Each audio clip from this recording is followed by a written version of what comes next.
care all about experience. The gold is nice too, but that's just kind of routed out anyways. Let's see, that's 2 bugbears and an owl.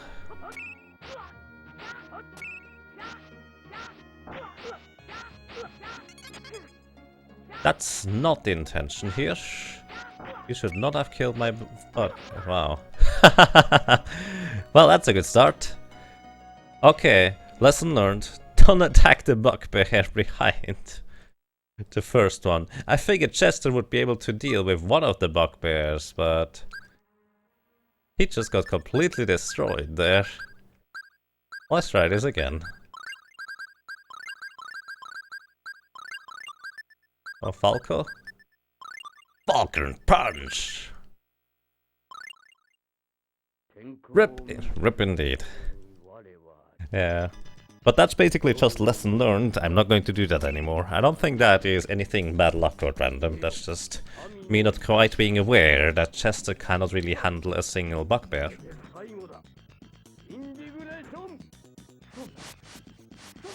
The thing is, sometimes Chester actually survives a pretty lengthy amount of time against the boar. To the point where he almost kills the boar sometimes. I figured the bugbears are usually a lot weaker than that, but I guess they are just too good. Hello! I love the little Grimer, it's so nice.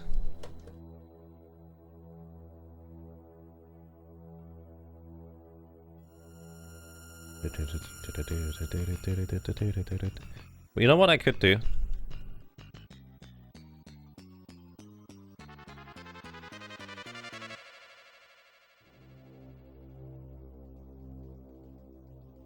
I could have the Grimer over there, just hide behind the scene, instead of it being in front of it.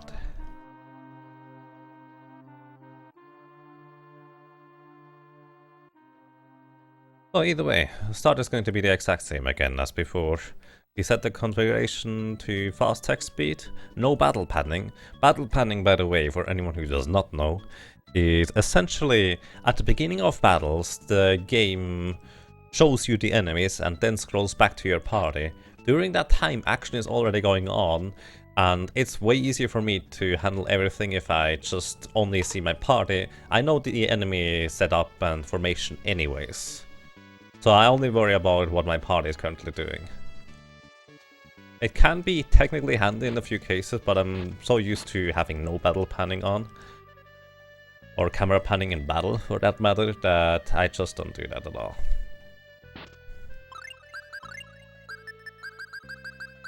And then targeting. Targeting, if you have it on the standard setting, is semi-auto, which means if you are standing in front of an enemy and then walk towards that enemy, you will always target that enemy.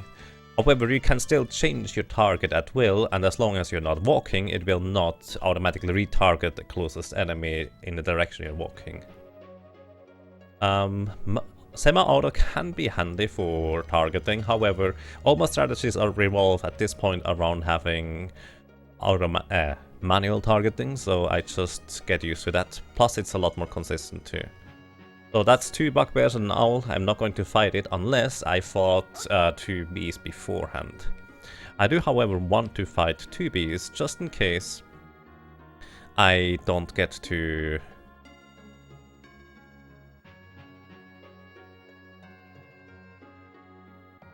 There we go.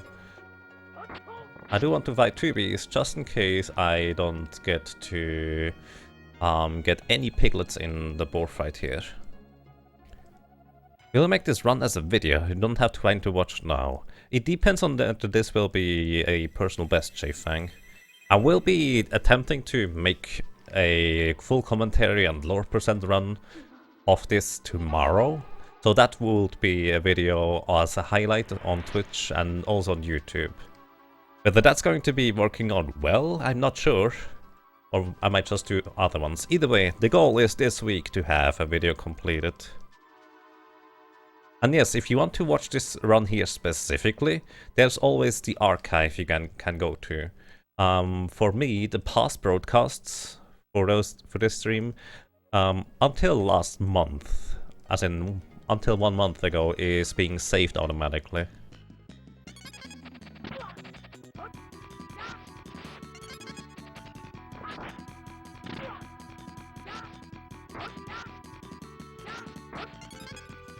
Okay.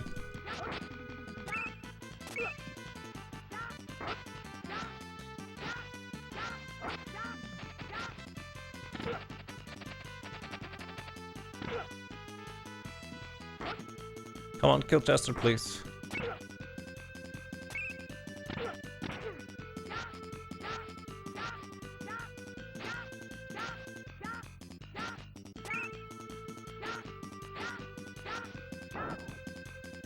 Alrighty, we killed 2 little piglets, which is really good, and we managed to kill off Chester. If we didn't kill off Chester, the experience would be split between Cress and Chester, which means Cress would only receive half the experience. The experience on Chester just straight up doesn't matter, unfortunately.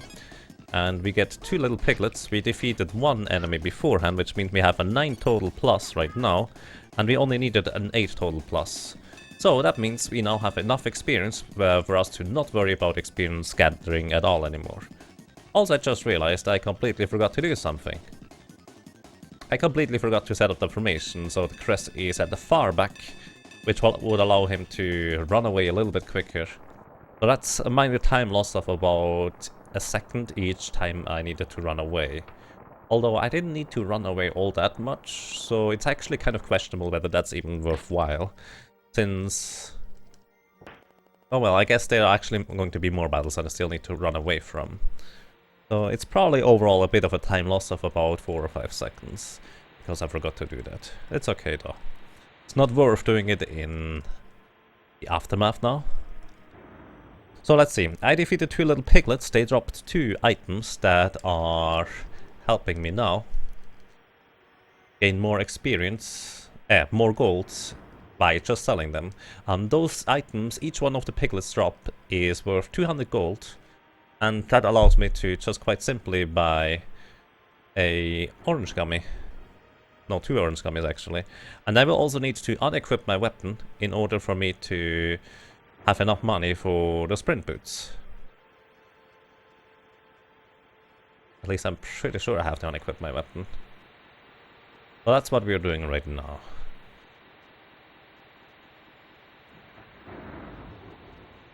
Good morning, Arbelnox. How are you doing? No problem. If you have any more questions, Fang, or anything like that, feel free to ask. So, alrighty. As I said, I need to real quick unequip my weapon. I could also unequip the shield and sell it. It would not matter at all in terms of what I get.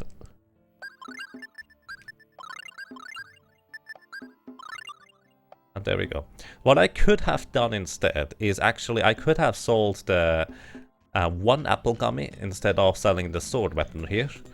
And that would have resulted in me having also enough money.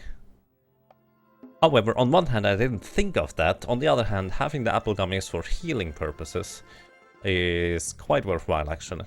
So apple gummies restore 30% of your current of your maximum health. And because it's percentage based, it's actually always useful, even in the end game where my HP will skyrocket. Here I equip the sprint boots accessory, which allows me to hold the B button and run, as long as I'm not on the overworld, which obviously for a speedrun speeds up things tremendously.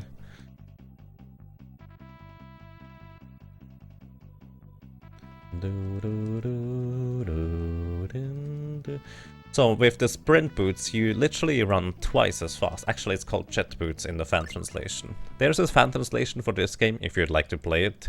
I can recommend it. Overall, it's a really good fan translation with, well, 1 hiccup, let's put it that way. So, what else do we have here? After you get thrown into prison by being caught by those guards, they actually take away all your weapons and all your shields. Which means the weapon that I just sold, I would have lost anyways, and I gain another weapon just as I leave here. It's basically the exact same weapon that I just lost, or basically actually just sold. So I get a free 75 gold, for which I didn't technically need. 75 gold, I could have sold 2 apple gummies, and I would have had enough money to afford the jet boots as well. The fan translation has some hilarious stuff in it. Always depends on what you find hilarious. Not quite my thing, it's just kind of... I think it's just way too bad. I assume everybody's always talking about the exact same scene on the boat. I'm not a fan of it at all. Everything else is just so well done. It's just that kind of throw curveball. I'm not sure why they did that. But that's just me. If other people enjoy it, that's good. I'm not everybody, obviously.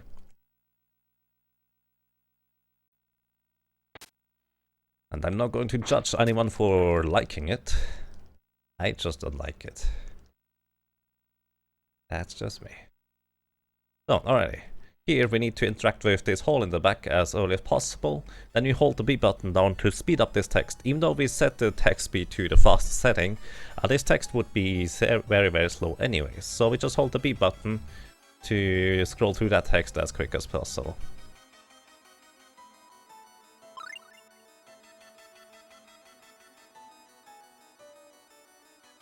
Alrighty, and here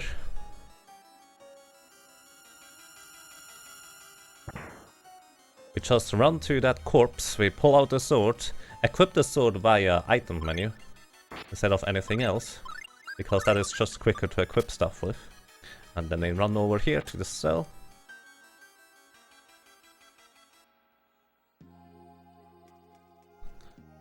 And also I figured out, it's technically not perfect for me to talk with Mint from this angle, because Mint actually has to walk very slowly over to Crest to join that party in order for her to, well, for us to progress. So it's actually more efficient if I walk all the way up to her instead of her having to walk into our position slowly. Alrighty, here I'm going to do what I should have done at the beginning, set the formation so Crest is at the far back and it's easy to run away from. On top of that, I'm also going to equip a ability that I learned, which is called the Majinken, the Zion Bolt. And here we go. In this sewers section, I'm not going to run, as you may be able to tell. I could be running here if I wanted to, but the consequence of that would be that I would get into enemy encounters literally twice as quick. Not just because I'm moving twice as fast, but also because the counter that counts down until the next encounter will count down twice as quick, as in I'm literally reducing the amount of steps I can take by half. So that's no good, so we are just walking here instead of running. Except for the end, where I know I can't run anyways.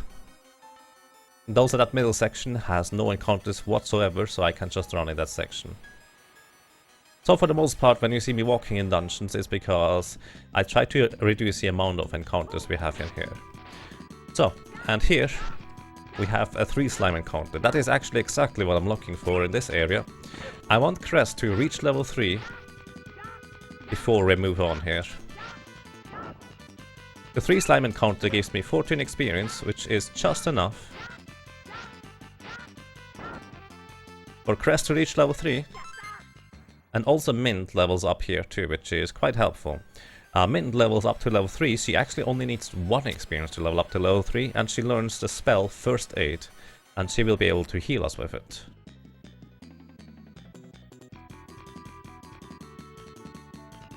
Other than that, we just keep running away from encounters. You admit you enjoyed the curveball? Yeah, I mean, no problem with that. It's just, for me, it's just so out there. It's just, I don't know. So here, there are 2 slugs in this encounter and the gargoyle type guy. I do not want to get close to the slugs at all, whatsoever. So what I'm doing here is I'm just keep using the Zion Bolt ability onto those slugs until they are defeated.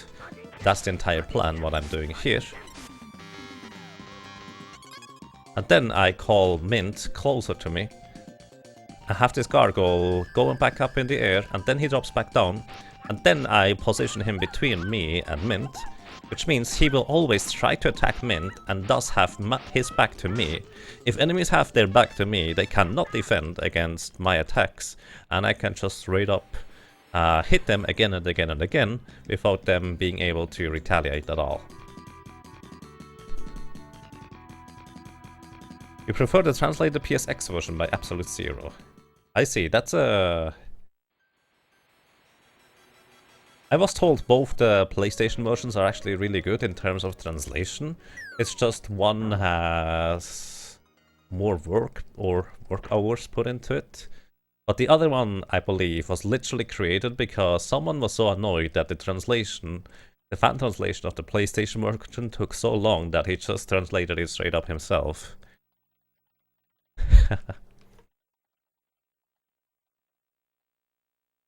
So, and that was actually a pretty decent segment for the first portion there.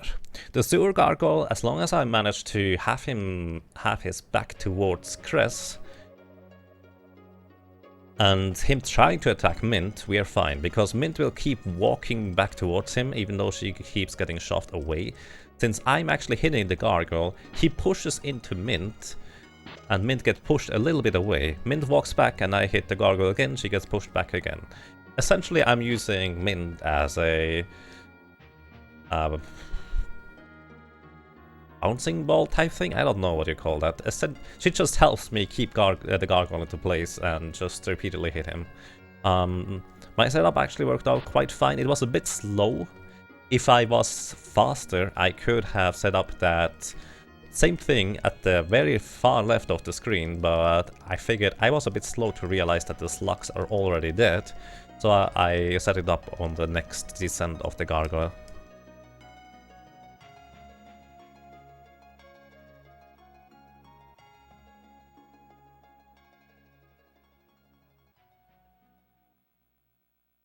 Alrighty, next area, what do we do? By the way, I'm just kind of doing a half commentary right here because I'm trying to get accustomed to the idea of commentating during the runs. So, alrighty, after this cutscene here, we'll have a little shopping tour. We buy 3 flare bottles, 1 orange gel, 1 bow, 1 rapier, and 2 sprint boots. We should have enough money for that easily. Further, then we set the formation to the far back for Cress, once again to run away quicker from encounters, and on top of that, we also equip all the items that I'm going to be buying, the rapier, the bow, the jet boots, and the other set of jet boots, onto our characters via item menu again. You have an equipment menu where you can equip and optimal equip and unequip. However, just activating those items from the item menu and giving them to the characters is slightly faster. And it's also really convenient that you can even do that in the first place.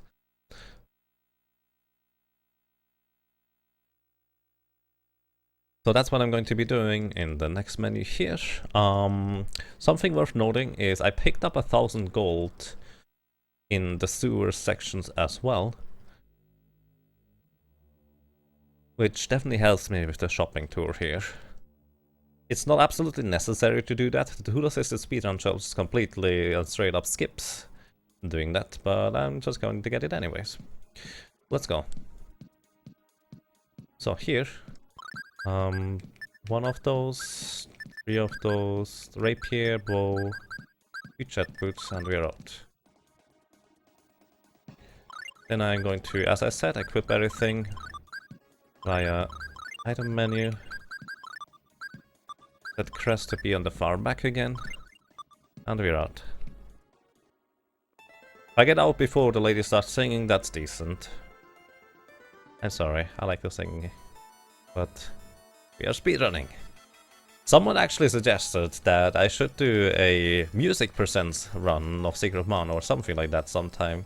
Because that would allow me to just listen to all the music in the game and then beat the final boss. That would be the goal of that music percent. So alrighty, I think I've got everything with that menu. Next Holy Bottle menu, I need to equip Double Kick. Don't forget to equip Double Kick. Oh, that's really unlucky.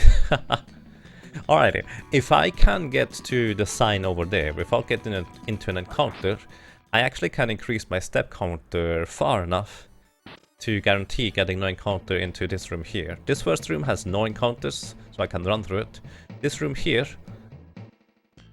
I usually can get into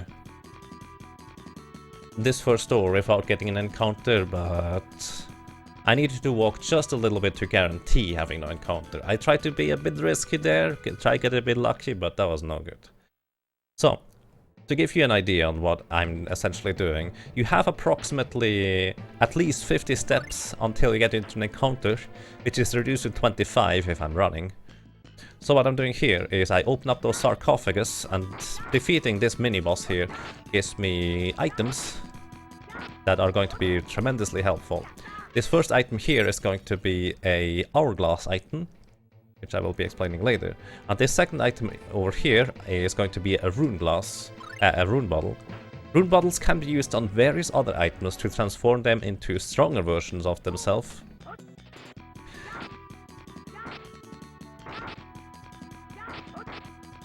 Or just kind of completely change their nature as well. Either way, rune bottles are crazy powerful for transforming items into different items. And using a rune bottle on an hourglass transforms it into a chronoglass, which is essentially just a stronger version of that item, which I will be needing later too. And hourglasses are pretty rare, rune bottles are pretty expensive, so that's the two reasons why we get those. Also, real quick about steps on encounters, the game randomly chooses a number between 50 and 130 to determine how long or how many steps you can take until you get into the next encounter. Which number it is, I don't know. I just kind of hope it is high enough number that we don't need to worry about it too much. So this guy here, the golem. And here's going to be the first instance of me using a flare bottle. I'm going to use the flare bottle on Chester. Chester now does 30% more damage, which is extremely helpful, because he does a lot more damage than me with my poor little poking attacks here, as you can clearly see. I don't really only have the poking attacks that goes for me. And now, after this, we should level up with Mint and Cress. Mint should learn an ability called Pico Hammer, which allows her to stun enemies, or at least get a chance to stun enemies. And wow, that's really unlucky.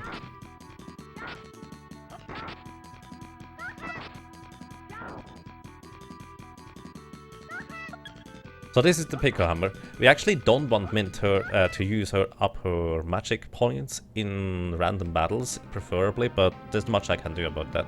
Crest learned an ability called Double Kick, and I'm going to equip that ability Double Kick, which will help me tremendously here too. I'm going to also use a Holy Bottle and the Rune Bottle, as mentioned earlier. I will be using on the Hourglass to transform it into a Chronoglass already. Items in your inventory can be ordered by newest acquired, and that's what I just did. I'll explain the Holy Bottle significance in a second. But I just ordered my inventory by newest acquired, and all new items that you just acquired appear green. So it's easier for me to find those items since I'm actually I don't know Japanese.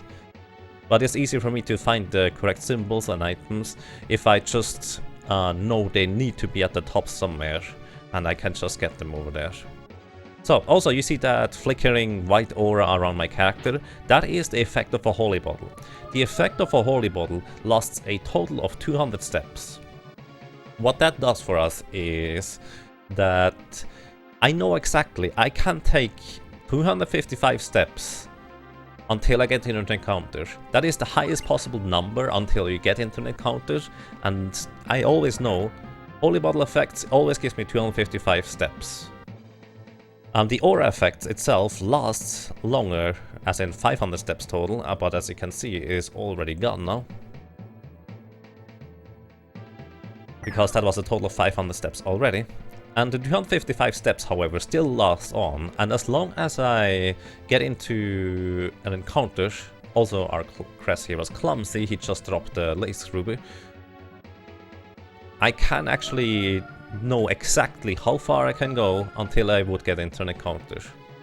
Also, by the way, me picking up the red ruby there was not intended, but I did it anyways, because the developers kind of forgot to remove the ability to interact with the laser ruby from this far away.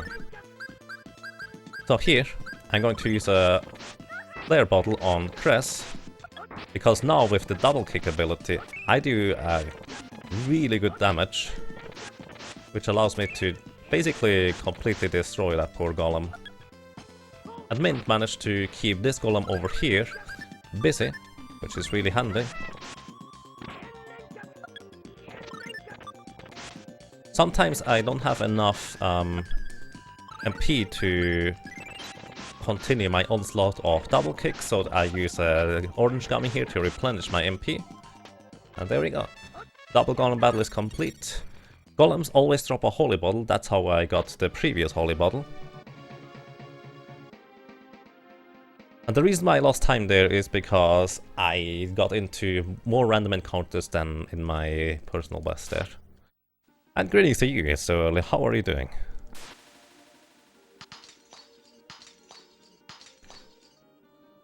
Alrighty, real quick about holy bottles. Whenever you use a holy bottle, the step counter is automatically set to 255 steps until the next encounter. So even though the aura effect lasts 500 steps, and as long as the aura effect is active and you go from a, let's say, safe area like a town into the outer area, like, well, just the overworld map where you can get random encounters, as long as the aura is active, you always get 255 more steps until you get into random encounters.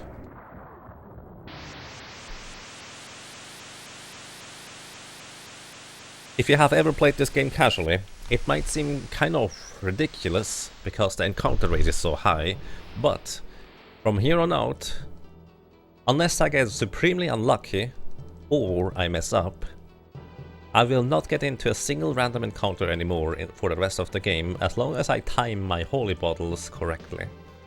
Which means, as I said, 255 steps for each use of a holy bottle.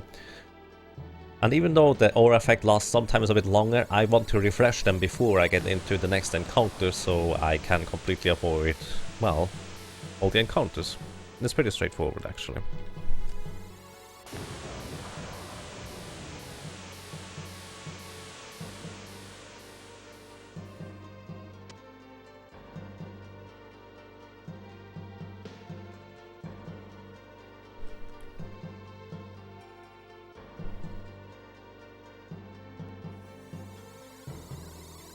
Alrighty, and here we go. Back into the past. If you're curious about my personal best is the only run you will probably find as a speedrun that is more or less current. There is one tool-assisted speedrun. Actually, technically, there's one test tool-assisted speedrun, and then there is one more or less complete, pretty decent, as in pretty good actually, tool-assisted speedrun by a Japanese tasser. They didn't know all the techniques and stuff that I'm using here in this run, so they actually lose a bit of time due to that. But overall the task is really good. Other than that, there is exactly one RTA runner who did exactly one run, and it took him 6 hours and 14 minutes, something like that. Either way, you can clearly see I'm a little bit faster than that. And even my run here is not all that good. As in fact, it still has deaths in it. Unintentional ones. But that doesn't help us. So this time here on my left side can still come down by a tremendous amount, really.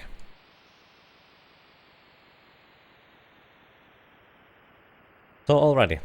For my first column we got the first holy bottle. I actually timed it in a way that the 255 steps were lasting me long enough to get into a safe area where there were no encounters, and because the holy bottle aura effect was still lasting there, it allowed me to get into the next area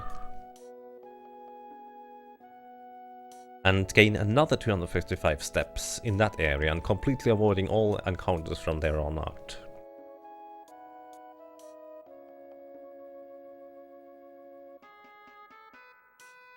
Speedrunning this game looks like fun.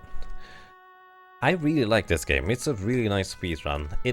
I'm not sure how other people would handle this, but the game can be quite unfair to you. But currently, because my time is really not that good yet, and I can easily gain time pretty much everywhere just by being better, it doesn't matter as much. I'm not sure how it will look once you get to the higher levels, trying to optimize it and essentially get really good, and then you just need to get lucky, and you don't get that luck. Because based on a certain amount of luck, the game can just decide, nope, you don't get this now, and you might die. Which, depending on whether you save or not, can mean that your run is just completely over. Which would be unfortunate, but that can definitely happen. It's just so different than how you play normally. For me, the most fascinating part about speedrunning this game is, yes, it is very different from how you played normally. Because you start to learn how to use and essentially abuse certain mechanics. There is only a few minor... well, let's say one glitch that I'm using. I guess that's not technically minor, because it does save me a tremendous amount of time throughout the game. And I'll explain that... actually, I can explain that right now. So what I'm doing, as I've said, if you use a holy bottle, you gain 255 steps. 255 is the highest possible value of steps you can have until the next encounter. Which means if you somehow increase that by 1, it would overflow and loop back to 0. Normally when you get to 0, you get into an encounter. However, if you are standing still and the game is not expecting an encounter because you're standing still, in that room, if you have a 0, you will no longer get into any encounter whatsoever, and only once you leave that room, you will get into another encounter later on. So that is actually a pretty big technique that I'm using throughout the game. So the way you can increase your step counter is actually by interacting with objects. Don't ask me why they increase your step counter, but every time you press a switch, you step on a switch, you interact with a wall to destroy it, you put down a rope on a tile or anything like that, it increases your step counter by 1. Pretty much any interaction with overworld objects. Reading a sign increases your step counter by 1. Even reading a sign from the side where you don't get a text box as to what is written on the sign increases your step counter by 1. And essentially you just use a holy bottle in front of one of those switches, objects, whatever, and, well, overflow the step counter, and you can run into the next room without worrying about encounters whatsoever, and the next room will start the 255 step counter until you, well, get into an encounter.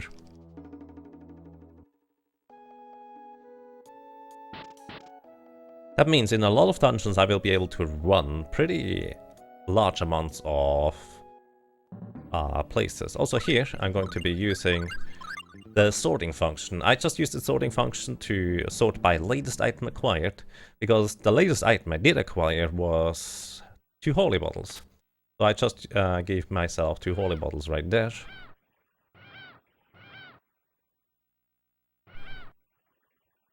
Also this seagull here, almost, I just used a holy bottle there. I just used 1.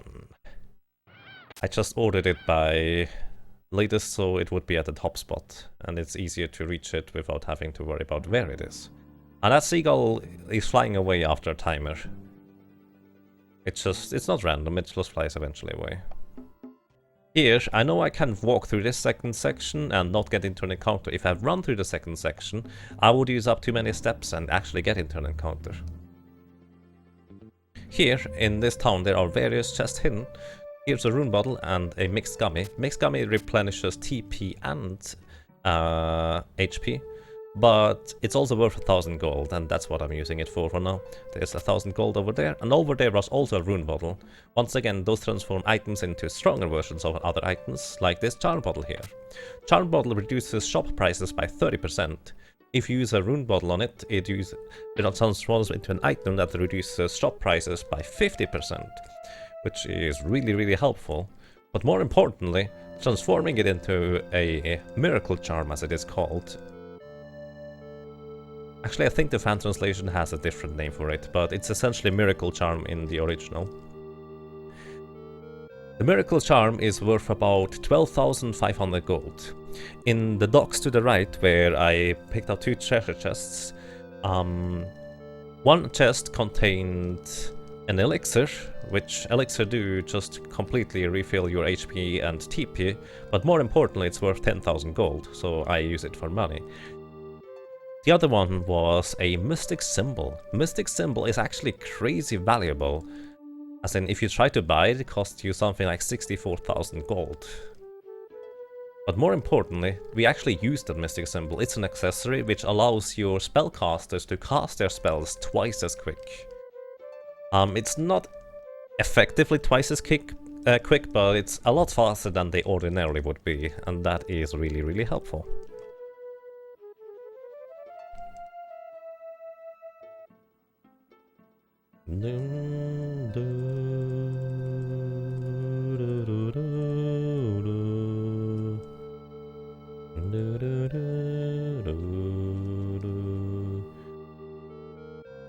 Oopsie, wrong way. I was already expecting to be out of town here.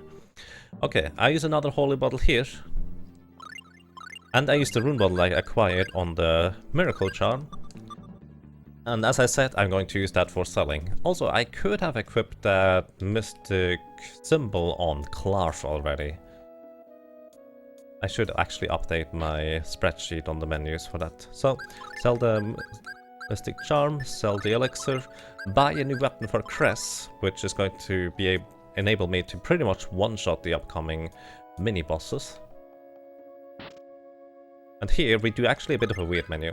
First, I'm going to be buying 2 dark bottles and 2 iron boots, 1 pickaxe and 1 thing, and then I go back and buy again. The reason for that is because item ordering 5 of those, 15 of those, 15 is max amount of items you can buy, and 15 holy bottles. We can now buy holy bottles, which is really helpful. So, I'm using this thing on Chris, so he actually has a new one. I am giving this to Clark, that's what I was looking for, and ordered by newest acquired. This should actually last me long enough to go on. So what I did there is now I have my menu set up in the way that I want it to be. As you could see, whenever I enter the items menu, the cursor is always on the top left on the first item. I want that first item to be the holy bottle, so I can just open the menu, activate it real quick and go back out of the menu. That is my goal. So what I did there is, first I bought some random stuff that I need to progress and also for related transformations from rune bottles once I get more rune bottles. But also afterwards, I bought the other items, which are consumable items for combat and health and stuff like that, which I also want to be having relatively high up in my inventory. So here, by the way, use a holy ball, interact with those rocks to smash them down, and overflow step counter, no more encounters, like I explained. Here, those little sylph guys, I use a flare bottle onto Cress in order to guarantee one-shotting those guys as long as I actually hit them. Wow, Mint, I expected it to heal me. That could actually be dangerous if Mint doesn't heal me here.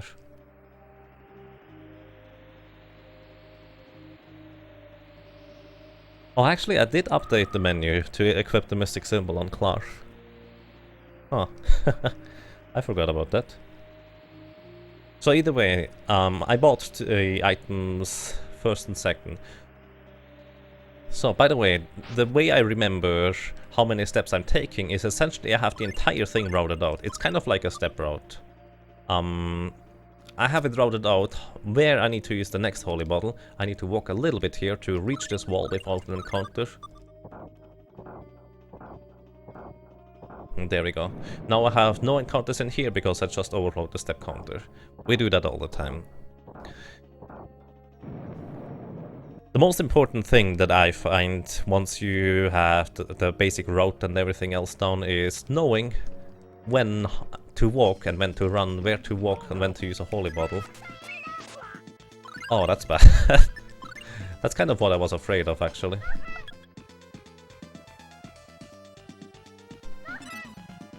Thankfully we have some items, so it's not too bad. Thank you, Mint. You could have healed me in the previous encounter. That would have been nice. That's the first time I've died to the sylphs. Either way, I need to walk a little bit on the stretch until here, otherwise I would get into an encounter here.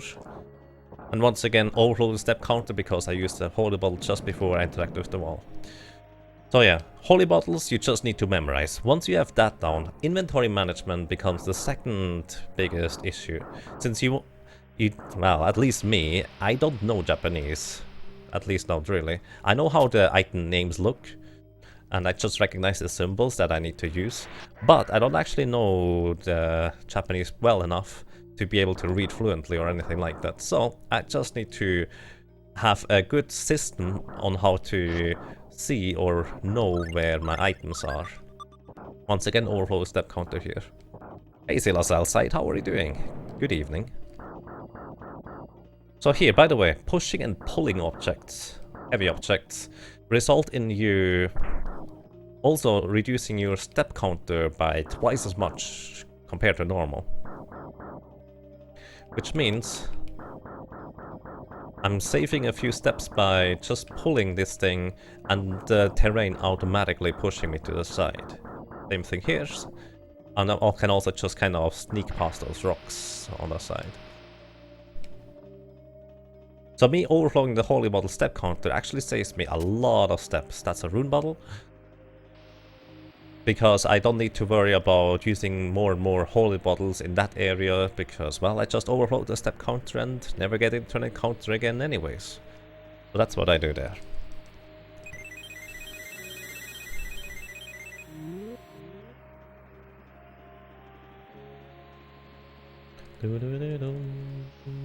By the way, I love this music, it's so good.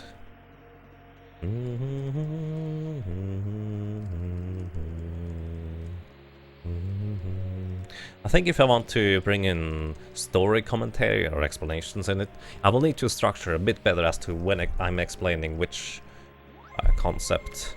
Because at the beginning of the game, I should probably also explain that whenever you walk into a corner, the game just automatically pushes you to the side. And whenever the game pushes you to the side, you also save some steps. And they also, well, it's also straight up faster.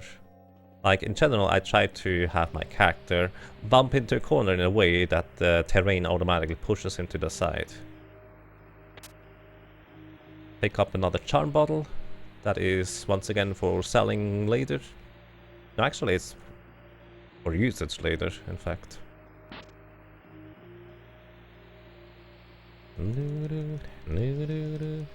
Inflamed throat and headache. Oh boy. That doesn't sound nice. Wish you all the best, Silas. Wish you all the best with that.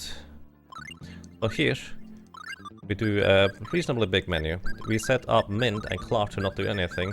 We set Mint to heal us, which I could have done differently, but that's okay. Also, I need to use a few more items, in fact. I gained a few rune bottles, use that on the charm bottle. I need to use the rune bottle on those and those. That's 4 total, that's good. Then I'm also equipping Cress here with Nightmare Boots and Persian Boots. I think that's it. Yes, alrighty. I just double checked whether my menu is correct there. It is. So what I did there is I used the rune bottle on Iron Boots. What that does for me is it allows me to...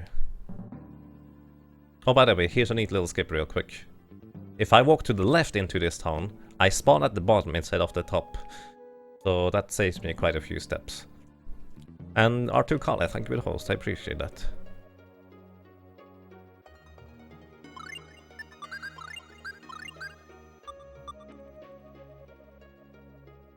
And I just forgot what I was talking about. Good job, Brain.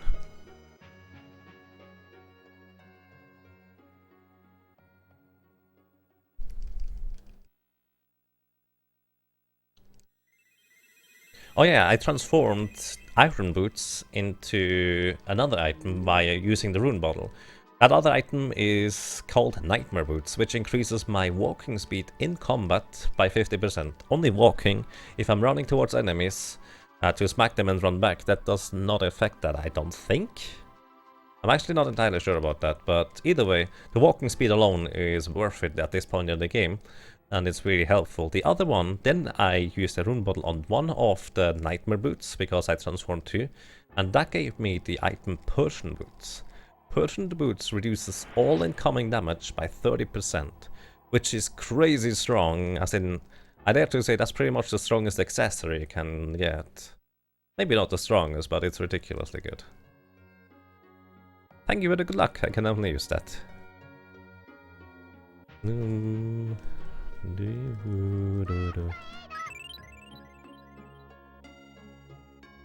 Alrighty, next up we use a dark bottle over there. Everything else should be set up already. Also, I should have used apple gummies to heal up Cress instead of Min's healing ability, but I didn't quite think about that. It's okay, doesn't matter.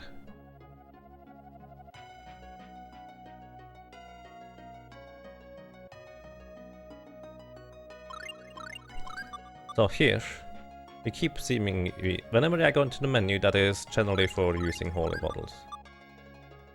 Here I pick up another hourglass because they are tremendously valuable.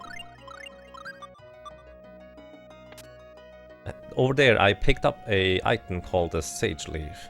A sage leaf allows me to increase a character's HP by 5% of their maximum HP. If I use a rune bottle on that, it becomes a red sage that increases the HP by 10%. And that's what I will be using late game in order for me to gain almost maximum amount of HP. Here is another holy bottle. You could also just walk out of the screen, it's almost the same speed.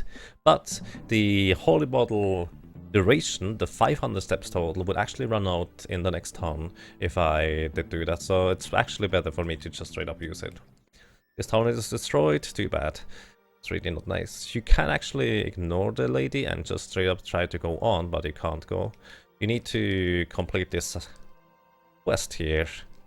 This lady here, she tells us that her parents were teachers here at the school, and now they are dead because the crazy wizard or magician, professor, sage, whatever, Demitel, came here. He once was a student in the School of Magic here, that came back and just destroyed the entire town. It's really not nice. And this town was kind of proud of their Magitech technology development, and now everything is gone, including all people. Cress has a flashback from about 40 minutes ago, and his entire hometown was destroyed. And so he bows to the little lady. Come on with us, we are going to avenge you and kill that Demitel. Before we move on, even though Clark insists, look, we have way bigger problems, we need to get rid of that Daos guy. Or try to anyways. But the thing is, you actually couldn't even do that if you wanted to. Because this is required plot. So, if those NPCs on the left there don't walk in my way, I can actually talk to that lady. Which, by the way, she tells me where Demitel is residing. I could talk with that lady without trouble, but yeah, it's random. Here, after we learn where Demitel is residing, he asks us, do you really want to go over there? That's going to be pretty costly if you want to go there. And he asks for 1,600 gold.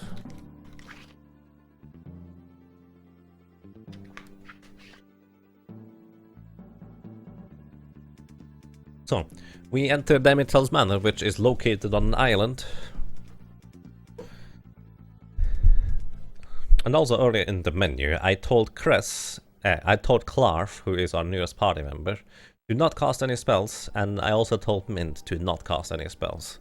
The reason for that is because I do not want them to recover their HP or defend themselves for that matter. Since all experience is split, my goal is to level up Cress here, our main character, to level 9.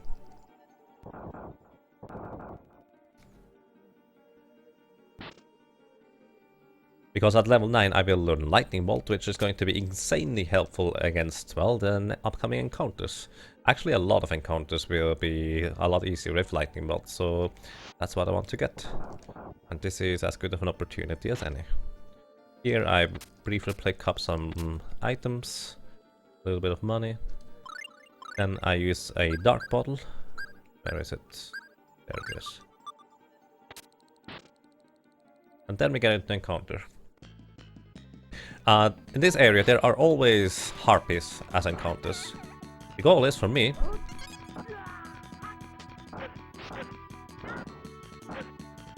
to defeat the harpies with only Cress alive, and he gains a good chunk of experience. To level up reasonably quickly. One of the harpies decided to just go bye-bye. Unless I land a critical hit, I would not be able to one-shot them anyways with using a flare bottle, so I'm actually not using flare bottles in this encounter. I think I'm level 8, I need a few more harpies to level up to the next level. Also, I would have one-shot this harpy here if I used a flare bottle, because whenever the screen flashes white like that, that means you get a critical hit, like this. But it's reasonably common, but not common enough for me to use up flare bottles, since I made the money route a lot tighter than it used to be. So I don't want to necessarily use more flare bottles than necessary. I probably could use a few here without too much trouble. But just going to keep it down low, essentially. The optimal case scenario is for me to level up right here. Excellent. So, I level up with Cress. I'm going to use a Holy Bottle to no longer have the Dark Bottle active. In case you didn't catch on to that, I had an item active, the Dark Bottle, which is the exact opposite of a Holy Bottle, which allows me to get into encounters much quicker than normally. And greetings, Ashley Xora, how are you doing? And the idea is that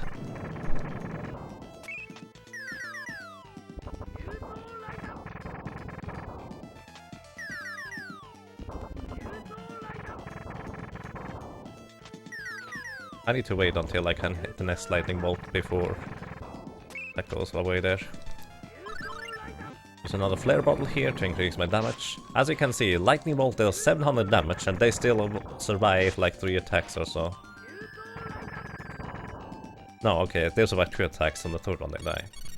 Defeated 3, now the light can shine in, and we completed the puzzle in the previous area. Very good. In this middle room there are no random encounters, so I can just run through it and reset my step counter because the Holy Bottle is still active. Until approximately here. And here is where I revive Mint and Clark because I kind of want to have them alive. I heal everybody up with Mint. Cress didn't even take damage, that's pretty impressive. I replenish my TP for both Mint and Cress. I replenish Clark's MP back to full. I set Mint to be offensive with her hammer and just always throw hammers. Holy Bottle, Orange Gels, Opal Ring, Life Bottle. Okay, I don't equip the Opal Ring anymore. And that's that. Okay. Just want to make sure I have everything correct. And I do have everything correct. You're good, glad to hear that. Sadly missed the Secret of Mana run yesterday. You can catch it on the bots if you'd like to. But usually, I don't know, watching stuff live is a lot more enjoyable. Apparently people really liked it. For some reason, well, I guess not for some reason, but they had to use the 2-player layout for the hand cam, so the hand cam was a lot larger than usual. Alrighty, here, wish me luck. I'm going to use a Chrono Glass. Nice. Okay, it's not going to go away. That's excellent. Where is it? So what I'm doing here is I use the Chrono Glass to...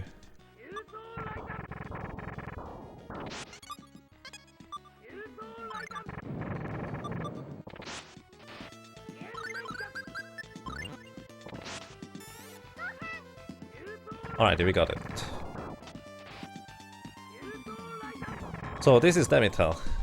If he completes his spell cast there, which he just started casting, whenever he goes into this stance, he starts casting the spell right there. That's really bad for us. What I'm doing here is I deliberately kill off Mint. I'm sorry, Mint. But the idea is that I do gain a lot more experience if he is not alive. Plus, if I don't get hit, I don't have to heal myself.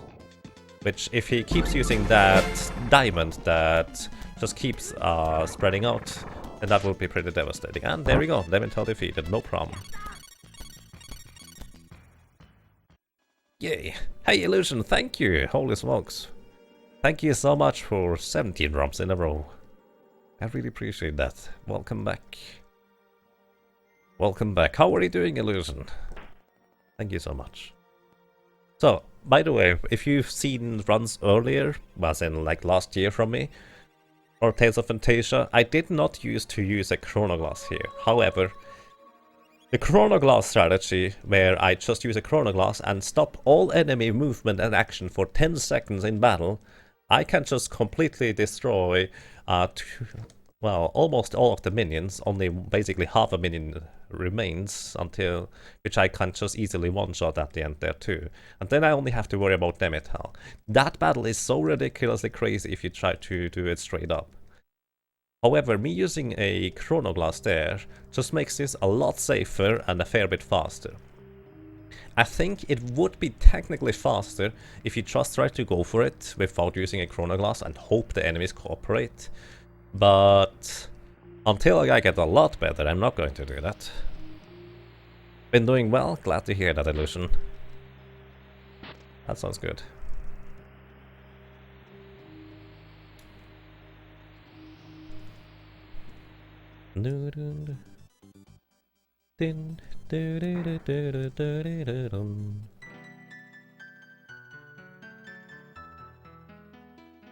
Alrighty, and now I need to do a little bit more menuing. And I'm going to be doing that menuing on the boat because that allows me also to use a holy bottle.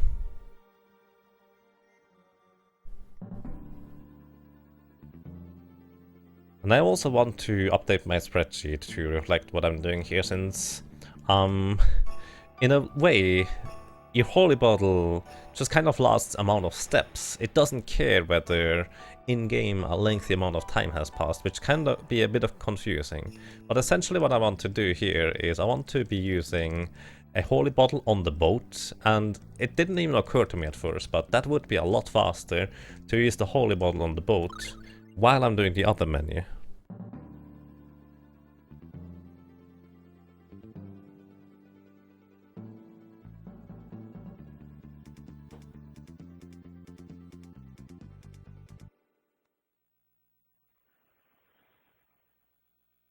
Okay, sorry, I was a bit slow there to update my spreadsheet. Oh yeah. Also, by the way, if you're wondering where we did get the other rune bottles from to transform into Persian boots, I probably should point out that the little Sylph enemies earlier dropped them straight up.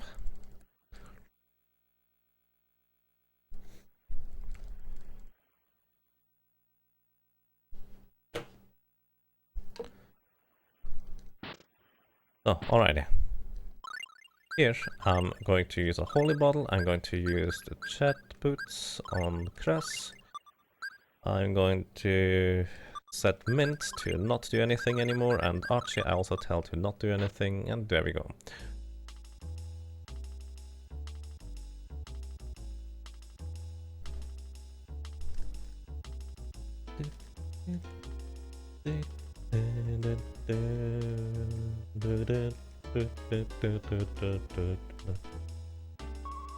Come by.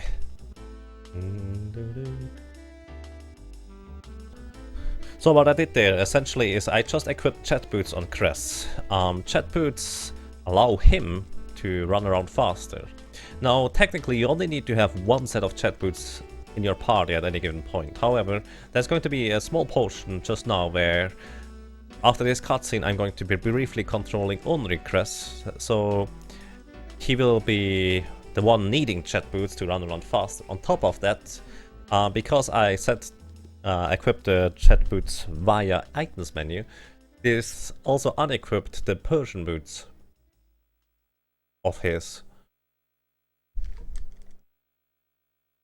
The potion boots, as I mentioned earlier, reduce damage by 30%, and I actually want to die as quick as possible in the next combat.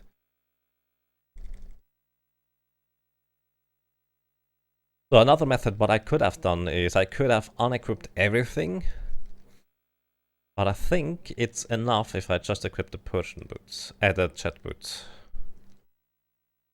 Jet boots, sprint boots, it's the same thing, I call it the same thing.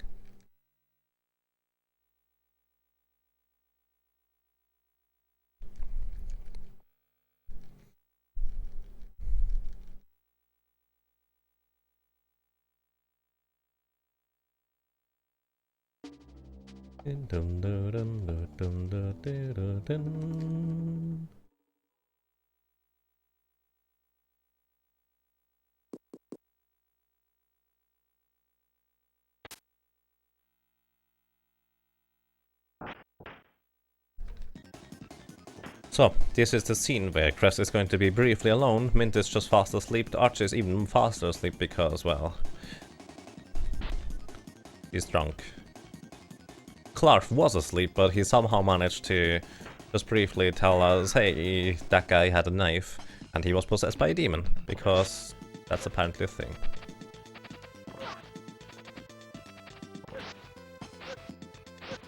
I'm turning my back towards this enemy here, so she managed to hit me as quick as possible. The end result is that I just don't get experience for the battle, and I also don't get one of the weapons that she drops, which is a cursed sword, which does darkness elemental damage, which unfortunately is not terribly useful for us. It would be a decent sword, but it's not worth the time investment because I'm pretty much on my way to get better weapons anyways. Since I'm going to take about a detour that costs me, in comparison to the tool-assisted speedrun, about 1 minute and 20 seconds. What I'm doing here is I should go and into the inn and rest. As in that's what my party suggests, so they can come up with a plan to infiltrate the castle, since the prince in there is possessed by a demon, and they kind of want to get rid of that. However, I have a bit different plans for now. So what I'm doing here is I am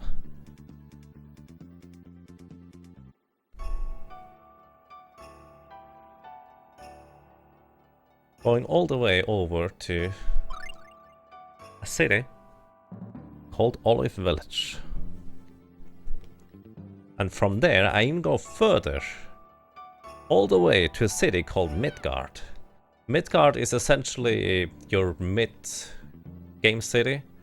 And so that will just kind of take a pretty lengthy amount of time until you normally get there just by story trigger. I also buy 15, or well, restock holy bottles up to 15 here. And there we go.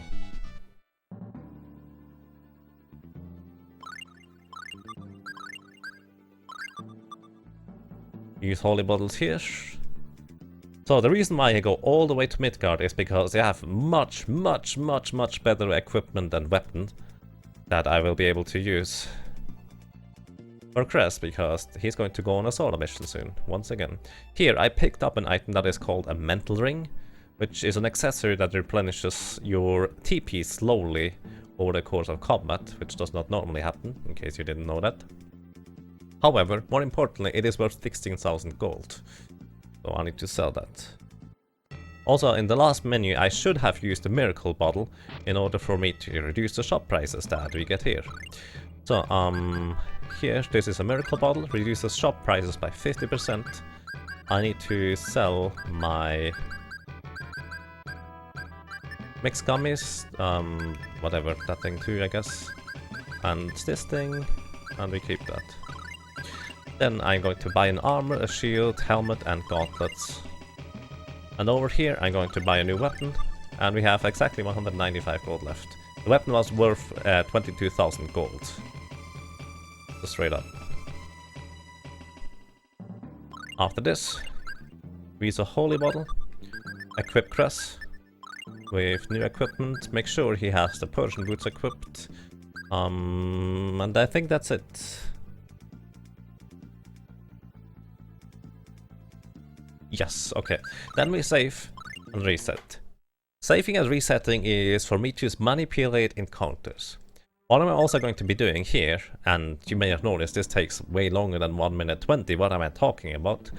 I will explain in a second. What I'm doing here is I save and reset, and this will always result in a basilisk encounter, which is a relatively uncommon encounter, but you have to fight 5 of them at some point in the game. So whether I do that now or later, I need to fight 5, so I might as well do that now because I'm already here. So I might as well do that now because I'm already here on one hand, and more importantly, I do gain a tremendous amount of levels just doing this here. Whether allies are petrified or dead, doesn't matter, they still do not gain experience in combat. And press here, don't petrify me. Oh, that might be bad. Okay, I was lucky. So, alrighty, we are in the Basilisk zone, which means I'm going to use another Dark Bottle to get into encounters quicker. Save, reset, and manipulate 4 more Basilisk encounters. The idea is that Basilisk drops items called Basilisk Scales. Those items will be later needed by plot requirement, essentially, to progress the plot. I will be pointing out when that is. But essentially, I'm finding the Basilisk, which are pretty strong enemies, with Chris alone, and he gains a really good chunk of experience doing this. So that helps me on the next boss. And more importantly, he now has ridiculously good weapon and armor. Let's see. Replenish TP. Save. Reset. That was number 2. Now we got the number 3. He now has ridiculously good armor and a crazy strong weapon for the upcoming boss too. So the upcoming boss is one that, if you play this game casually, you likely will have had a fair bit of trouble with that boss. The boss is called Jamir. She is a demon, please don't kill me. Which, by the way, if I die here, I just saved, so it's not that much of a time loss, but it's kind of inconvenient. The demon is called Jamir, and Jamir is really powerful. In order to deal with Jamir, you would need to use a lot of trickery with the current level and equipment that we had. It's not impossible, but it's kind of slow. So what I'm doing here instead is I level up Cress by fighting stuff that I have to fight eventually anyways.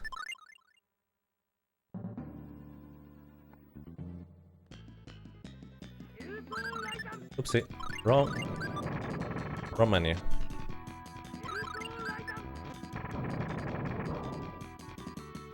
And I also gave him way better weapons and way better equipment, and this also will allow me to more or less safely go ahead and fight that boss pretty much on my own. 4, okay, I wanted to check.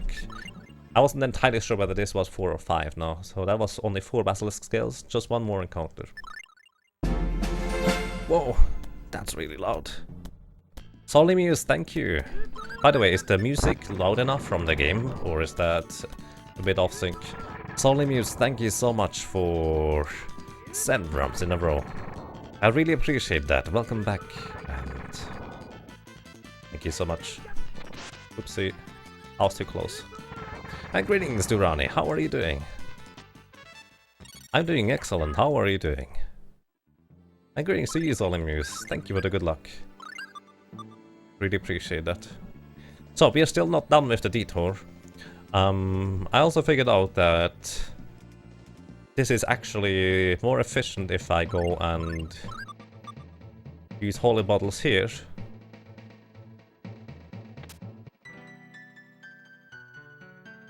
To go through half of Ifrit's Cave already. So this is Ifrit's Cave, you would not get here until later. We can also not complete this place yet.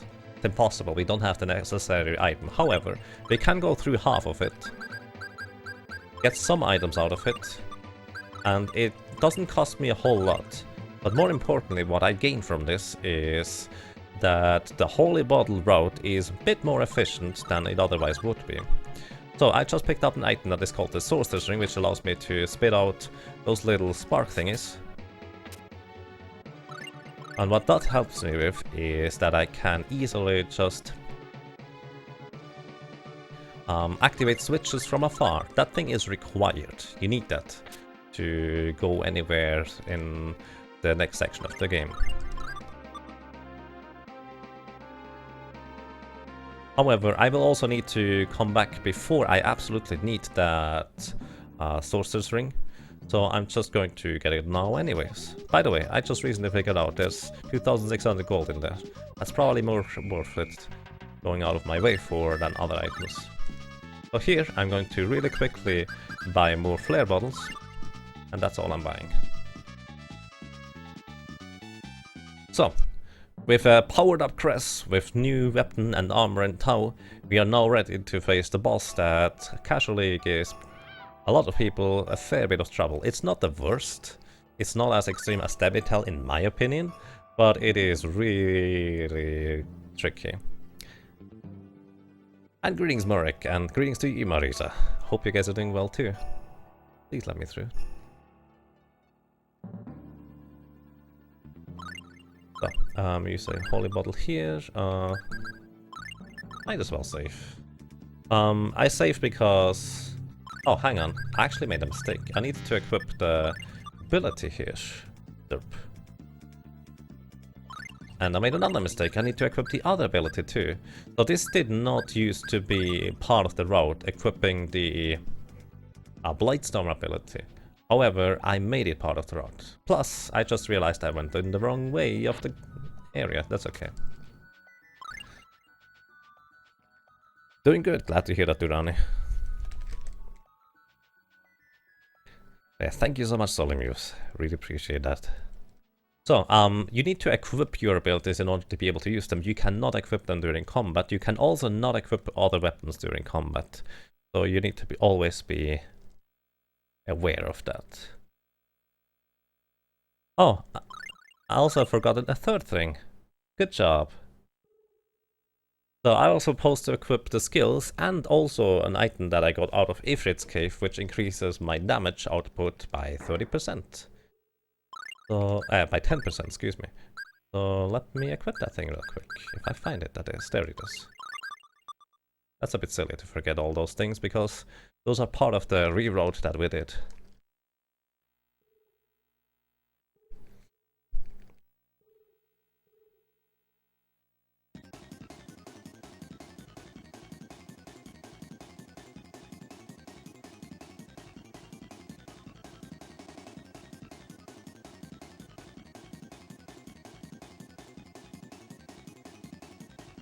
So after Jamir, we will need to use a rune bottle on an hourglass or two.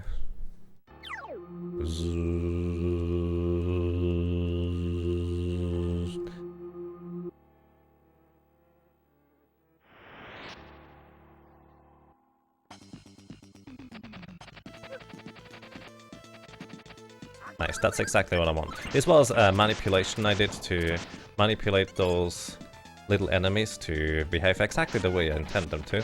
And now I'm killing off my allies on Jamir's shield there. Because I want them to not steal my experience, preferably.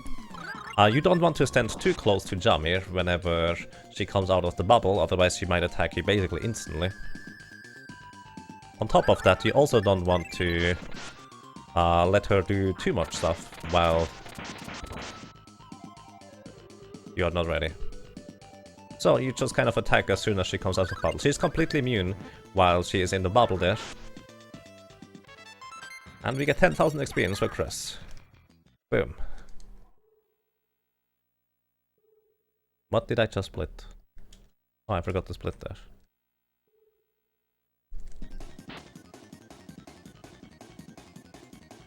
No! Little rabbit, I'm here.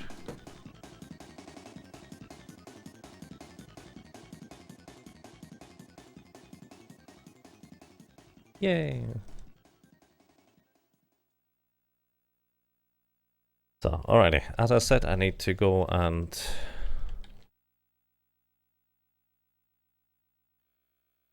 use a room bottle on the next holy bottle menu. This is actually a small reroute that I did that I realized there is no reason for me to go to Ifrit first. It saves me a grand total of about 5 or 10 seconds, and we're not quite used to the new route yet, so I'm technically probably losing a bit more time than I'm saving. But who cares, it's more efficient. At least if I'm doing it right. Sandwich, yeah.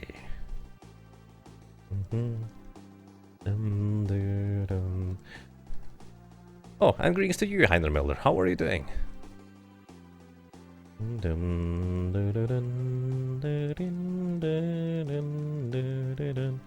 Sorry, I kind of missed you there earlier. So don't forget to talk with the guy that tells you where Ondini is, because that would be pretty bad for us.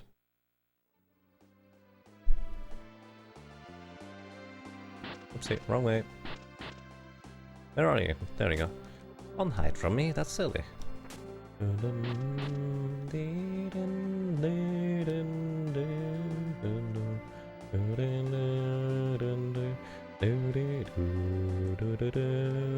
Oh, wrong way!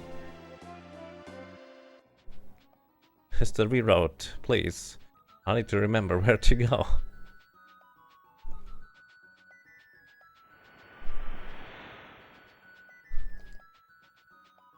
So we take a cargo ship, which is actually a one-way trip, over back to the first port where we picked up the elixir and the mystic symbol earlier. And from here we actually are pretty close to Gnome's Cave. It's kind of convenient. So, I need to use a holy bottle here, I need to use a rune bottle. I can also use this, because why not? I need to use a rune bottle on the hourglass. If I find the rune bottle, that is. There it is. There it was. Rune bottle on the hourglass. There we go.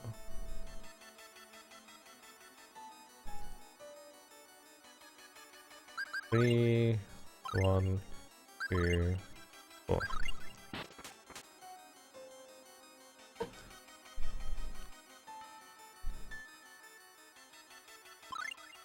So we need to escort this little guy here back to his friends, and there we go. I'm doing fine, thank you. I'm doing quite excellent indeed. Glad to hear doing fine too.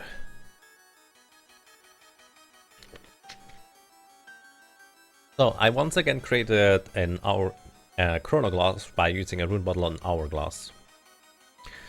Chronoglass is pretty much hands down the most powerful item in the entire game because it stops enemy movement, even bosses, completely for 10 seconds in battle. And these 10 seconds are going to be enough for me to kill the upcoming boss, Gnome. I did not know that wraps around. Do you see that at the bottom? Weird. So either way, Gnome is one of those bosses who is not difficult or dangerous, he is just really annoying. So in order for us to cut down on the annoyance, quite literally, we use a chronoglass for him to do absolutely nothing until we defeat him. That's the idea anyways, as long as I don't mess up. So what I'm essentially doing is I will be using a chronoglass at the very beginning of the battle, before Gnome can do anything whatsoever. And then just count him down with lightning bolts. Oh shoot, I just remembered. 3.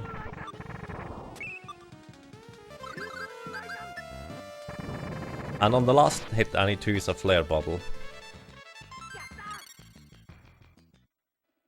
to ensure that I actually kill him in 4 hits. If I get good damage rolls, I only need 4 hits without a flare bottle, but the flare bottle ensures that I kill him. I actually forgot something. I should have put Chris in the far front in the formation, that way I would start closer to the enemies. So I need to do this on the next menu. But that was the entire Gnome encounter. What Gnome does is he actually transforms into literal rockets and just flies around the screen. But as long as the entire, well, duck quadro, or whatever the 4 ducklets are called, is not assembled. As long as that stuff is not assembled, you can actually not hit Gnome at all. Oopsie, not this one. This one here. No, forward. I'm so used to putting him in the back. I need to put Crest forward here. So there we go.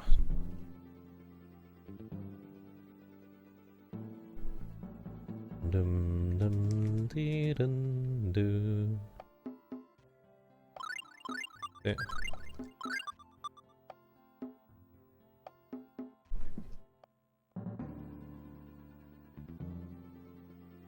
So now we go all the way back up to Phantasia, take a ship to Andini's cave.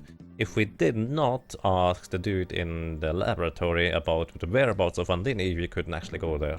Which I have forgotten that before. It's kind of awkward.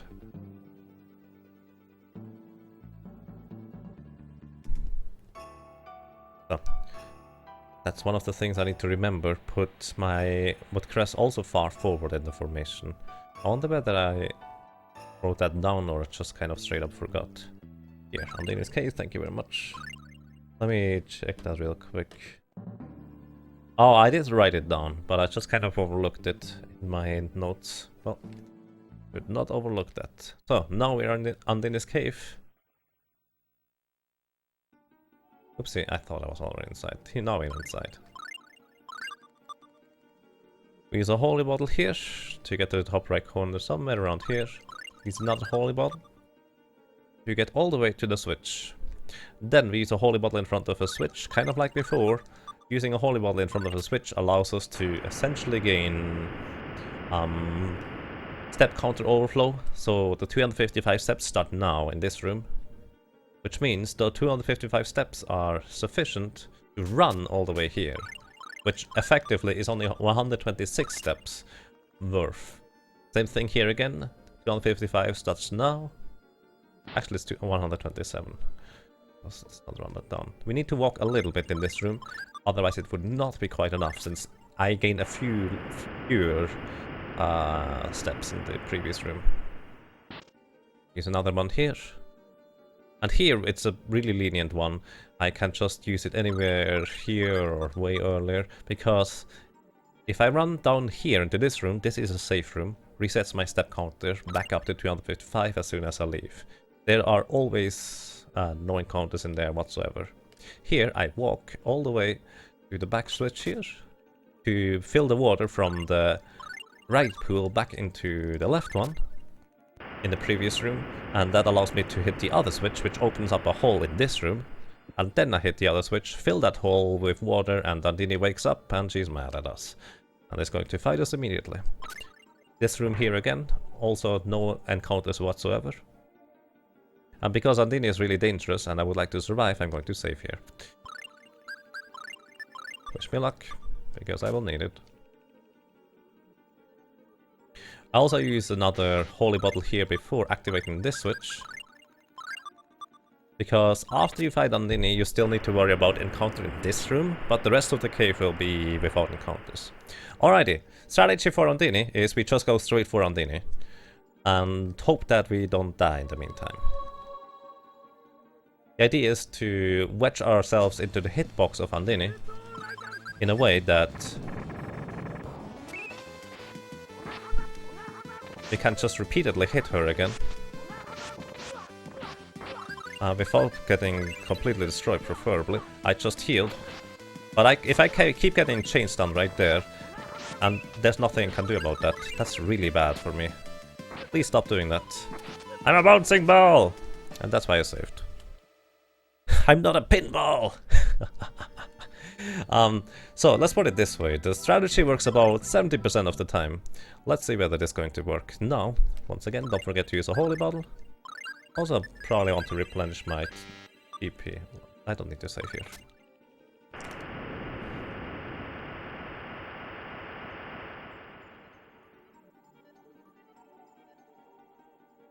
Let's play pinball again, but preferably with Andini, not with Cress. Alrighty, let's do this. The idea is that I wedge Cress hitbox into Andini's hitbox. without them hopefully stun locking me. I've never died this quick before.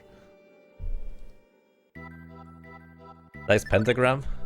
I think it has actually 6 corners, so it's actually not a pentagram in this case. It would be a hexagram, right? And greetings to you, Pay to Live. How are you doing? Yes, it has 6 corners with the stars.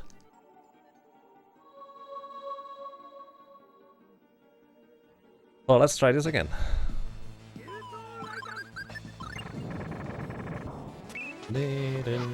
Please. Wow. Oh my god. I need to rethink my strategy here, I feel. Because if I keep dying more than 50% of the time, then that's no good.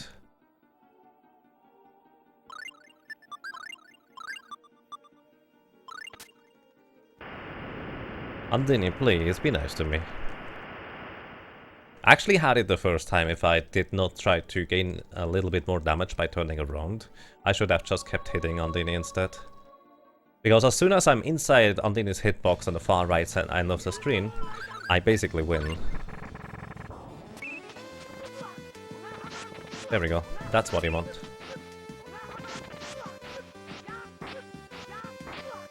That's the strategy. On the far right side of the screen, I actually cannot use my special abilities for some reason. Don't ask me why, that's just how it is. But I can repeatedly hit Andini and get interrupted myself while hitting Andini, which is kind of convenient. But the idea is that I can essentially kill Andini really, really fast, doing it like this.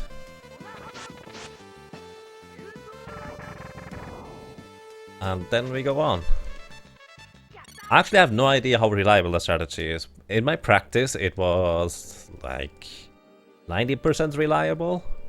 But right now, this is not up for joking at all.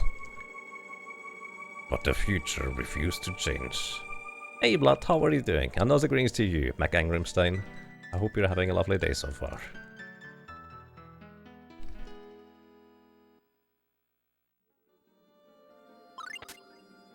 So... Andini killed us again. And that's a good thing that I saved, isn't it?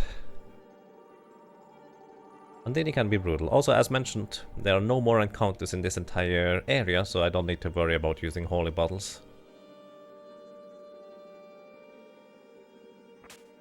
Can just run outside with no trouble.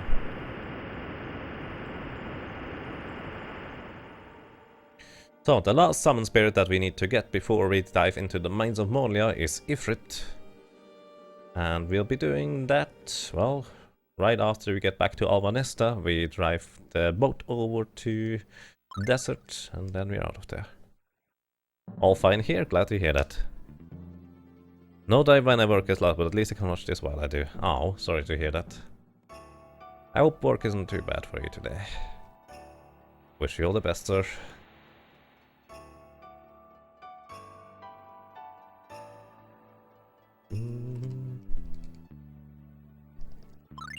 Yeah, I hope I can provide at least something worthwhile to your experience. That sounds nice.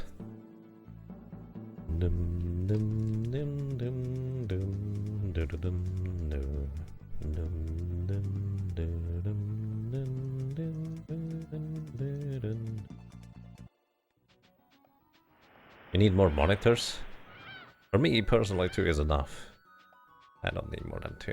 So, before we go out, we need to go in here and receive the permit to enter the Mines of Moria. By the way, if you're wondering where you get the information from as to what the combination is to open up the door to Gnome's Cave, one of those people in here actually tells you. I don't remember who it was. But that's kind of how you figure it out. You could also just trial and error it, which is what I've done as a kid. I think anyways. Also, this lady tells you about unicorns. And you need to know about unicorns, otherwise it doesn't work. Not even joking. Oh, alrighty. Holy bottle, heal up. EP up, let's go.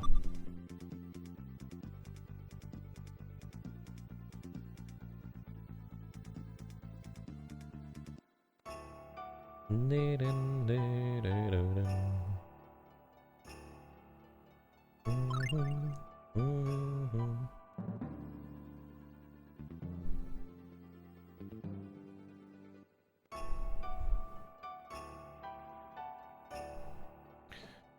all the good streams at the moment, it's definitely not. Wow. I don't know whether I could use 3. I probably could get used to using 3. But I'm quite happy with just having 2. That is okay.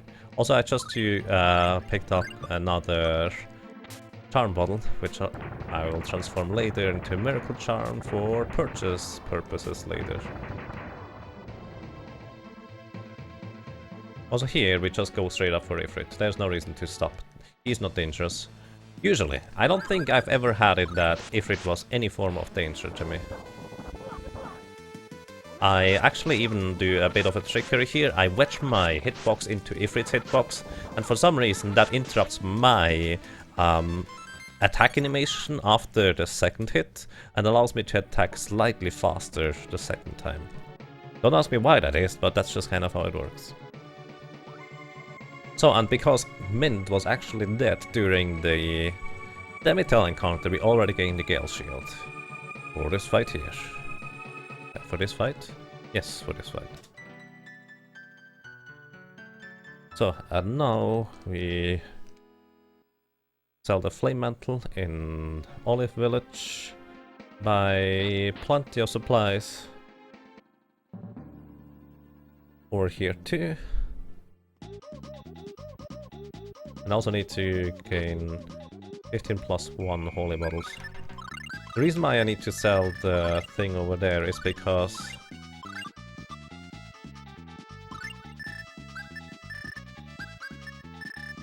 hang on. So, 1 more holy bottle, that is actually going to be relevant.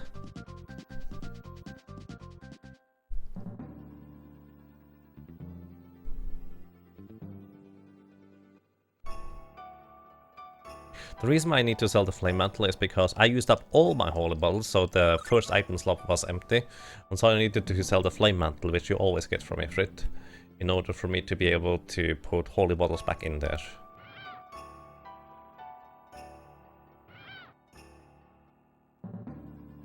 So, and now we enter the mines of Morlia. Hey Metal Bear, how are you doing? And thank you, I really appreciate that. Thank you so much. Alrighty. We walk this room here.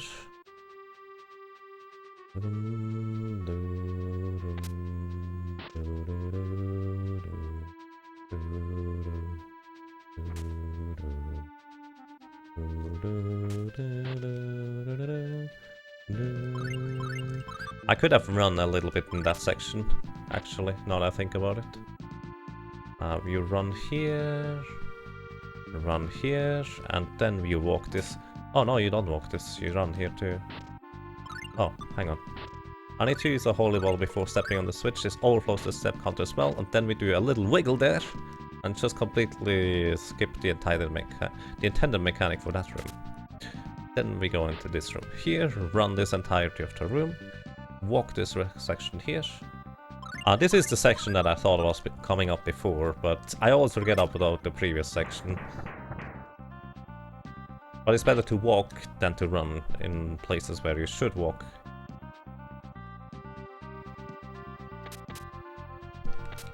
Up, down, down, left, right, left, right. I'm actually stepping extremely carefully here, because this is... I have 5 steps of leeway. That is not a whole lot. Oh, alright, I made it. Whoa, Metal Bear, thank you. Thank you so much, Metal Bear, for subscribing. I really appreciate that. Welcome. And I hope you enjoy your stay. Thank you so much, Metal Bear.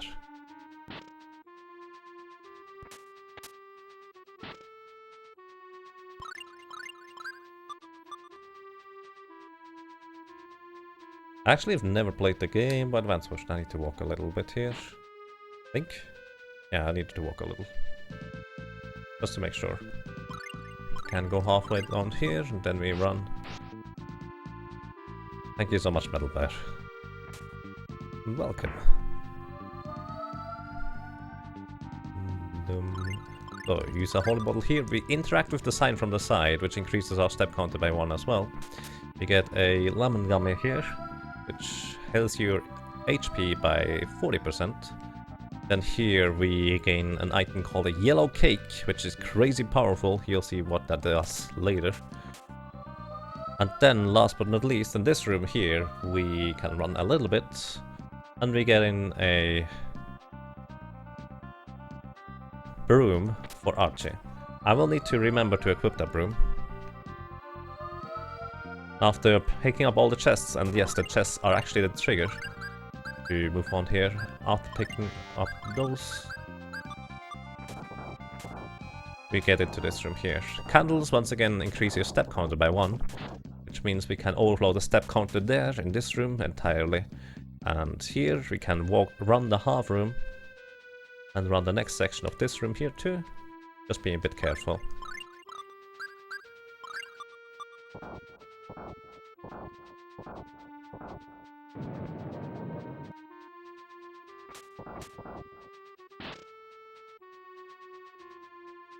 And oh yeah, we can run this entire stretch here because this is a tiny section for holy bottles.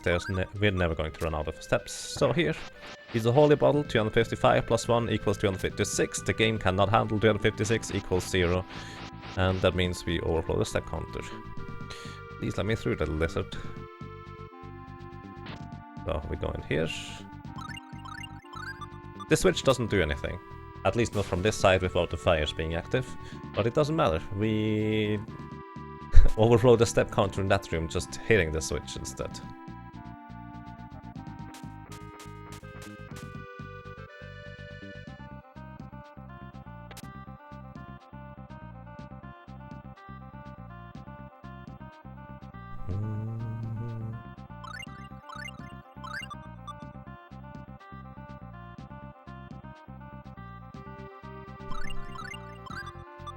So we have 1 holy bottle left. That is all we need to get out of this dungeon. 2 would be nice, because it would be slightly more efficient, but we don't have to.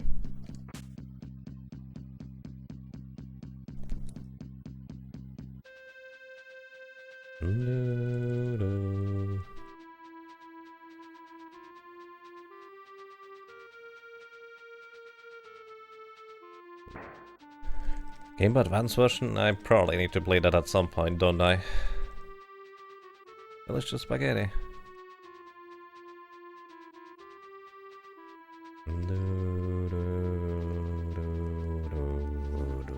What the heck is that?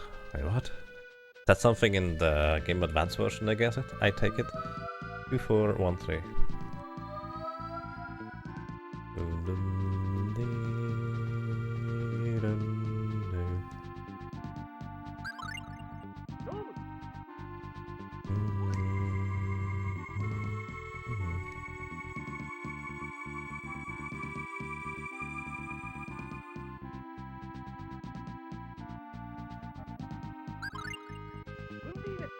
No, Ondini, i flyt.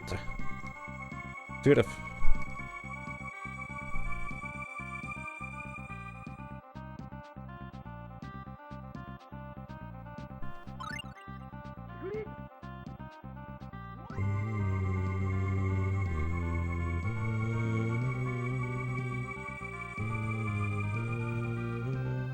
Maybe I should have Field Crest.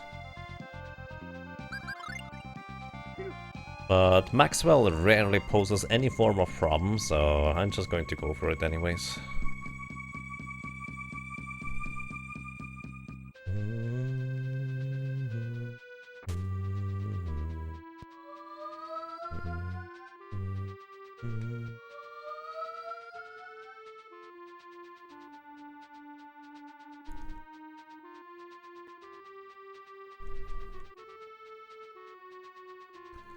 So, also I forgot to equip the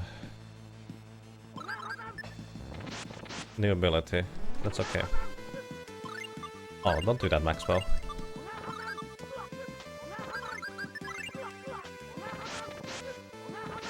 Okay, that was a bit scary.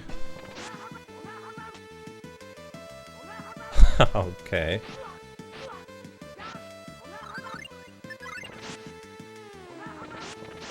I didn't realize how low Cress was on life there, but he should have it here, actually. Thank you for coming closer.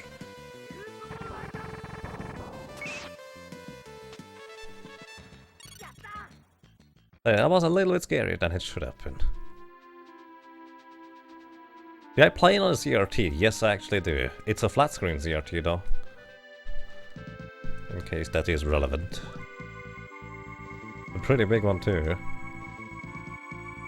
Basically that thing is perfect for video games. It even has a 16:9 or 4:3 mode. Depending on preference. I got that by pure chance. And it was a lot of work bringing this thing up here.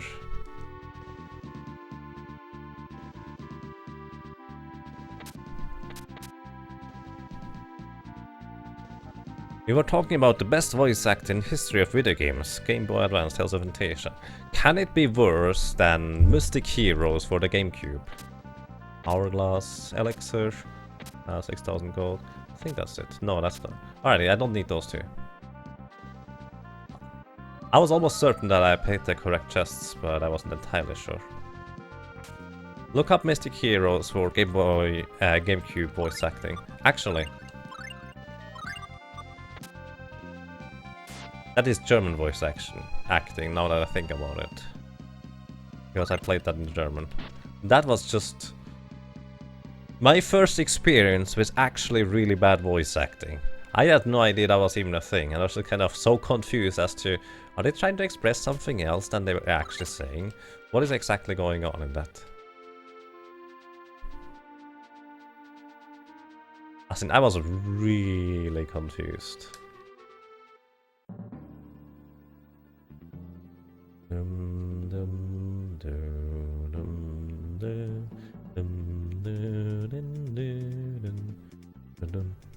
So if anyone has a GameCube or knows German, look up Mystic Heroes and check out that voice acting. The game itself is pretty neat. Nothing against the game.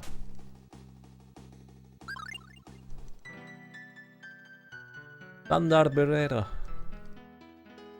Yeah, nothing against the game, but the voice acting is just... Really?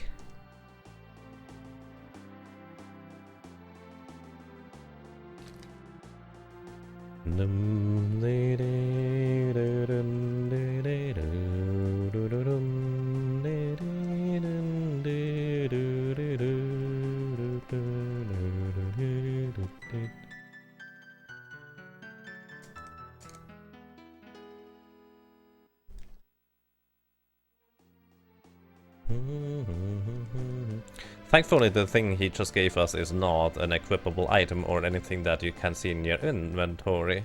Otherwise it would occupy now the first item slot, since I used up all the holy bottles. Do I understand Japanese? No, not really. I memorized the symbols in order to be able to play the Japanese version of this. More specifically, this is actually technically the only version, in a sense. That's not entirely true, but the gist of it is that... Where is it? The gist of it is that there is no official English translation, so I run the Japanese version, because that's kind of the only one that we have. Also, I need to use a rune bottle on the charm bottle.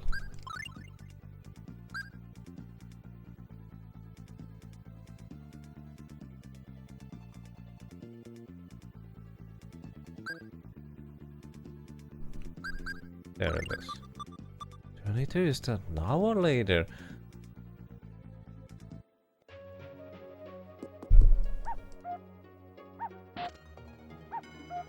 You pick up something of value there.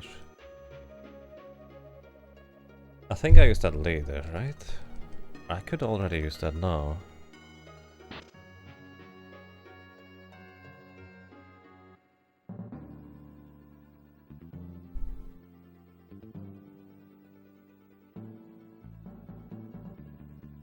So, alrighty, we are coming up to the section where you are supposed to find 5 basilisk scales in order for you to progress the story. But before that, there's a little bit of a wild goose chase going on throughout the desert, where we're going to look for Edward D. Morrison. We ask in the town of Olive Village, did you see that guy? And the guy is going to say, nope, he actually wanted to go to the oasis down south. Then in the oasis down south, we ask the next guy, hey, did you see that guy? Yeah, we did see it, but he went on to the next oasis, to the east. Then we go there, and then we go to the next oasis, and then we go back here, where the villager just kind of goes, look, we can contact him for you if you have something worthwhile to offer, so maybe if you have what he's looking for, he was looking for 5 basilisk scales, you might be able to find him for you. And so that's what you're doing here. Please let me through. Yes, woof. I like doggies. But unfortunately he was in the way. Woof. You have an original cartridge? Yes. I'm playing on SNES with cartridge. I originally learned and wrote the game on the fan translation, but eventually I wanted to change the console. Which, by the way, console plays a lot better in this game specifically. I don't think there is any emulator that emulates this game particularly well.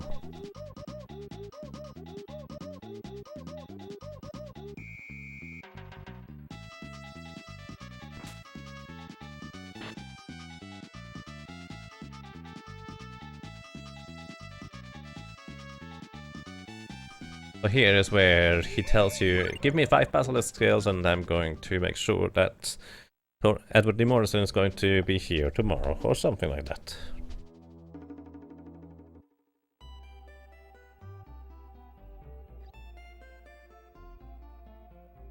Oof. So, most games actually doesn't make as much of a difference playing on console or playing on emulator with just SNES to USB controller. However, on this game, it is a really big difference from what I feel. Like, everything feels a lot smoother, the menus are more easily doable, everything is easier to access, easier accessible if you just play this game here on console. Like, this game is essentially asking everything and more from an SNES system, and I think most emulators are not necessarily well equipped to handle this, since they tend to lag a fair bit more in various areas. It is not necessarily noticeable if you've never played on console, but it is very noticeable to me whenever I have a longer session of routing or practicing or anything like that on emulator, and then come back to console. It just feels so much smoother. So yeah, that's what I'm doing here. And yes, generally Japanese games are not all that pricey at all, actually. The thing that usually costs you the most is maybe importing it from Japan, but most of the time Japanese copies of games, let's say Chrono Trigger, Final Fantasy VI, Final Fantasy V, those are a lot cheaper than the English versions.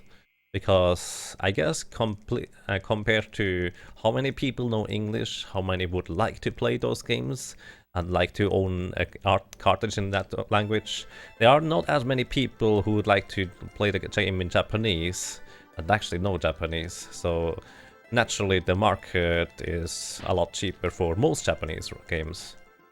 This game here probably is actually even on the higher end of how expensive it is. Also this time I'm not going to forget that I need to go and get the badge before I can actually move in there.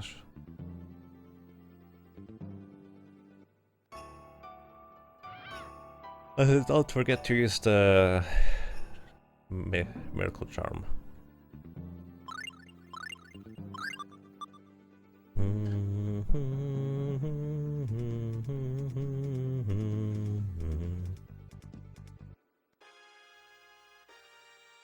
SNES processor beats PCs?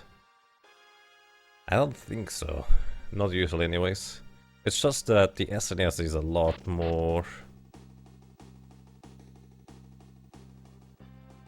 specialized into doing what it's doing. Also, developers for SNES games needed to be ridiculously crafty in order to get the things out of the system that they wanted to. For example, here, the SNES can actually not play, I think, longer than 4 seconds of sample sound. Sample sound is essentially whatever sound you want it to play, including voice acting, or singing for that matter.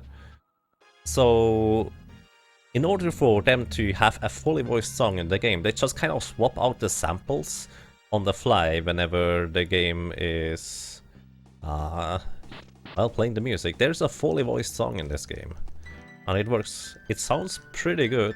Obviously, it's not the highest quality compared to what we are used to nowadays, just listening to stuff on the internet, MP3, etc. But it is ridiculously high quality for that time.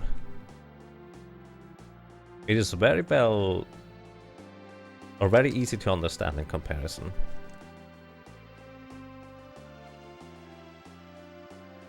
Also, often ample cartridges made for Japanese games. Oh yeah, that's true. They were not expected to sell well in Europe and USA. That's true, Marisa. The Fan Repro cartridge cost you 35 euros. Oh wow, does that actually work, if I may ask?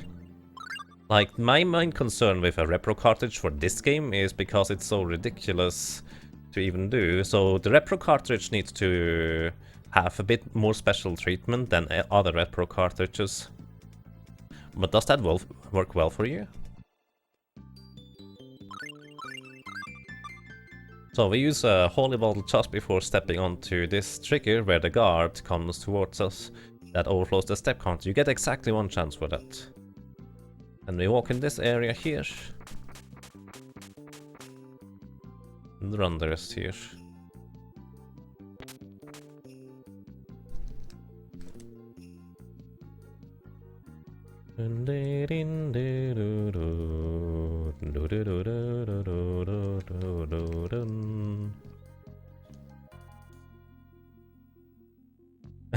The HDQ 2007 task block. Yes, that was amazing actually. I was sitting there and I was just kind of wondering. That is kind of ridiculous. And I figured that can't all be the SNES. But I did not realize that the sound was coming from the 2 NESs. That was ridiculous, just really, really clever. The thing is, that will be really, really hard to top next time for a task block, if they are going to do another task block. Oh shoot, I need to walk here a little bit. I actually made a few missteps. Okay though. I used to get an hourglass inside the Treant Forest, but this is actually pretty far out of the way. So I no longer go for that hourglass. And instead, just forego that hourglass and get another one. I used to get both hourglasses in that area, because that makes it a bit more stable. But I usually had 1 hourglass left over that I did not end up using. Here I pick up an item that is called a Gorgon Amulet and protects you from getting petrified. I don't actually use that item. I just pick it up because it's worth 26,000 gold. I don't usually need that much money, but sometimes it could be handy.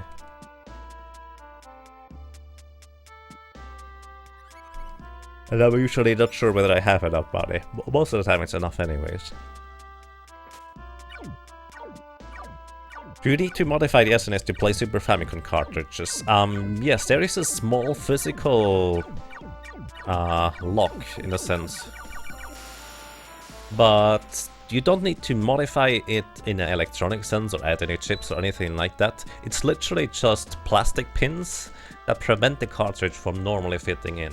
You just break off the plastic pins and... Oopsie. You break off the plastic pins and it is perfectly fine. Golden Age of Nintendo SNES? That is a fair opinion to have. I really enjoy a lot of stuff that they point out later on as well, though.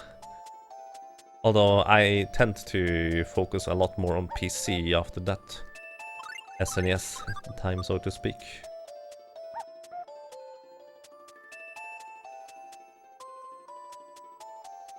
Oh, now I can walk, actually. I remember this is a slight rewrote. The holy bottle situation here is slightly tighter than it was before. Just so we can get all the way here and then run all the way outside and still have holy bottles left over for the rest.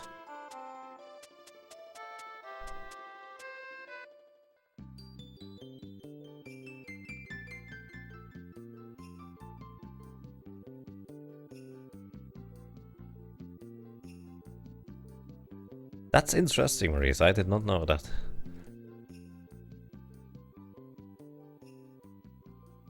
You didn't understand much? I didn't really understand much either, Joker, but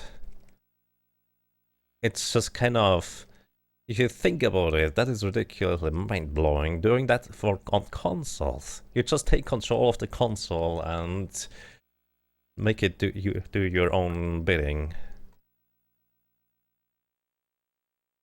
Holden crotchet enough to agree that the SNES was the golden age. I liked a lot of Nintendo 64 games and GameCube games and even some of the Wii games, but essentially towards the middle of the GameCube's lifespan, I started playing more and more PC. Let's see.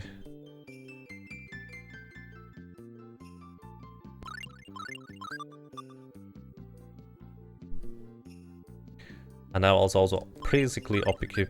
Oh, use the holy bottle, please. I was also basically occupied by playing Ragnarok Online on PC, and MMORPGs take up so much time.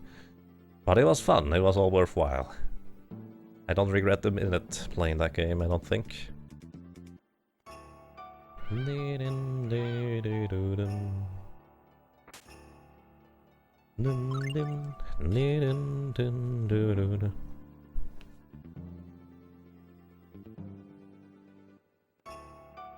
Let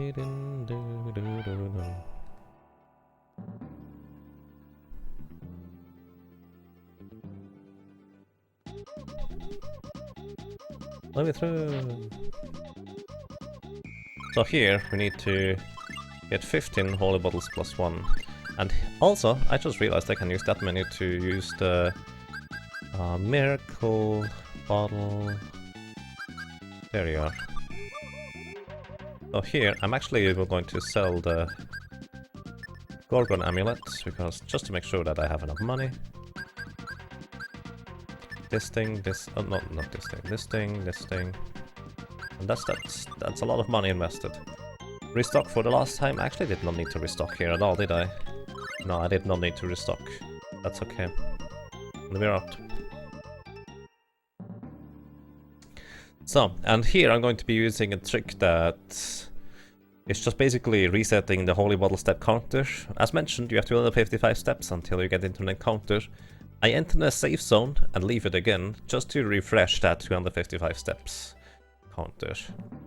And it will last me long enough to go all the way into the tower here, which gave me a total of 1 more holy bottle. This first room has no encounters, this room here has encounters. So, alrighty, don't forget to go through. The gimmick of this tower here is that you need to change the background music in order to fit the description on the tablet in the middle. And you just kind of need to know where it is, essentially. That's all there is to it.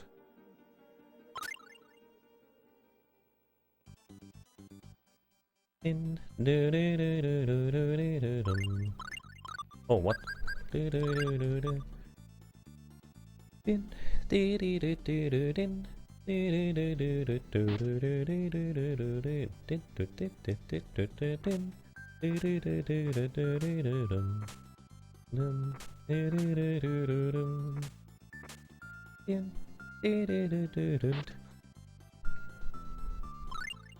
Use a holy bottle in front of this statue here to overflow the step counter. I can run in this room without wasting any steps. But the Holy Bottle Road is actually so tight in this area that I cannot reach the next statue. I literally have to use a Holy Bottle before I reach the next statue. It's just a little bit too far.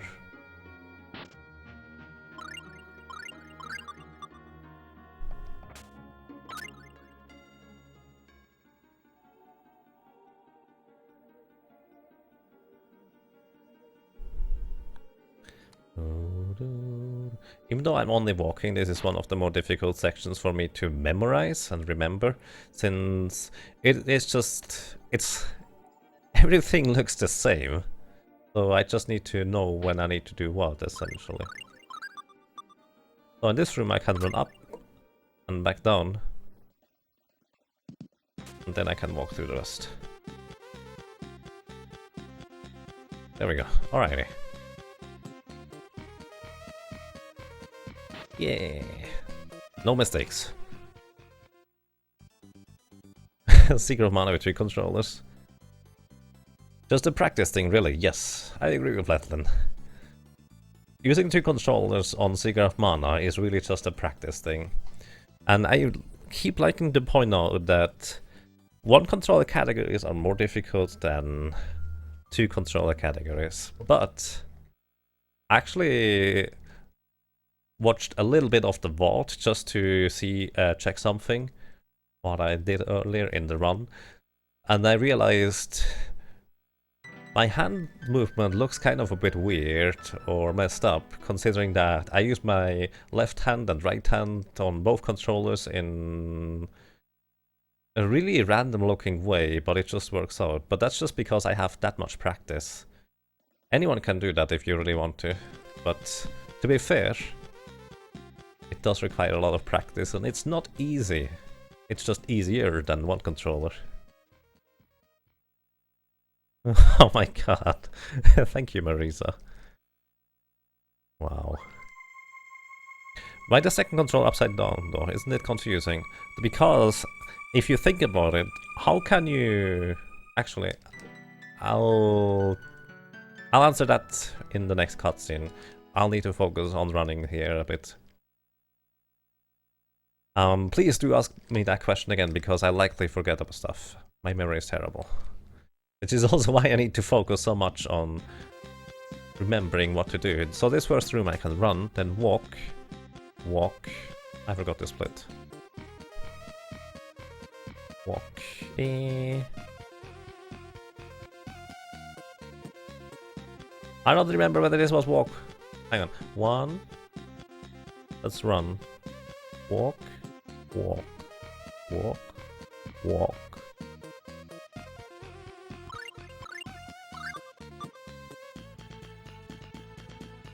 I don't remember which one it was. Oh my god. I know I can run 2 rooms. I think this one is the second one. Alright, there we go. I needed to stop there for a moment. As I said, my memorizing ability is really terrible. Whoa. Unmaddy subscribed with Twitch Prime 4 runs in a row. Thank you. Thank you so much, Unmaddy. Feel free to correct me on how to pronounce your name, by the way. But thank you so much for a long time of support. Really appreciate that. Alrighty, let's see. This is a cutscene, I can explain stuff.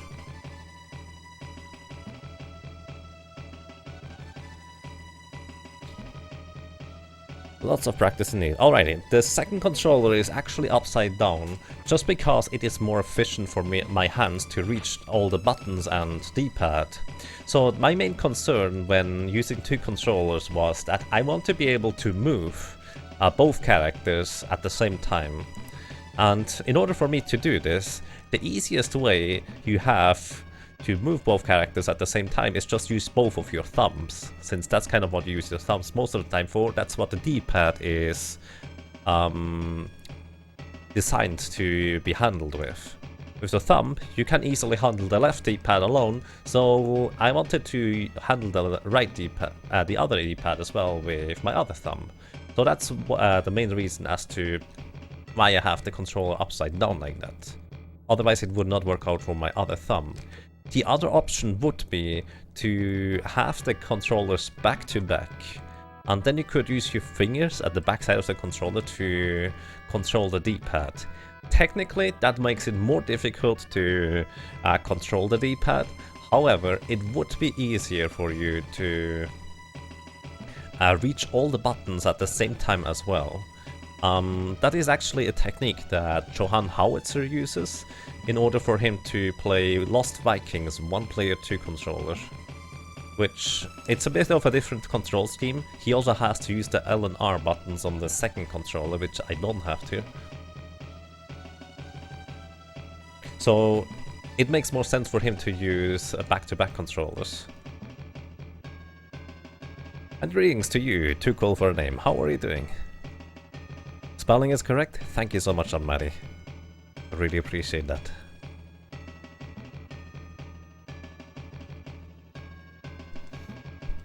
So in a sense, what I did is what I do once in a while. I just sat down and tried to figure out what is my most optimal setup, and then start to theoretically figure out the setup, and that was my thought process as to how to do that. I did try the back-to-back controller for a while, because I figured that is actually more efficient, because you can reach all the buttons at the same time. However, it turns out that my hands are actually too small to properly handle the size of 2 controllers back to back.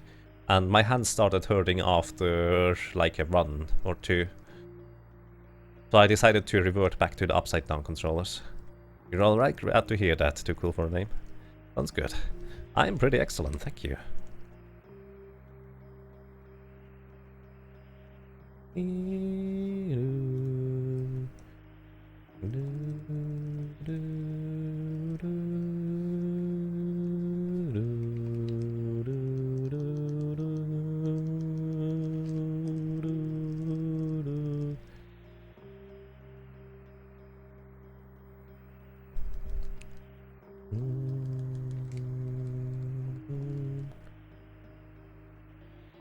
So, as I said, that's something that I just kind of at some point sat down and figured it out just by thinking about it, and then practiced what I figured out by just holding the second controller upside down.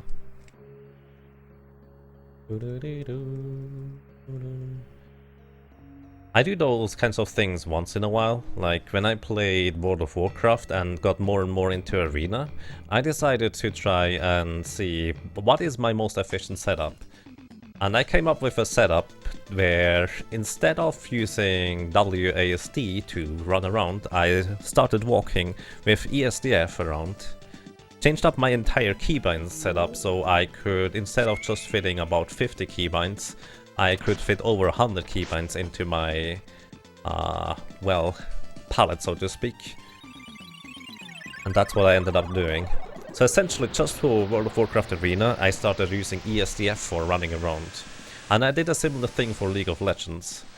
At some point I realized in League of Legends, it is actually way more efficient if I could use my left hand as well as my mouse to move around the camera. Normally you just move around the camera with the mouse by moving it over to the edge, but that is inefficient in so many situations where you have nothing to do with your left hand.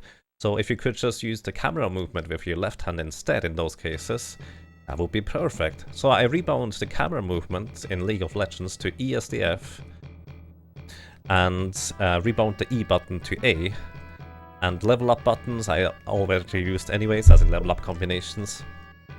And the D and F button I rebound to G and Z. Basically I just learn new systems because I figure out they are theoretically more efficient and it makes more sense for me to use that like that. The rest is just you practice them. And I would also dare to say, in StarCraft 2, the same would apply as I did in League of Legends. It would be more efficient at times to move the camera with your keyboard instead of only relying on your mouse. However, I've never got particularly much into StarCraft or StarCraft 2 for that matter. Or any other...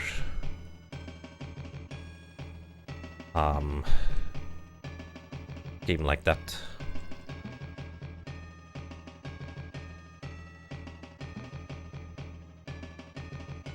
You have food! Nice. Enjoy your food, Ongier.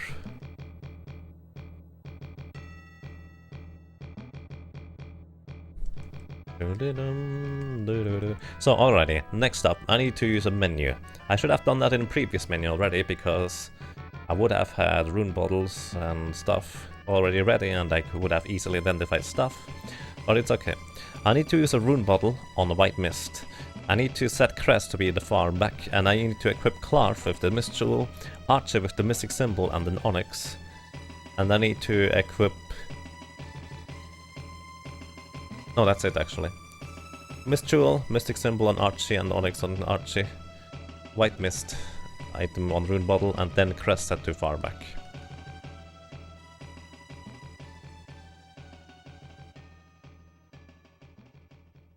Yes, Sonjeff, that's exactly what I do too.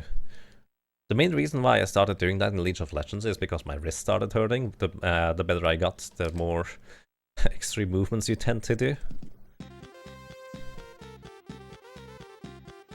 And so it was just also a lot lighter on my wrist doing that.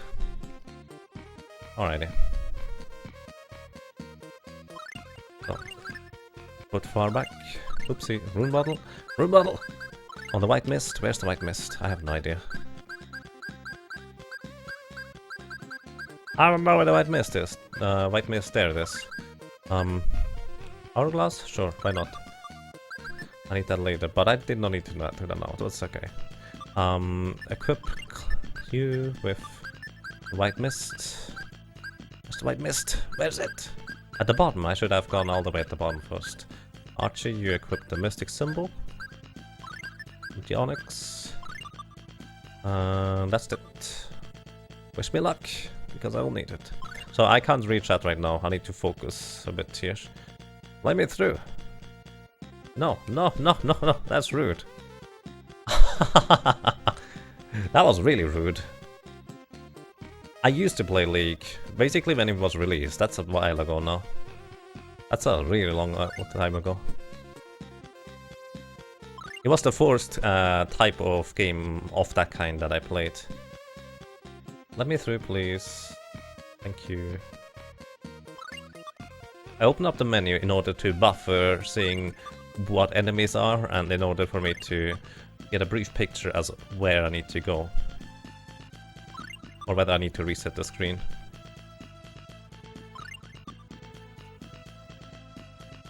I played League of Legends when there was still ELO and not those ranks. As in straight up the number. That's a really long time ago.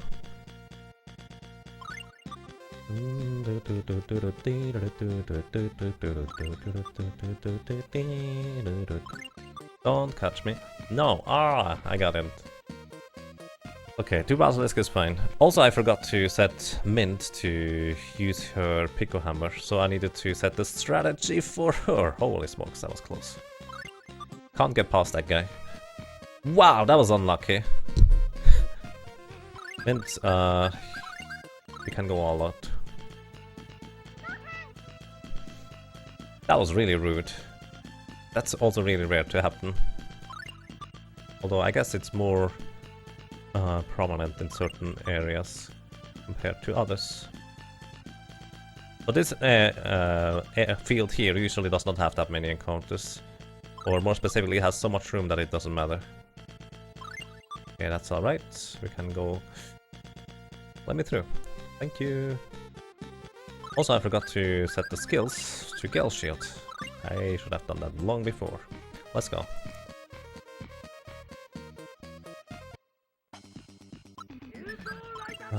Clarf? No, Clarf. Maxwell. I thought I had Clarf the first time, so I was really confused. But I think I pressed 1 too far down. So Maxwell can destroy that poor little dragon up there. But those were really bad damage rolls. Maxwell can do up to 1000 damage per hit. Actually pretty impressive.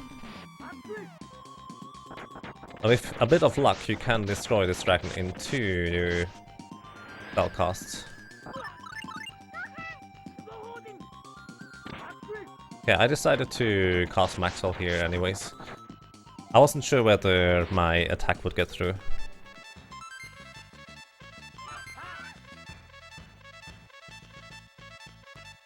So Archie gains a few levels, Mint gains a few levels, and also Clark gains a few levels. Oh shoot, I need to move.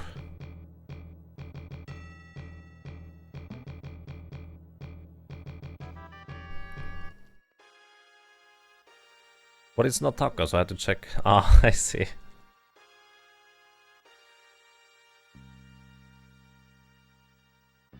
I see. Sounds good, Levat. Did they start doing that in the pro scene as well, by the way, for StarCraft? Because I know wrist injuries are actually a serious issue in the StarCraft 2 pro scene.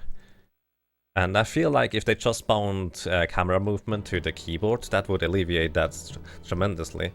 I actually posted various posts in forums when I was active in League of Legends, when issues about pros having wrist issues. And I figured that would help them, but that kind of went under, I guess.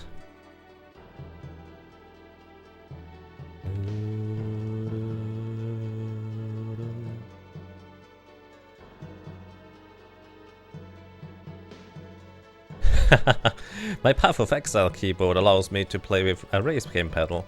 I mean, why not?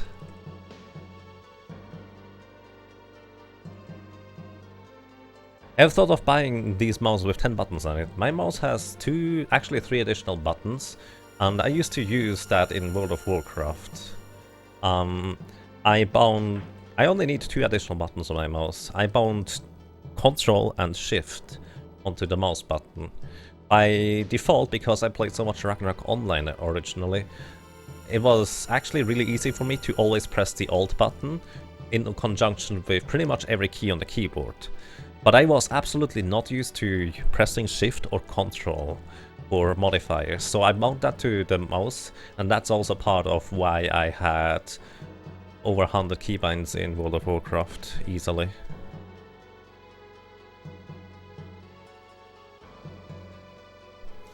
For me, 2 additional buttons are more than enough. I don't need more than that.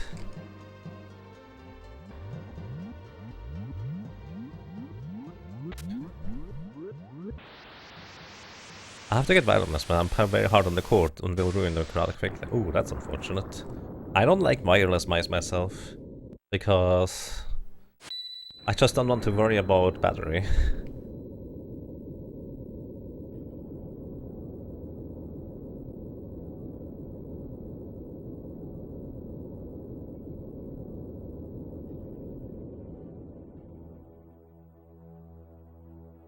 Pro consultant for League of Legends.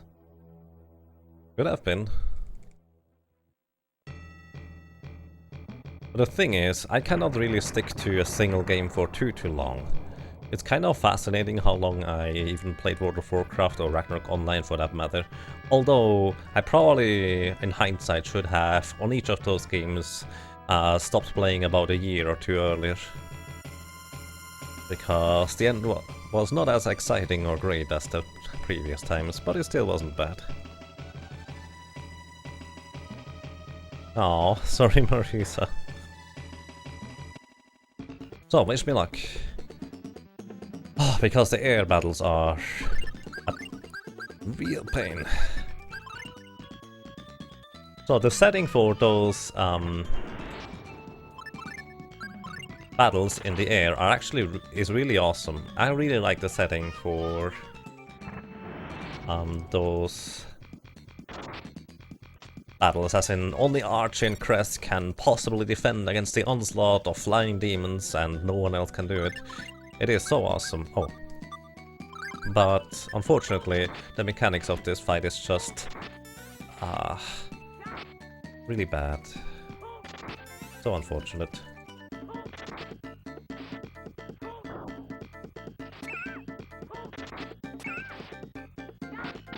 So I actually pulled Archie closer to Cress, so she would attack the Light gave her a broom. And that's the reason why I even gave her the broom in the first place. Nice crit. That was a really good Light fight. You cannot damage those guys with...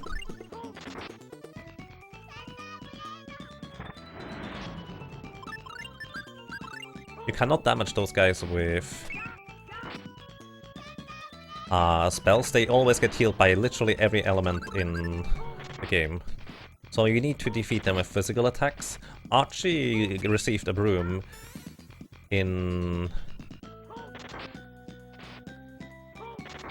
the Mines of Morlia that I actually equipped on her. I did not use to equip that on her, but just 100 damage, having them occasionally, plus she can hit every one of them easily in melee combat, makes this pretty much worthwhile, really.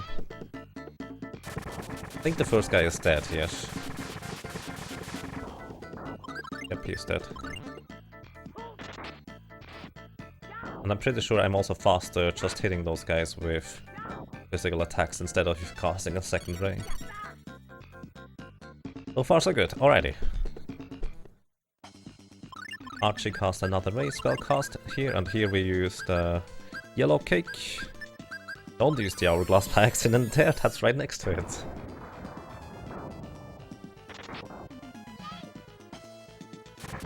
So, we tell Archie to cast another ray. And then we use the second yellow cake. This is the yellow cake that I picked out in Mines of Morlia. 2 of them, in fact. They are tremendously powerful.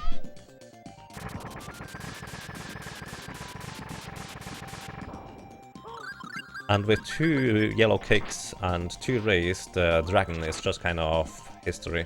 The thing is, trying to defeat that dragon without yellow cakes would take about 4 more rays from Archie, so you can definitely see how it's worth using the yellow cakes here. Plus the combat is really irritating to deal with, so Crest can almost not attack the dragon at all.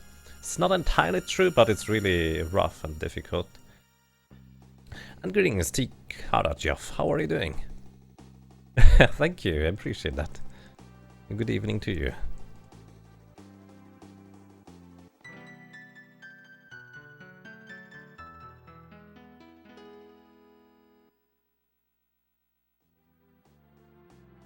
Yellow Cake, also known as Mini Yuke. Yes, basically it unleashes the strongest fire spell in the game. So, and now I have to once again focus. If I miss anything in chat, I apologize. I cannot really read chat during this section.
Okay, got it.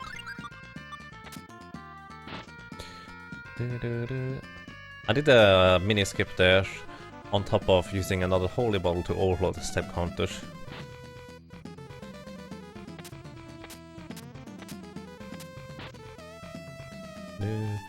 Oh no, hang on.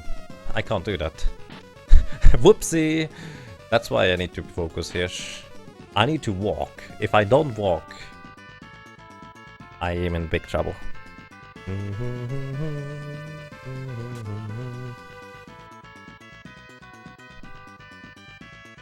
Okay,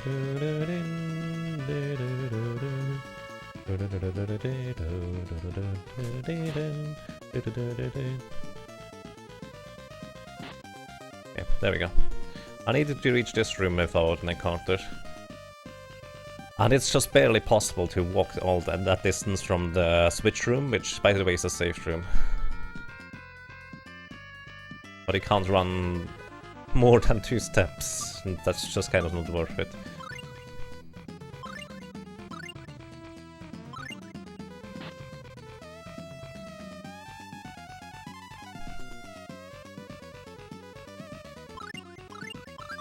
Last time I learned I can't run actually to that position. At least not reliably.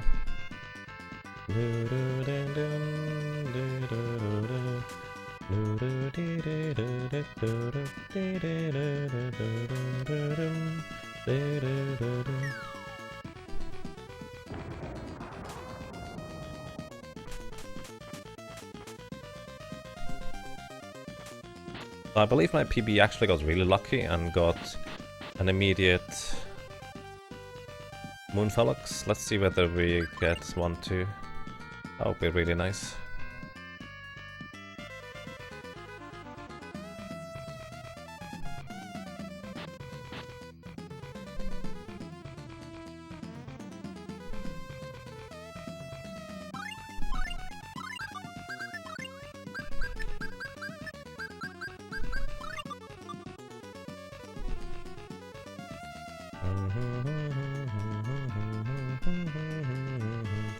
I forgot to equip Clark jet boots earlier, but that's okay. Actually, I need to get the fireball spell first.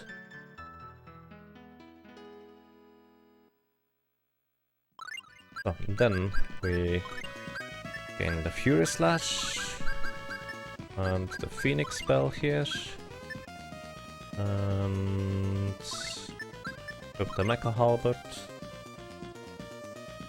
That's it.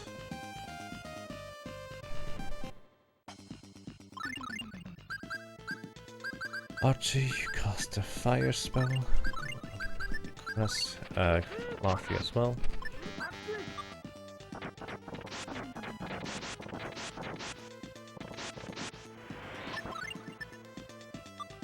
Actually, no.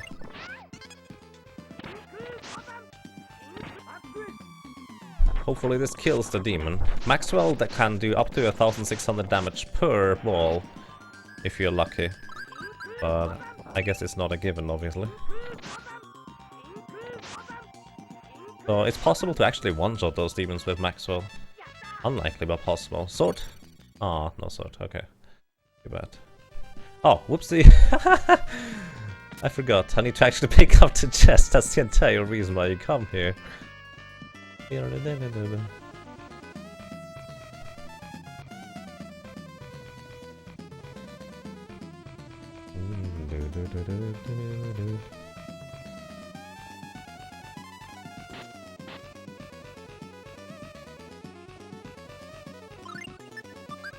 Oopsie.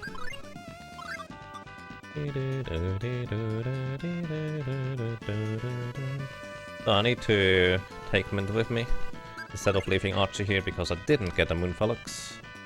And run through half of this room here. I think I can run a bit further actually. Nope, I couldn't run that far.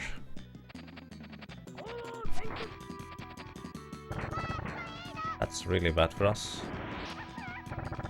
That's really, really bad.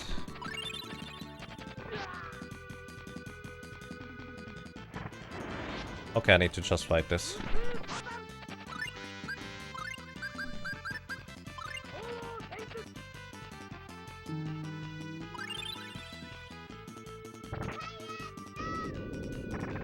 That should kill that thing.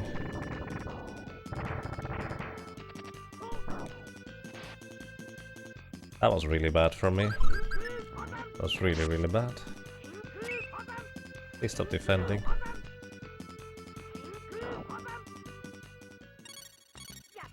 Question mark sword, if I'm lucky I get that thing, but unlikely. That was really not good. Really, really, really not good. No, not good, not good, not good at all.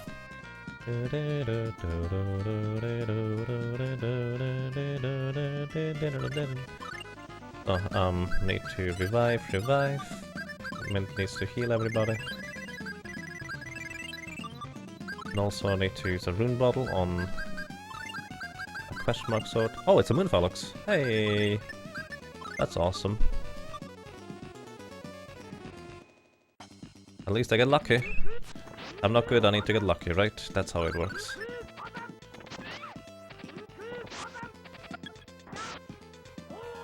No, don't use that. Whatever, that's okay.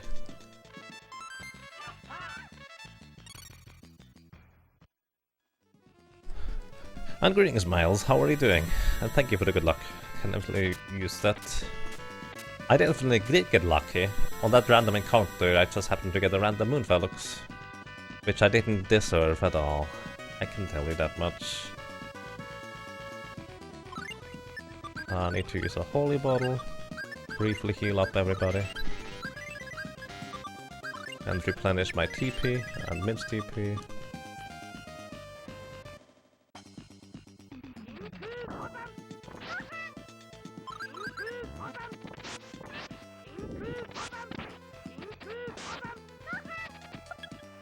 Thank you, Mint. That's pretty much as good as it gets.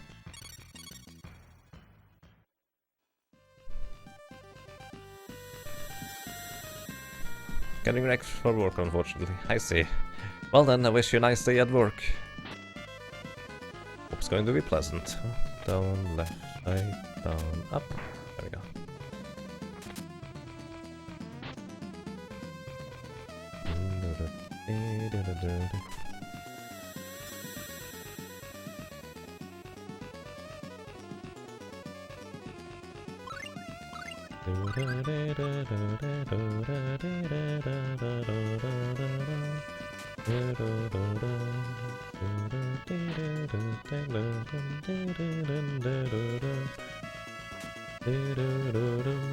On the bright side, Arch actually gained a few levels, so maybe she will deal more damage with Indignation now.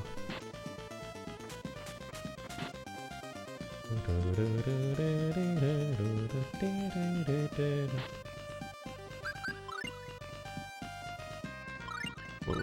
Okay, I feel risky right now. Let's see whether I can run this entire stretch here. I can. That's good to know. Because I did not used to use up that holy bottle to its full capacity, I realized. But now I do, I guess.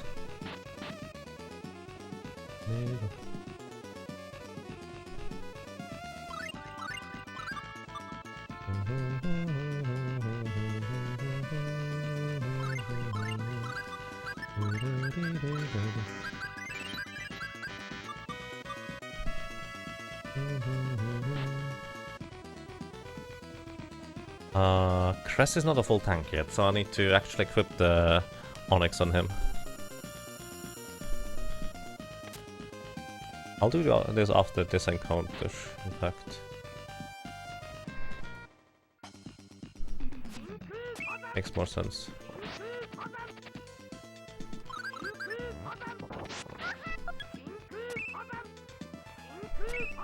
Please, don't defend too much. Okay.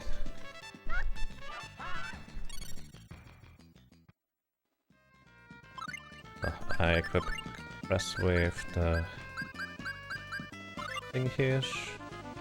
I heal. Very much Mint. Get you to healing mode, replenish your TP. Okay, that's all I need. I think that's all I need. Oh, I forgot one thing actually. I need to set Crest strategy far forward. So I need to do this right now. Right after Archie starts casting Indignation, I'm going to set Crest strategy far forward.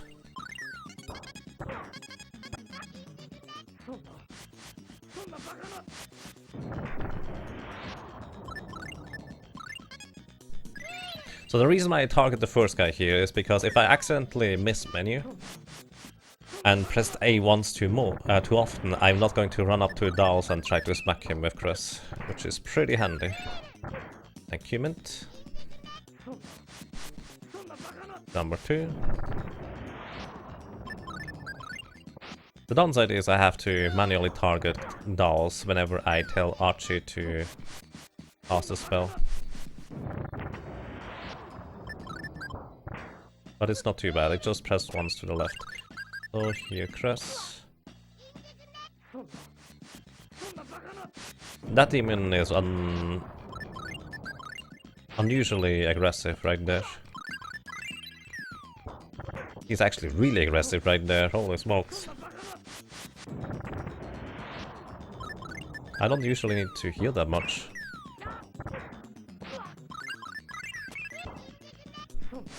As in, usually Mint's heal is almost more than enough.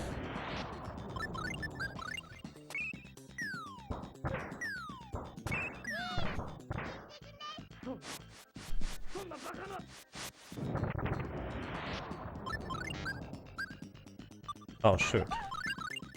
Need to replenish Archie's TP.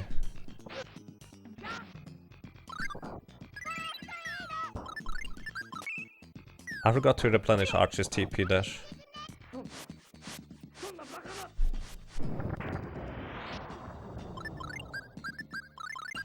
I'm going to use the... We have one lemon gummy, I'm going to use that here. This should kill him, I think. Either this one or the next one.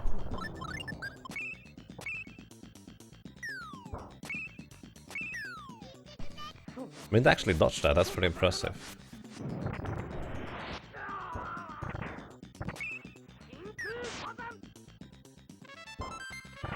The game screen goes a bit weird when you defeat the demons after you defeat dolls. So despite my pretty big blunder on getting to battle and having to fight that, which lost me about, I don't know, a minute, we're still not too bad off there.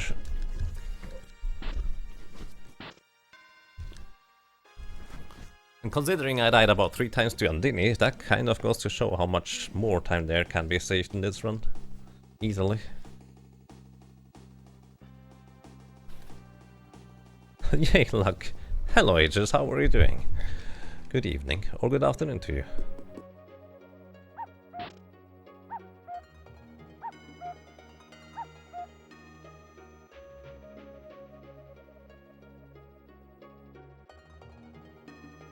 Oh, you're right, Hannermill, you're completely correct. That missed it by about 10 seconds. I actually forgot about that. You're completely right, for some reason I had in mind that this was actually the record there. Which I remember having a much worse early game.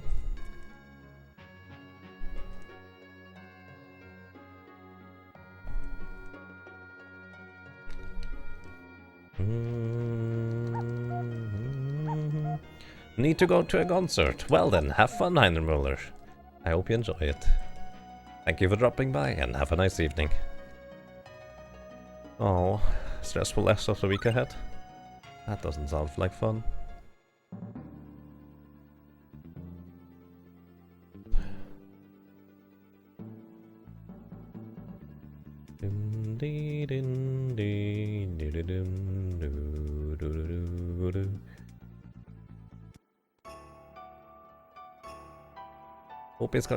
Hope it's not going to be too stressful. I'm doing quite excellent, thank you. And take care, Heidermuller. Have a nice day.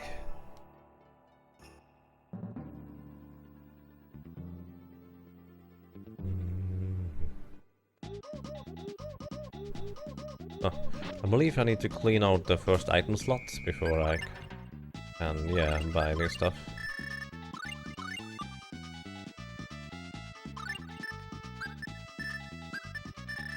Also buy those.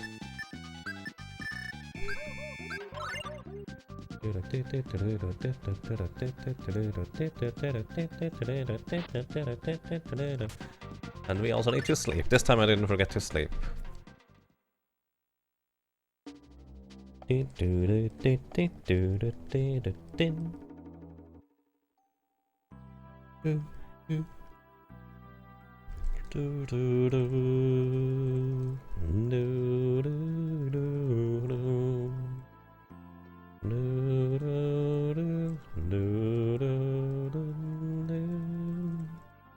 Excuse me, I really like this music.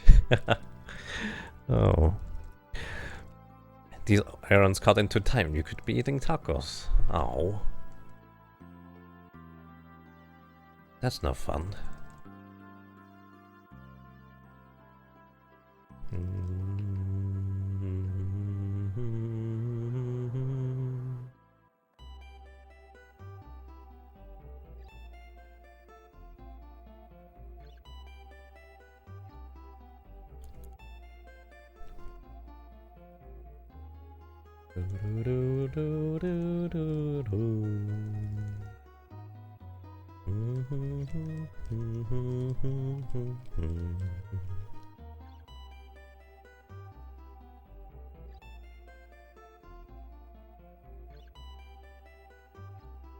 I need to make some homemade tacos sometime. Or maybe find a place that actually sells them. That works too.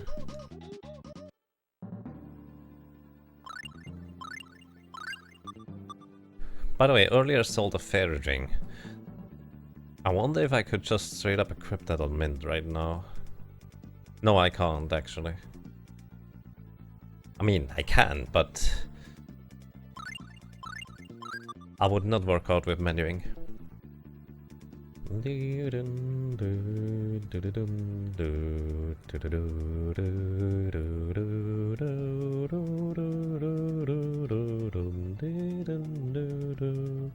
So the thing that I seem to forget the most currently is the formation setting.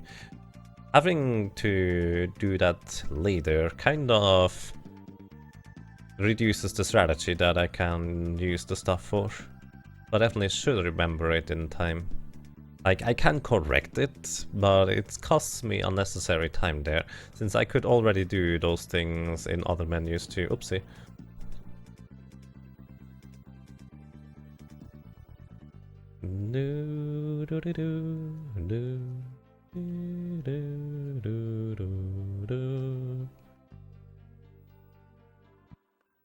And here we are in the White Forest.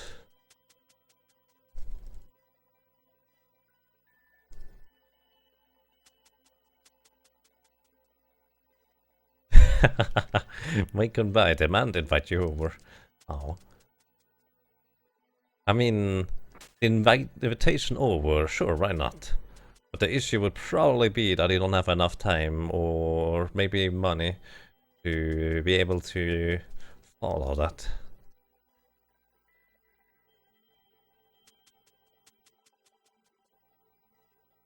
I mean, if I had something to cook for someone else other than me, at least then I would be more motivated to actually make something more than just the usual stuff, really.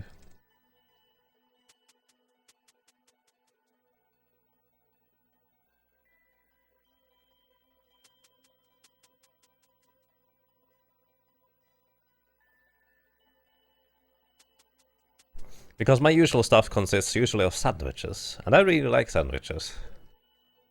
But a bit of diversity wouldn't hurt once in a while, I guess.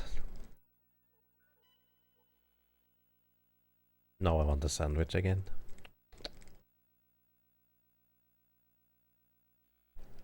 On a random note, while I was in the USA last December through HDQ as well, I actually gained about 4 kilograms just because I was fed pretty well, to say the least, including tacos sometimes.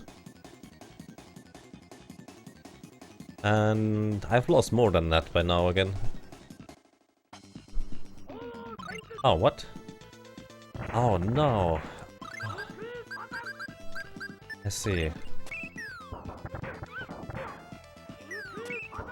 No, stop it. Stop defending! Holy smokes! You're not supposed to defend that often. Also, the guy in the back, please stop shooting stuff at me too. That is really not nice. There, 2 hits. Thank you. Oh my god. They were really not nice to me just now.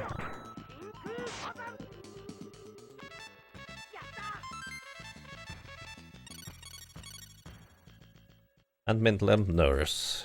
Excellent. That was a lot more projectiles and attacks than ordinarily.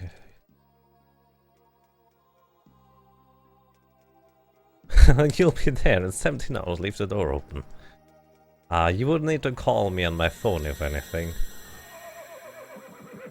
Because even if my door is open, the door at the bottom will not be, since I don't have a doorbell. That would be kind of difficult.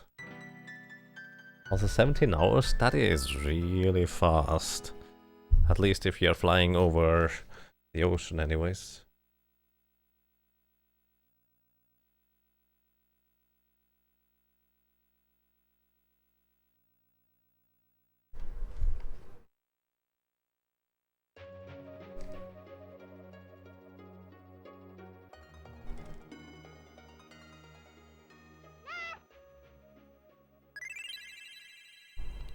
Nurse.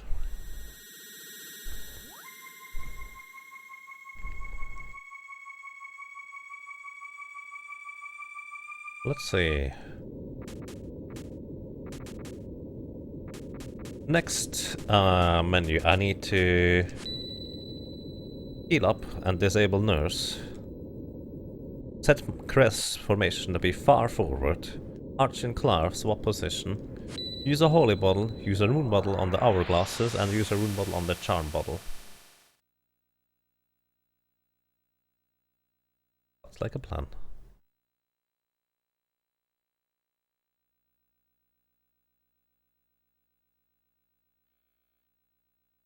Yup, it's a terrible idea.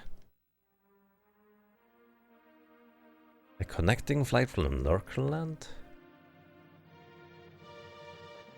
I heard Lurkerland was the entire world. Because there are so many lurkers from everywhere. Hehe. On that note, welcome to all the lurkers. I hope you enjoy your stay. Don't worry about answering, just enjoy the lurking.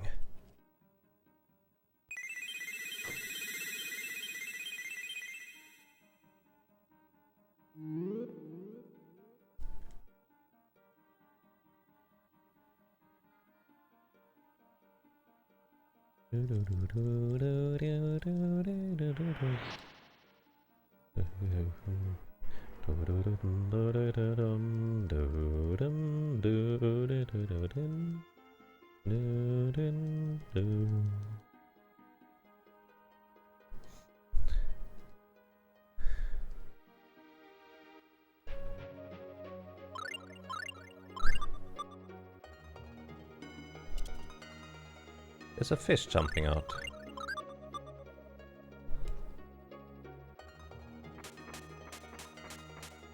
I think I didn't do that right.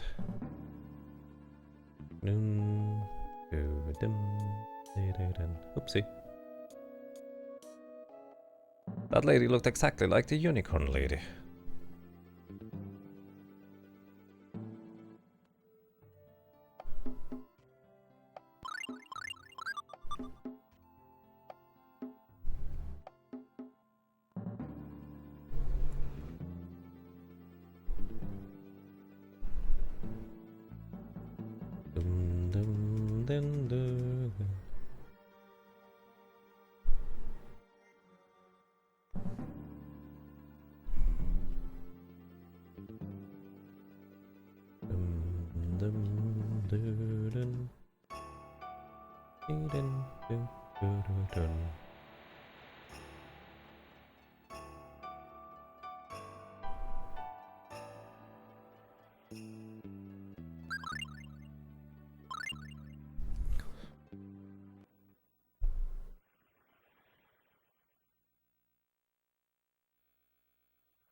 Handini!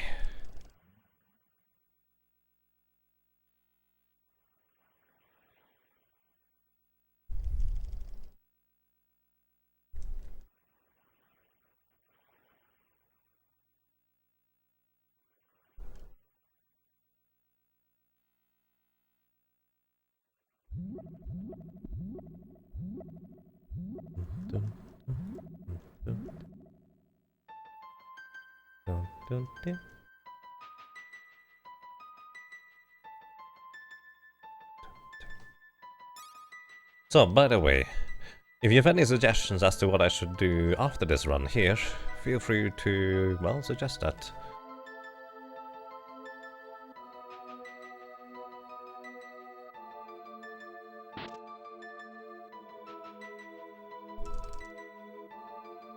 Alrighty, don't forget the menus. Don't forget the menus.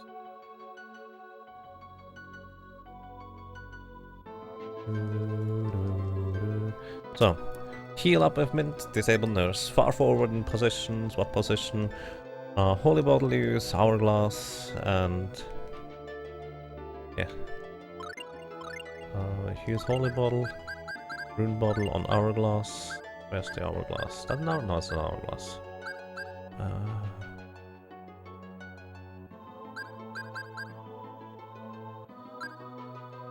Is it on this too? Where's the hourglass? Amagudas. There we go. And heal with mint. Disable nurse. Far forward. You go back, you go forward. I did use holy bottle.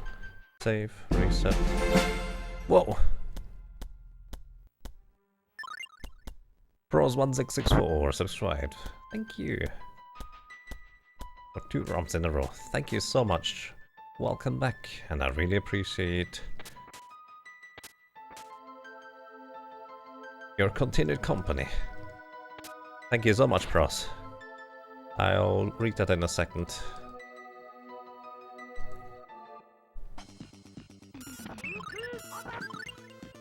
No. Here. No, Archie.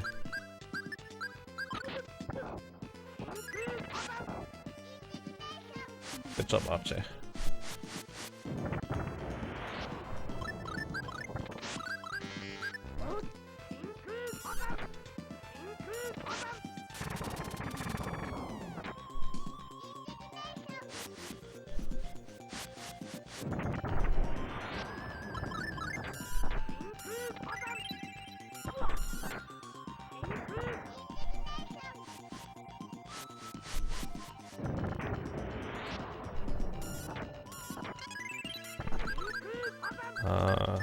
Finish TP.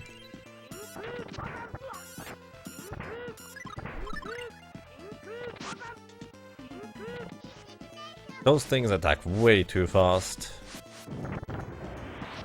It almost completely depleted my HP.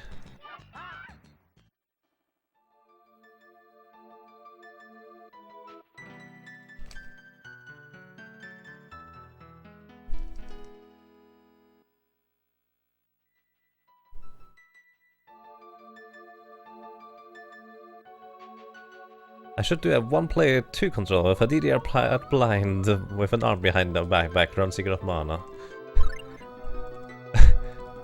That would be pretty difficult. But Pros, thank you so much for 2 ROMs in a row. That would be more than difficult, actually. I mean, just doing a blindfold Secret of Mana might be a challenge once in a while. Or double speed. Yesterday I saw them run Link to the Past on double speed. Just because why not? Could be fun for Secret of Mana too. Did I look into this Final Fantasy VI ROM hack you posted a while back? I looked into 2 different ones. One I actually tried out offline for a while. I don't know which one that was. But before I go, I'm going to save. Also, don't forget to equip Mecha Halberd. There we go.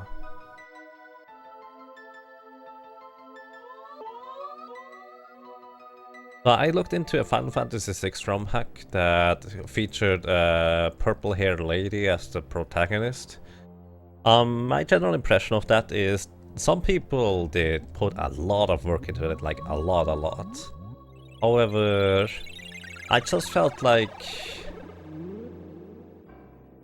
it wasn't quite there to the point where I would like to play it.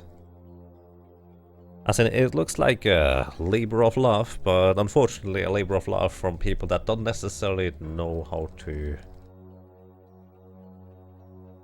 design a game. At least it seems just a bit rough around the edges, relatively unpolished.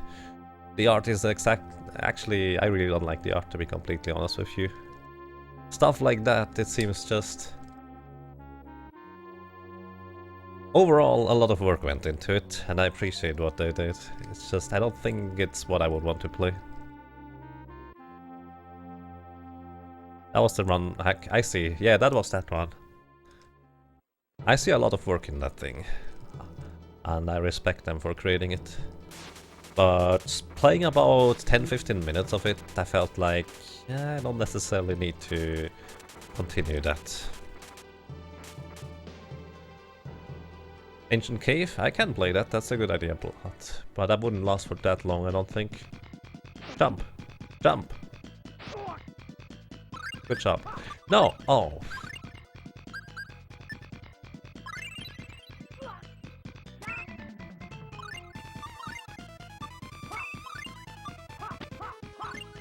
Okay. Stay. Thank you, Mint.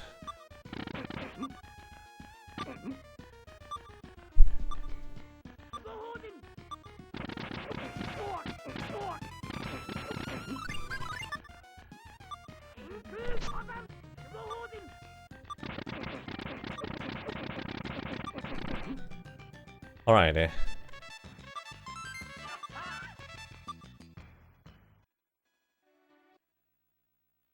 That was a bit of a mess, but it worked out anyways.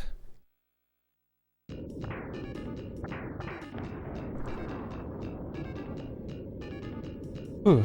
Alrighty. As I said, I can see how much effort they put into it. I'm not going to diminish that, so yeah.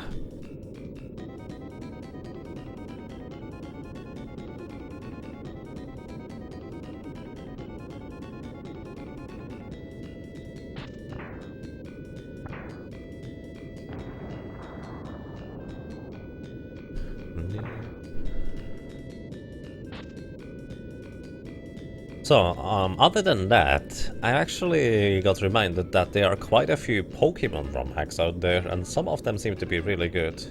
Although I likely will not play them on stream, because I already started playing them, just kind of in company with someone.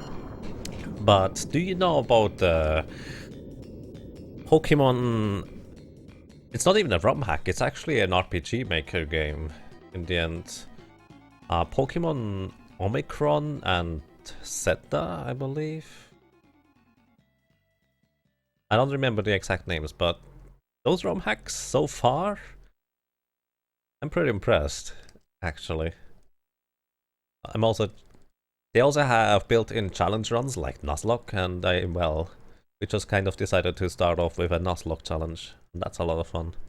Because I did not expect to get so attached to certain Pokemon that happened to end up, well, just kind of getting from it.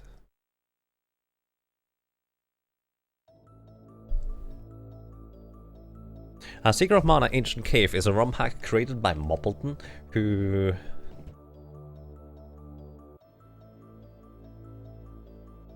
essentially created Secret of Mana, well, ROM hack, according to the Ancient Cave in Lufia 2. Essentially it is a roguelike, and you start off with your characters being relatively weak, and you kill enemies. They scale both with your levels, and the further down you go, they also become stronger and stronger, have more HP. Pretty much everything is dynamically generated and adjusted based on circumstances. Stuff like that. It's not a randomizer per se, it's more of an ancient cave ROM hack. Randomizer in general you would kind of understand more like items are distributed in different locations and stuff like that. Thank you, Blood.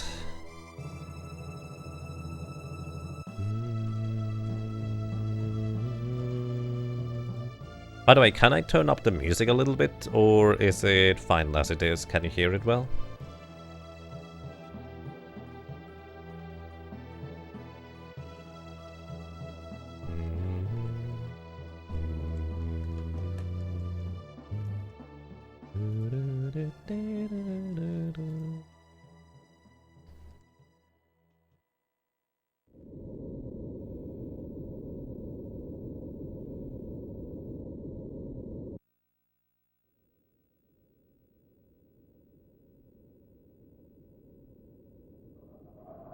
Mode is fine on your... Alrighty, thank you.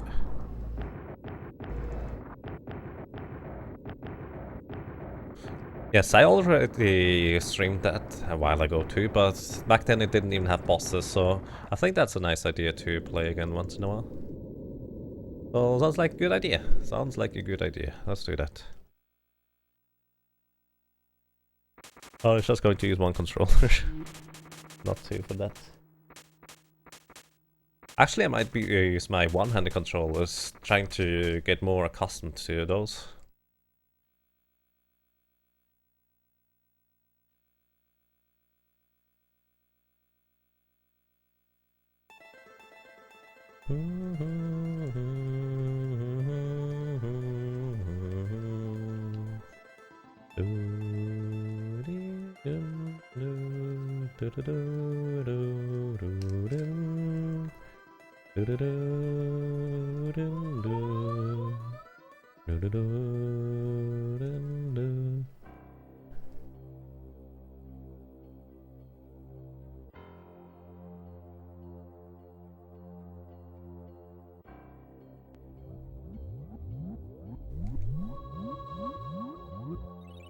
But don't forget to use actually the Sage Leaves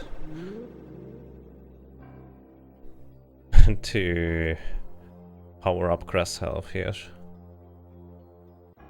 One-handed? Well, I have one-handed controllers for the Super Nintendo, and I still want to practice getting used to those.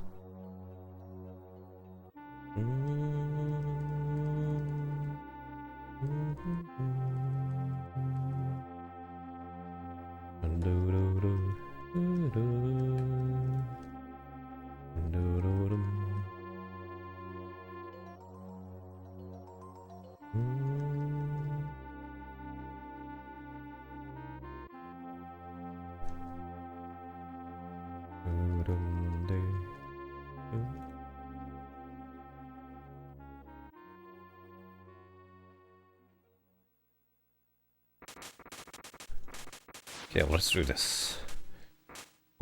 Sage leaf, next army, that's it?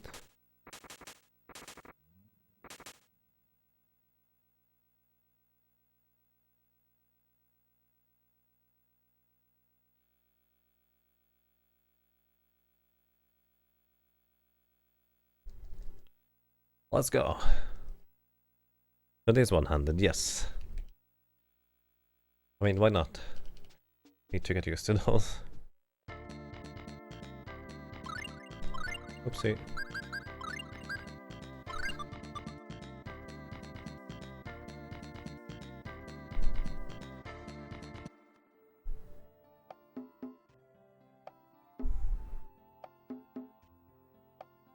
No! Just too far. Actually, the mid-run adjustments there, basically.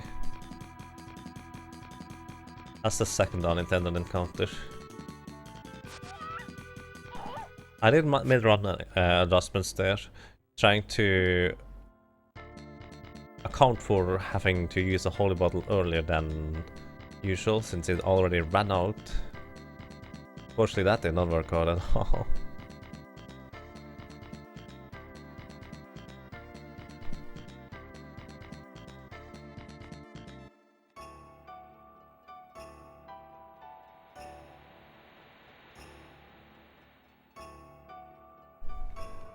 Where am I going? That's the wrong way.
Alrighty, let's go and get Vault. But before that we need to do menu stuff.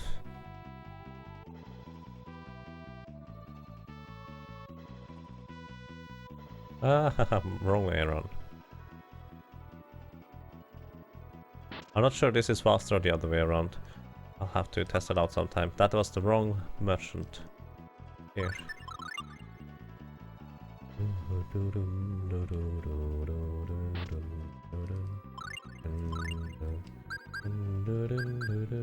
no. No.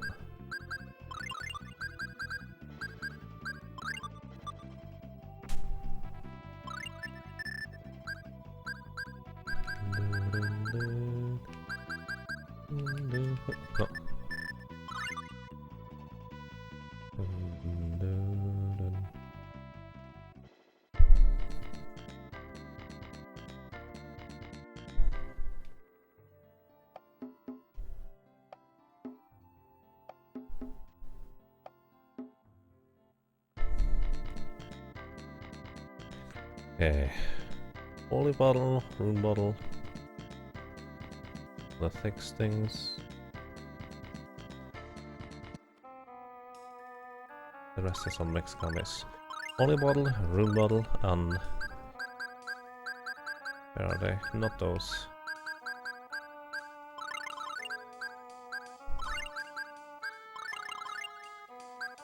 The rest is on mixed gummies, as many as possible. Where do I have the mixed gummies? Miracle bottle. Okay. Use one of those already.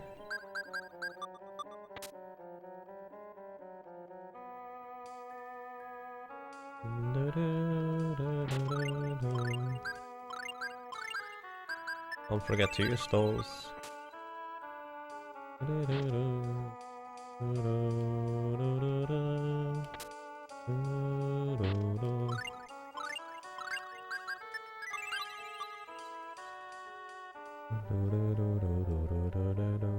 Oopsie.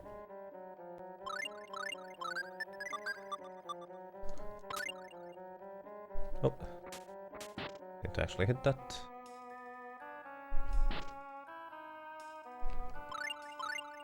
It's too far away actually.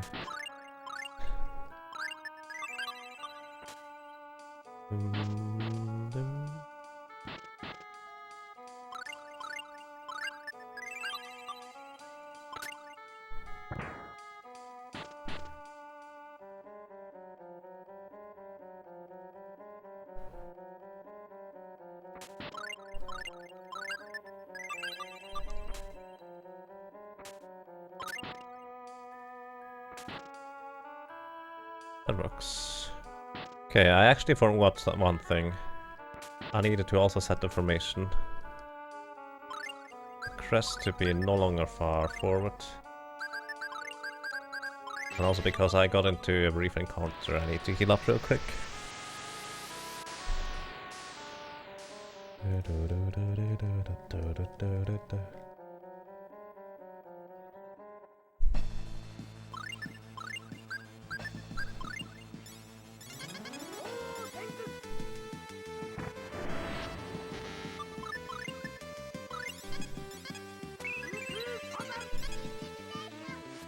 Oh, that's the wrong thing. Okay.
Sorry, man.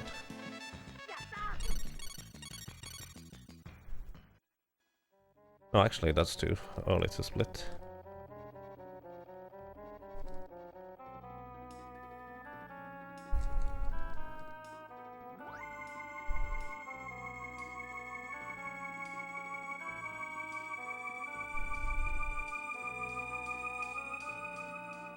And yes, what Blood says.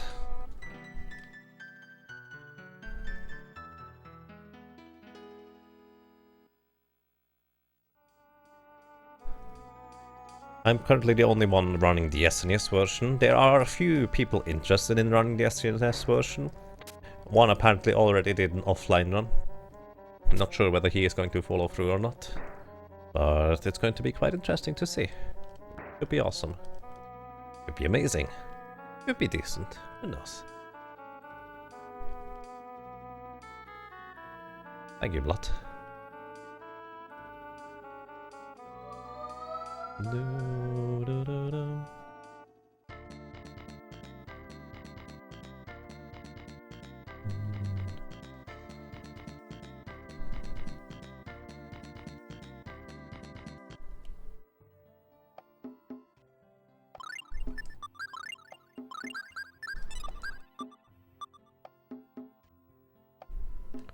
Did I need to heat up mint? I did actually.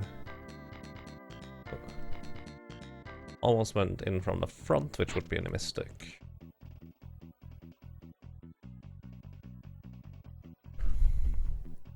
No one runs the Game Boy Advance version, nope. There are actually quite a few Japanese runners for Tales of Phantasia for the PlayStation, and they're really good. Like, really good.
Thank you, you don't need to explain it to me again. Make sure you press the B button there. I also get a lengthy explanation as to how to use ReArts. Or maybe you want to know how to use ReArts. That could help too. Wow.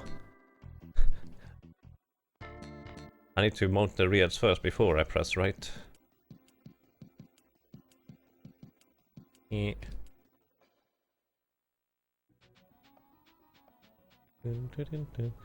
Buy the weapon, the polearm here. The polearm is crazy strong, by the way. The polearm has the same amount of attack power as the legendary sword that you get later in the game. The only downside is it doesn't hit as well. So that's why the legendary sword for RTA is still superior. But that pole armor is still worthwhile. Use it against 3 bosses.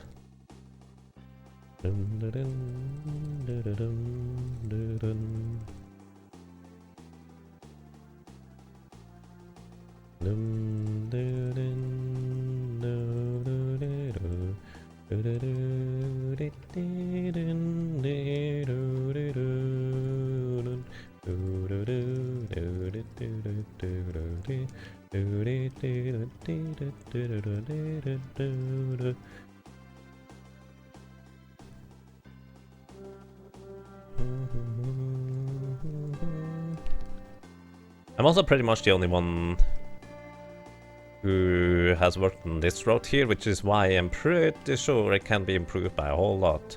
Since I tend to overlook the most simple things and, hey, why don't you just do this over here, and why don't you just do that over there?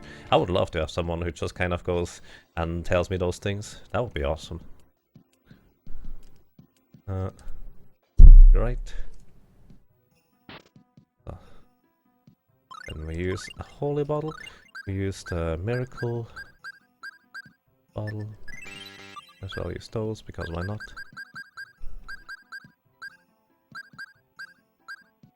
Where is it? No, we don't equip that yet. Where's the miracle charm? Miracle charm. There we go. Let's see. Buy. Oh, can't buy that much. Need to sell something first. That should be enough. No, it's not enough. Need to buy some, sell something more. Oh, now it's enough. Wait, what? I did not need to buy those. It would have been enough if I didn't derp there in the menu. Did I use a holy bottle? Should have used the holy bottle. I'm pretty sure I did use a holy bottle.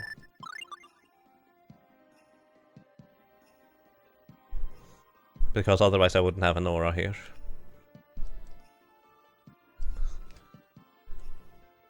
So, afterwards we go...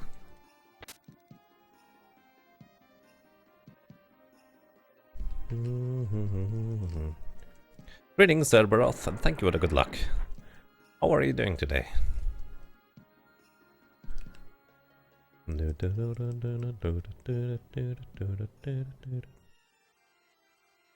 So, first holy bottle menu, we equip 3 things on Cress, 1 thing on Clar, formation, skills, and strategy. And also use the holy bottle. Basically, we access almost every menu.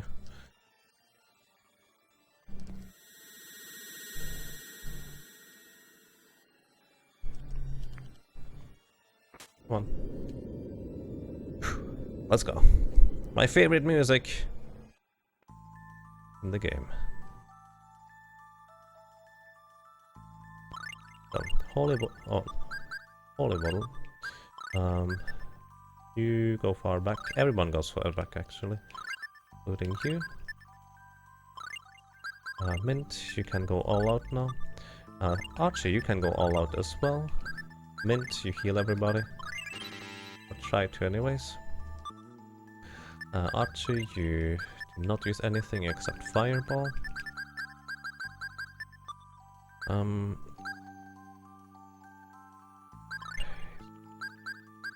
I was just checking whether I used a holy bottle, but I also needed to replenish that.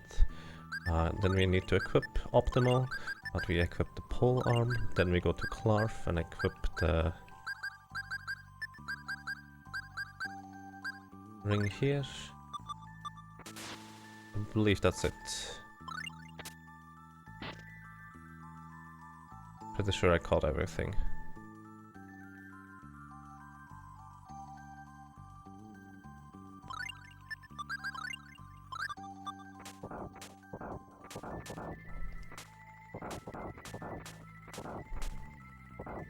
What? I shot it and it didn't react until I went back. That was weird. I was a bit too optimal there, apparently.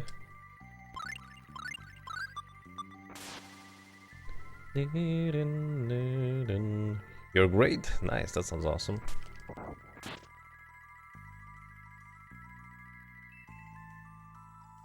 Right. I'll need to really briefly think what I need to do here. Okay.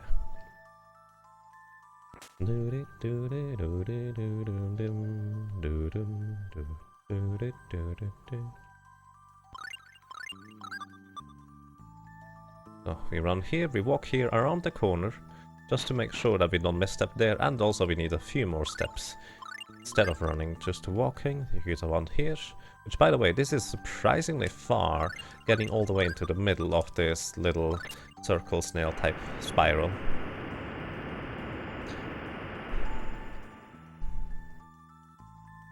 Oh, then we run here.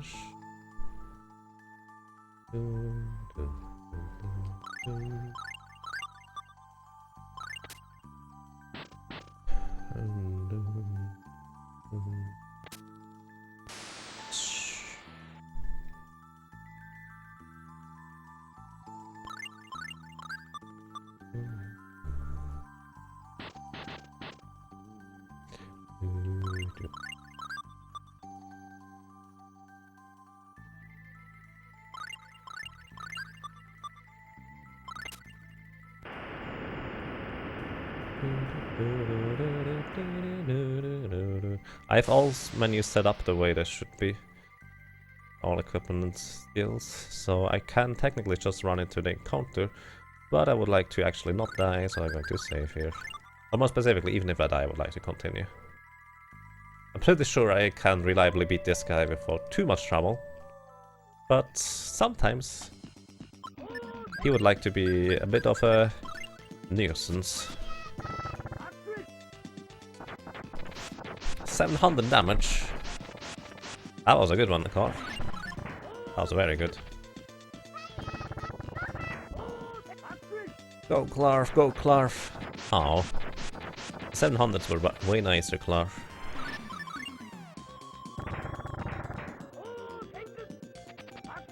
Generally not worth using on flare bottle here, I don't think. And there were a few 700s in there, but not quite as many. Go, Clarf. I would like to have more damage from you.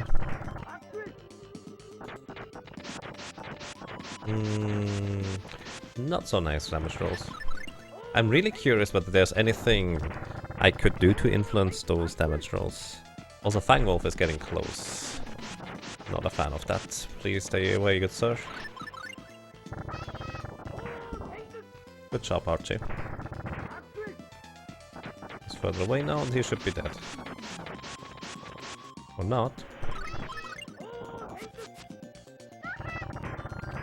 Yeah, he is guaranteed dead here. All's fine. Mid slow could be slightly better with better damage rolls, but to my knowledge, nothing I can influence. Let's try this again. To my knowledge, nothing I can influence. Which I'm not entirely sure that's correct.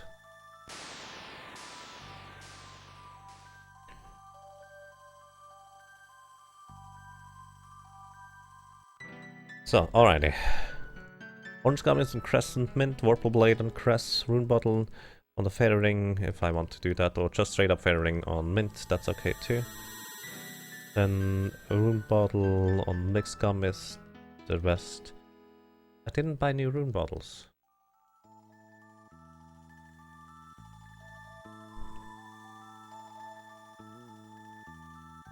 I was supposed to buy new Rune Bottles.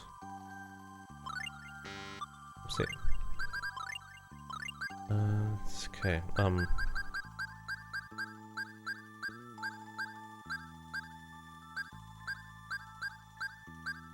Where is it? Oh my god, there's the Vorpal Blade for Cress. And I was supposed to equip the thing here from Mint.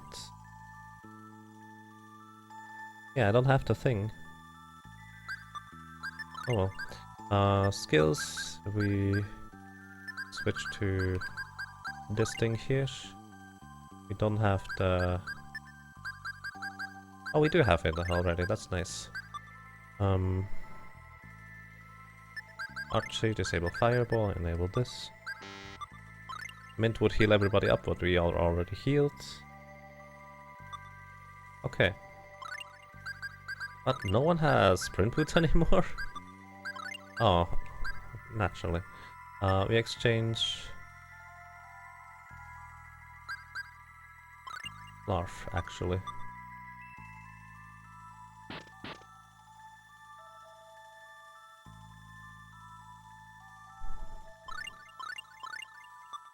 Oopsie.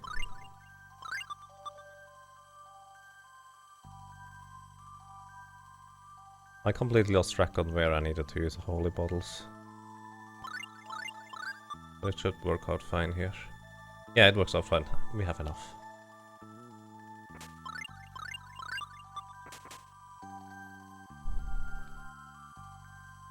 So I need to probably rework that menu a little bit. Think about it. That doesn't seem to work out quite as well as I would like it to.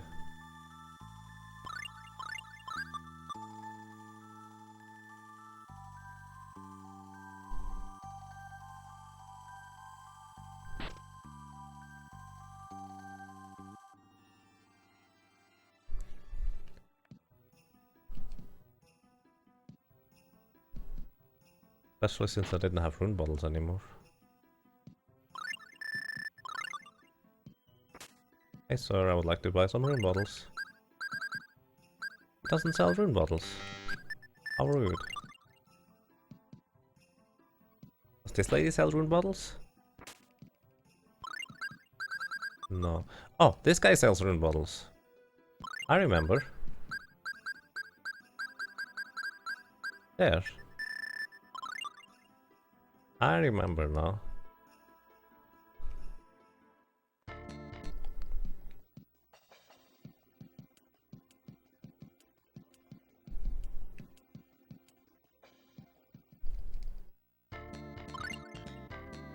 And okay. Rune bottles on the rest of the mixed gummies.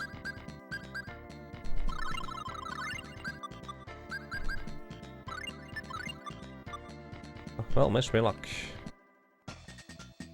This is one of the most stressful portions of the run. To me anyways. 1.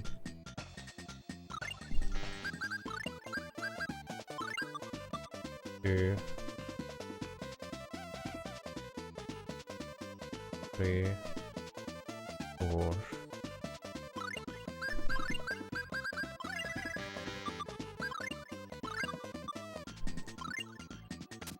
1. 2. 3. 4.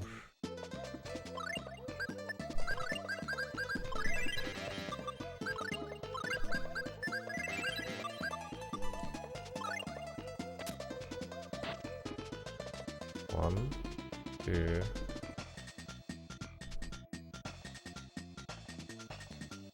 3, 4.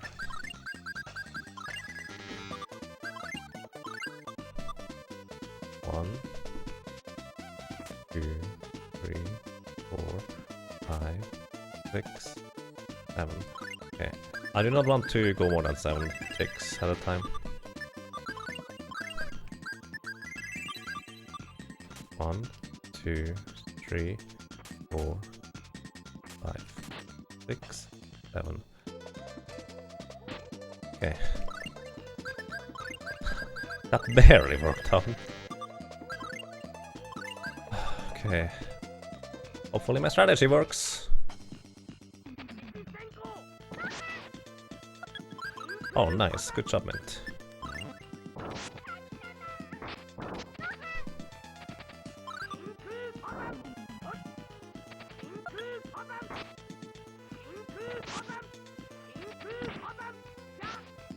By the way, I have Chester in my party because he has sprint boots. He also gains a few levels here.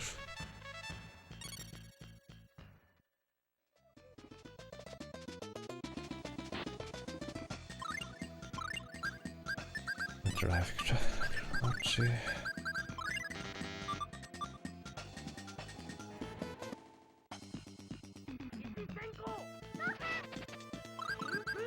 Ah, I keep doing this.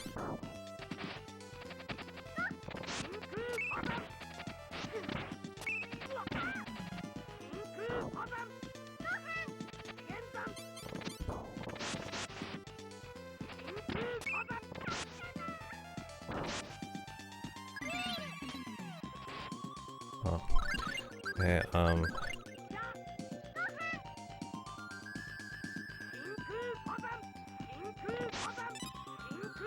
alrighty. That's fine.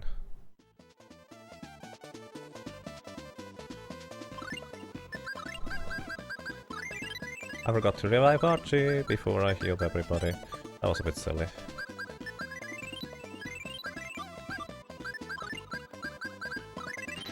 Also, did I use a holy ball? I don't remember. I should have.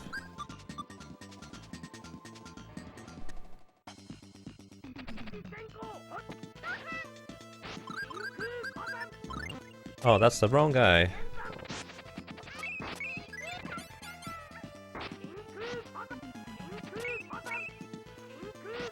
No, that's going to be bad. Oh well. At least that guy's not going to cost anything.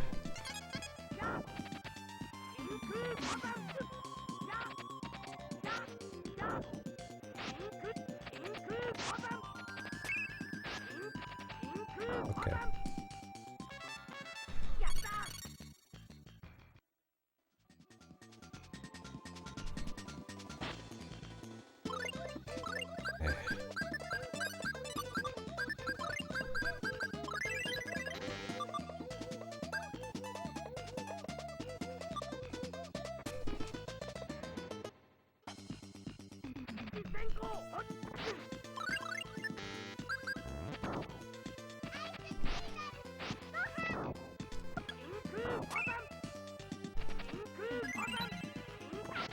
Oh no, Mint, Archie. I'm so sorry. Although Archie does not need experience anymore, so I'm okay with this. The baseline is still a bit unfortunate. I kept reviving her and she couldn't do anything for the most part. Oh well.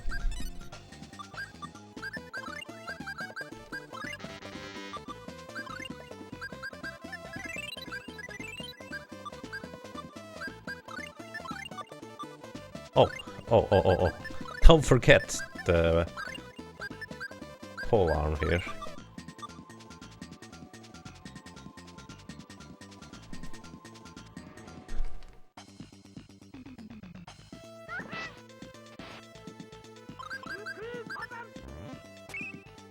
The pole arm is just way too good to pass up on this fight. Instead of doing 3000 damage to swing, I deal almost 5000 or, well, more than 5000 even at a time. Just too strong to pass up. Also, yes, Chester doesn't do anything, that's okay. He just gains levels passively. Then will be useful later.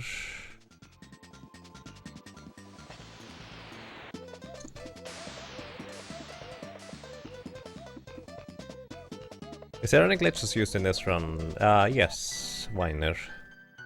But there are glitches.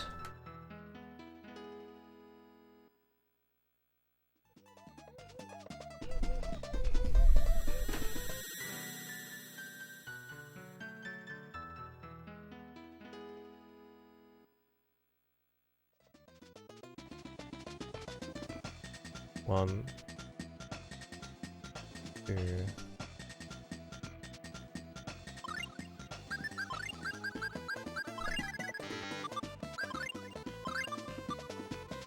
One, two.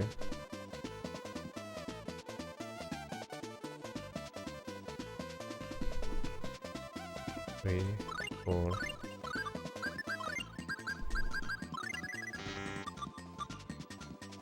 I don't think I needed to heal there. I would have survived that without healing. So it was unnecessary.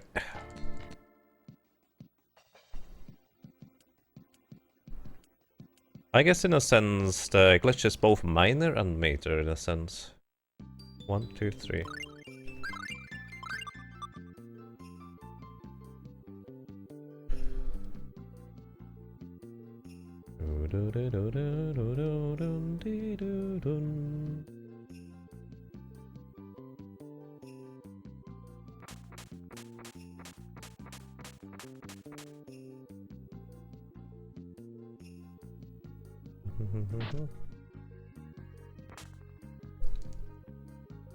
The glitch we use in this run is to overflow the holy bottle step counter in order for us to preserve a lot of holy bottles throughout the run, and also make the route overall more efficient, and just take advantage of that stuff in general. There are other glitches that we know about that are more glitches rather than just kind of something that seems so small but has such a small impact. But they are not useful in a speedrun setting. How much time does it save? That's kind of hard to judge, actually. It saves a lot of time over the course of the run because it just allows us to run in various areas instead of having to walk. Can it be done in PlayStation 1? I actually do not know. This is something I have no clue about. I doubt it, but I don't exclude the possibility. So alrighty, what I need to do is now formation, you far forward, Chester behind you.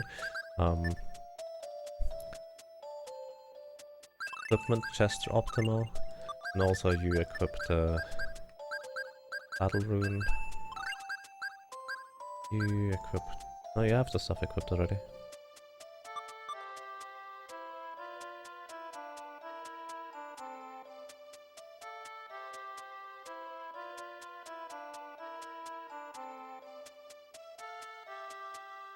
That's it.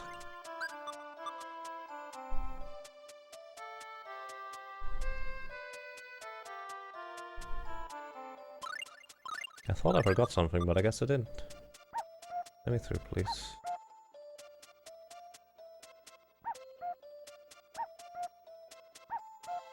I needed to think where I was in this area. I have one more holy bottle after this. That's fine. It's actually perfect. I don't need more than that.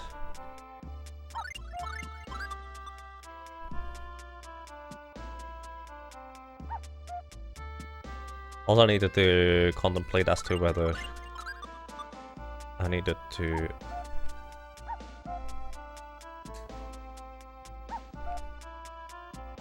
do anything special there.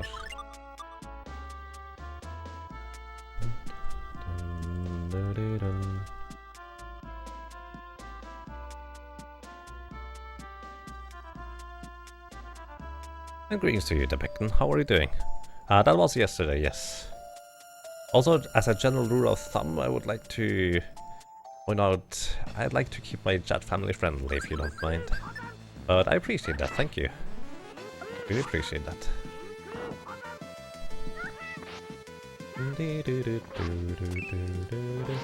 Please stop doing that, Origin.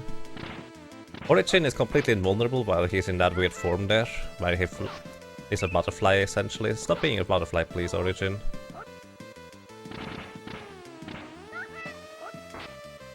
Thank you, Chester. Origin, stop being a butterfly, please. Wow, he hit me before I got out of there.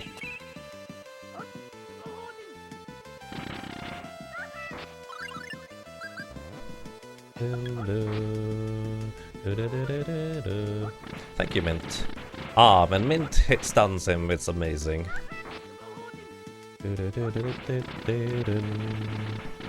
It's okay, don't worry, the beacon. I really appreciate that, thank you.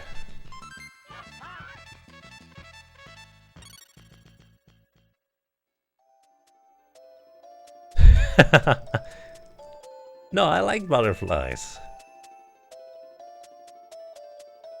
But Origin is completely invulnerable while he's playing butterfly, so I can't hit him.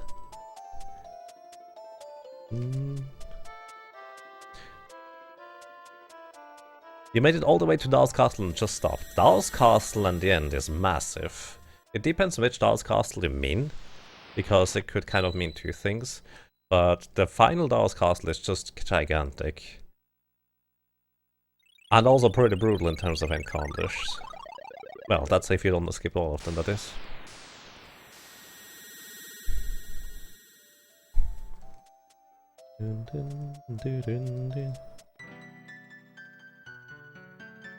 Is Origin male? I'm pretty sure Origin is supposed to be gender neutral in the sense that it's a spirit. The summon spirit, it's the highest of all elements, if I'm not mistaken, or something like that. In fan translations, or in translations in general, you generally refer to something as he or she, because otherwise it's really difficult to use in a sentence or context. So generally they just kind of say, okay, we call that he or she. It really doesn't matter. Most of the time in the original Japanese version, stuff like that is just gender neutral, but you can do that in Japanese way easier than you can do that in English or other languages for that matter. Hey RPG Chick, good evening, how are you doing? Ding, ding.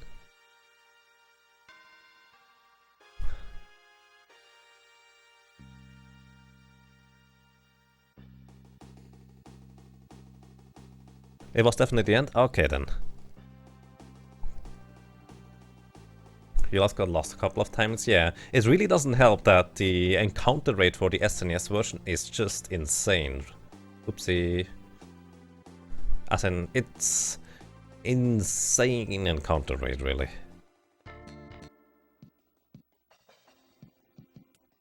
Definitely for me, towards the end, that was the roughest portion in Dao's Castle as well when I played this casually.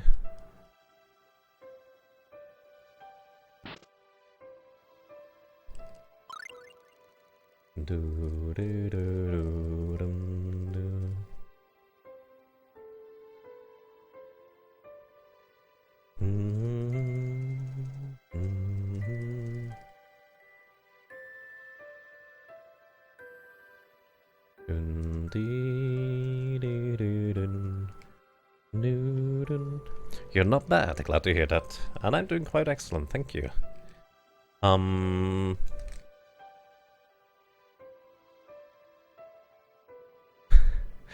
I found it actually to be quite interesting yesterday, because they had to use the two-player layout for the hand cam as well. It kind of pronounced the entire one-player two-controller thing a lot more. Even though, personally, I just feel like it's not all that difficult. On the other hand, I've been doing that since, what, 4 or 5 years? So, naturally, no, it's not quite 5 years, more like 3.5 to 4, I guess. So either way, I have so much practice in it that I just, in a lot of cases, don't necessarily realize stuff anymore. Also, I'm naturally inclined to just optimize all my movements, both in-game and, well, with the controllers, so I just keep doing weirder and more intricate maneuvers. So, just watching my own hand cam for a while, I was just thinking, okay, that does look a bit silly, what I'm doing sometimes. But once again, I don't think it's all that difficult if you just learn the two-controller category. It ends up being mostly kind of straightforward once you understand the game. But that's probably the biggest entrance barrier in Secret of Mana, understanding the game.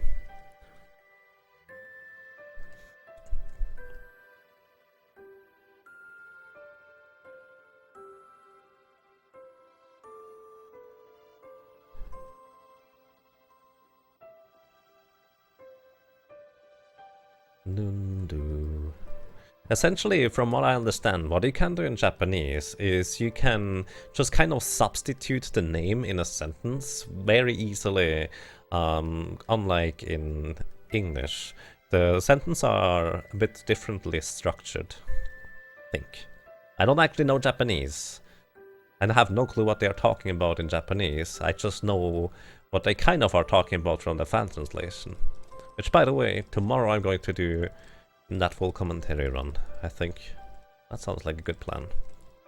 I'll be likely not running against the splits, just to be able to focus more on the commentary side of things. Alrighty, let's actually get my stuff together.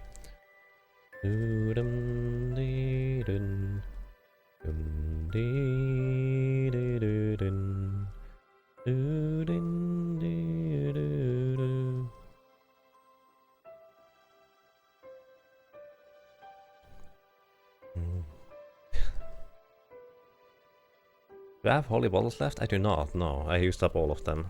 So I'll need to buy 15 holy bottles first. Actually, I need to empty my first item slot first, in case that's occupied now. I don't remember whether Origin drops any items, or, well, the Riot in Origin's encounter for that matter.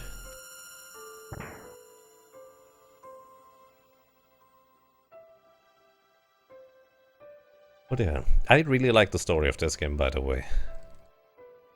It's such a nice story, and the SNES, or the cutscenes here, all have so much detail. It's really, really awesome.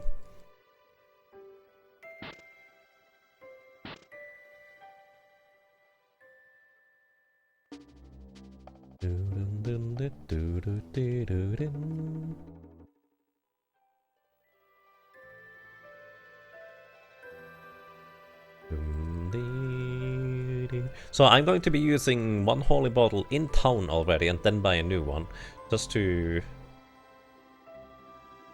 be able to essentially use one additional holy bottle, since the one I had so far just ran out. Not much I can do about that. So, no, I actually can straight up buy holy bottles.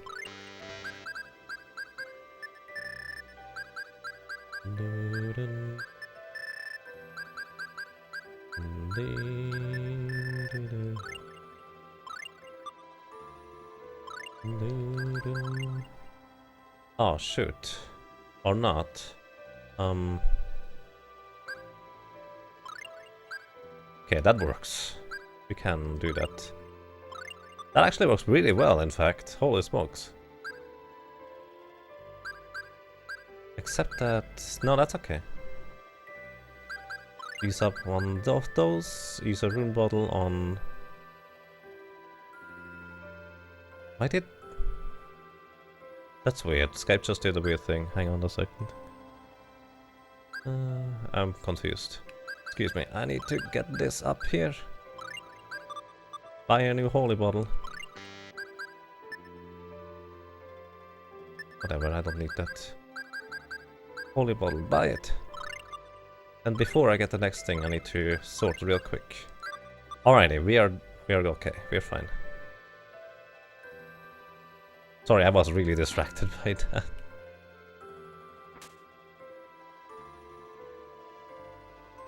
So this guy gives me a thing.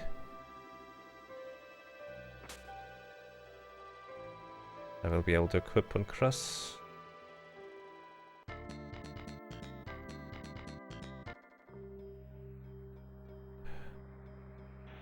I was a bit slow, but it's okay.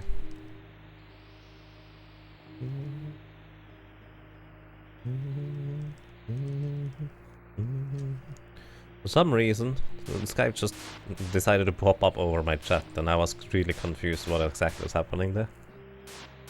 As in, literally the Skype window, just the main panel.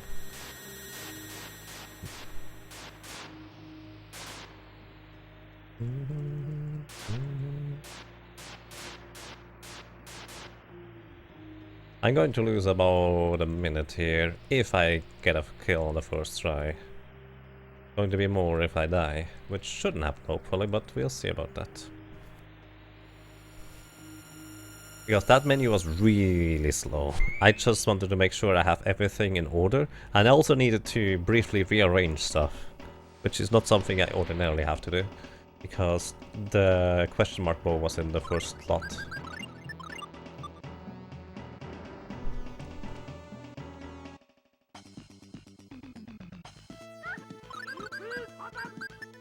I see. So, the evil pineapple.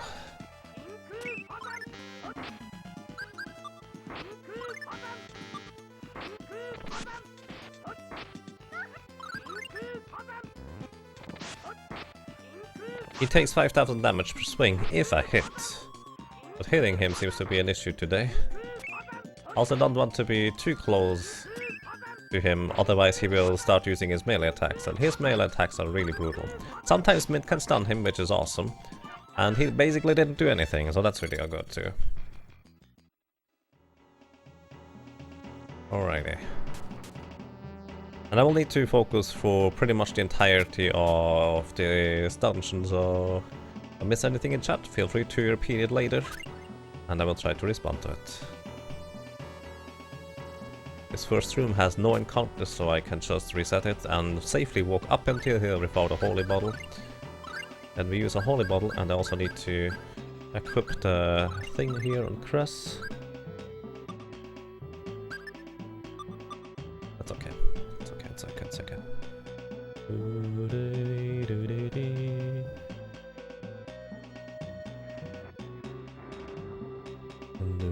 Also need to exchange the skills for Magma Rift and Teleport.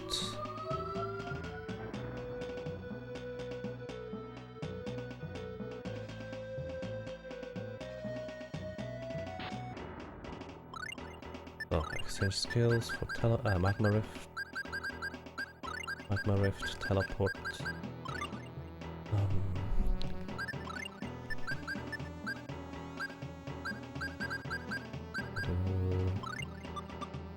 Magma Rift, Teleport, heal up, use a holy bottle. Just use that because why not? Oh! Don't forget to equip the laser swords. I almost forgot that. Anything else? Nope, okay, that's that. I was almost certain I had everything, but I needed to make really sure. Thank you to your original name.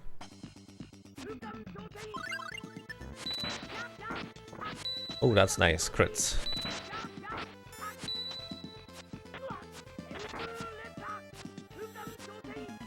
He should have died there.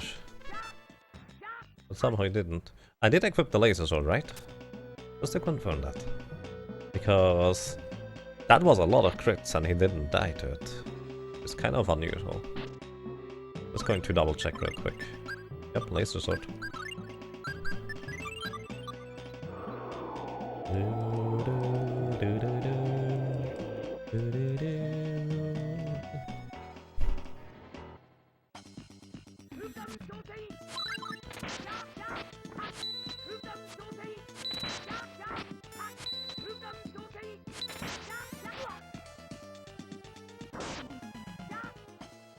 So, I apologize for the screen tearing, but I'm not going to heal off the poison until I get into the next menu. Also, you can completely avoid getting into an encounter on this just here, so that's really nice.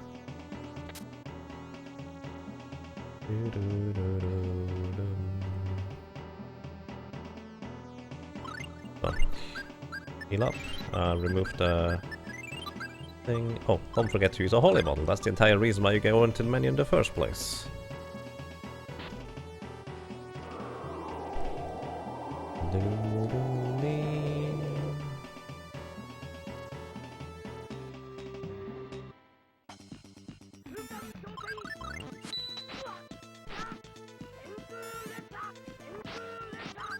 Don't kill me. I'm not going to choke around and just straight up use a miracle gummy on this. This guy is really playing well.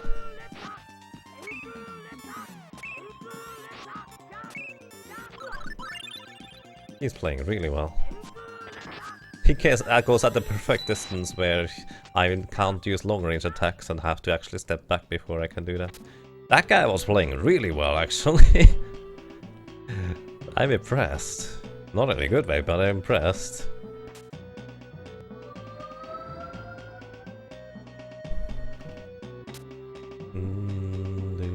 Wrong way! Don't get into the encounter here, please. Alrighty.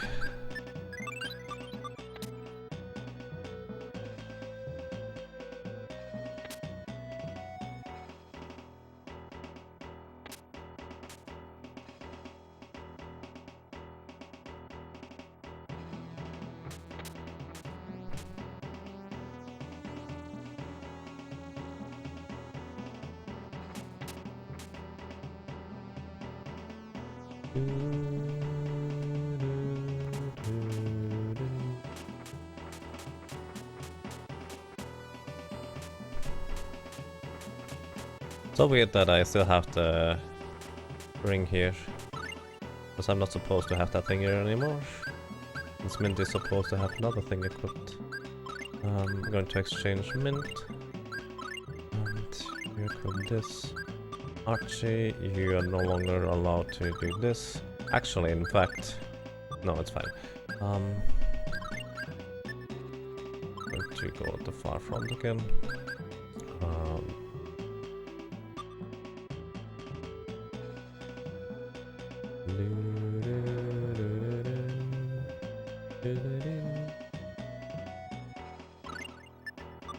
Alrighty.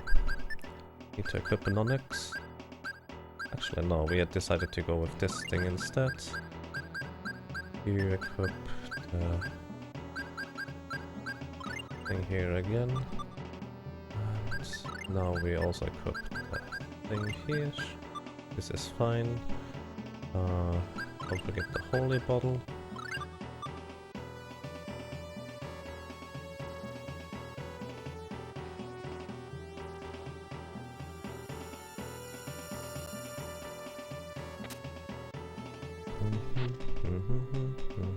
Pick up a holy bottle here.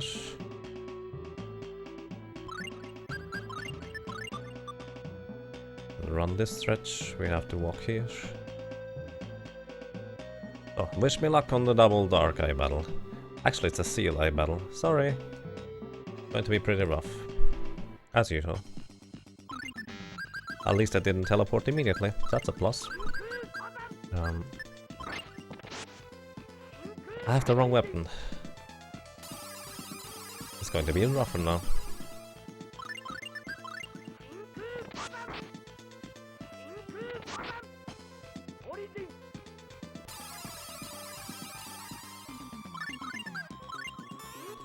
Spat.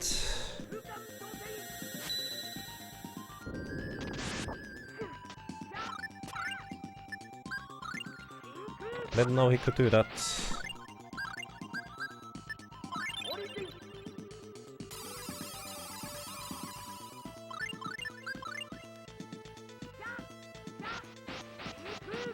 And just...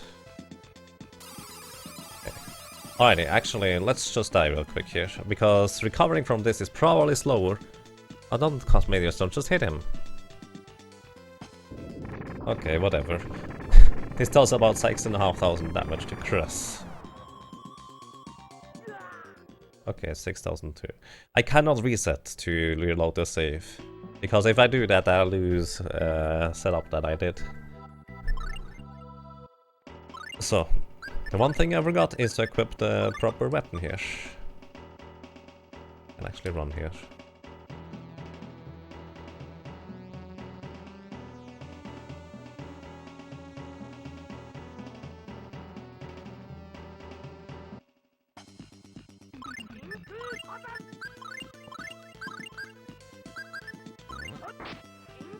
So now I'm actually dealing proper damage to Crest too.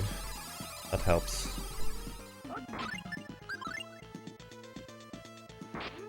The main reasoning for me using the battle rune instead of using HP up item on Cress is that if I get hit, I get killed really quick anyways.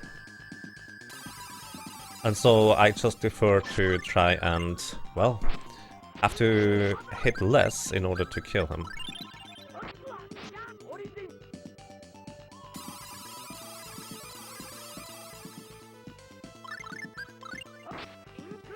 Walking back there was the good move here for me. Also, I keep using Miracle Gummies for everything. There's no reason to not just straight up use those instead of everything else. Okay, first one done. Good job, Clash. So from here on out, it should be fine to just use the Fury Slash. Go back!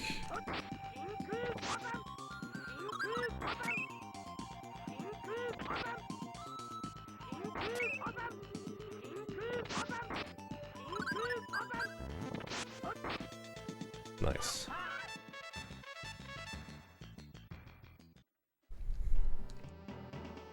Alrighty, we managed to defeat them. That is The most difficult encounter in the entire game. Maybe not difficult, but just cheap. I'm not sure what to call it. Either way. I have set up Dahl's variable, so it shouldn't be an issue for me to defeat him, in theory.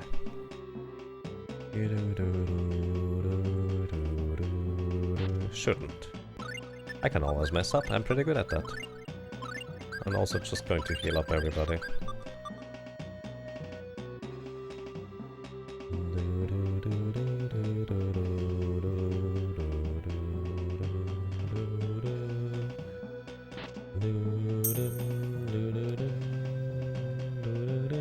Thank you for the host, Legrand. I appreciate that.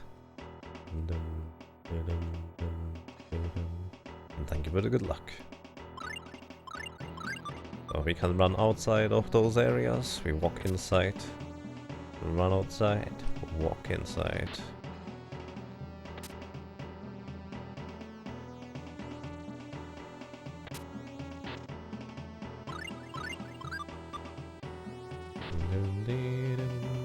Oh, step on that, please.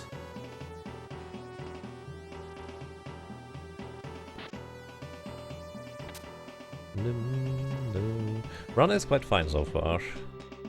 Quite a few hiccups, as usual. But they seem to get less and less, so that's nice. The rest we run.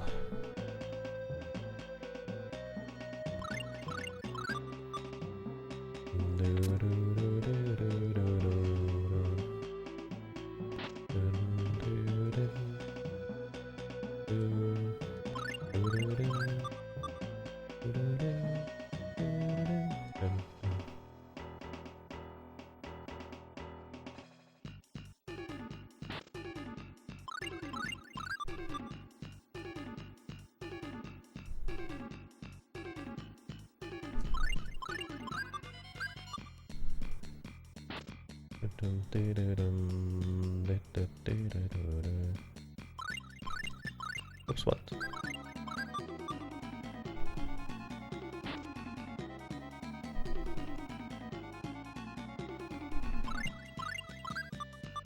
One holy bottle left.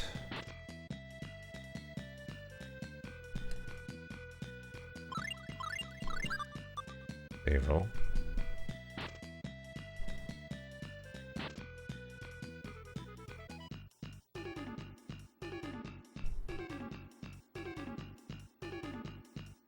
The last time I tested, you can run all but one flight of stairs, I think, in order to get all the way up here. Well, let's go.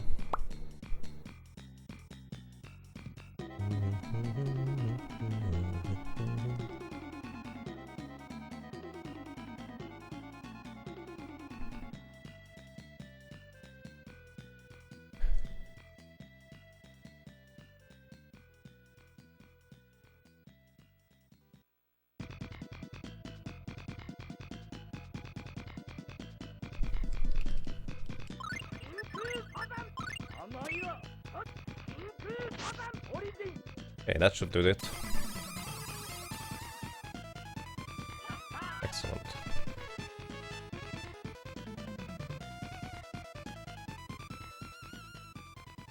Hey Rudolph, how are you doing? Good evening.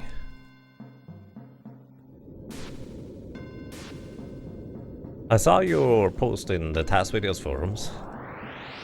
It would be really awesome if someone looked into creating a task of this.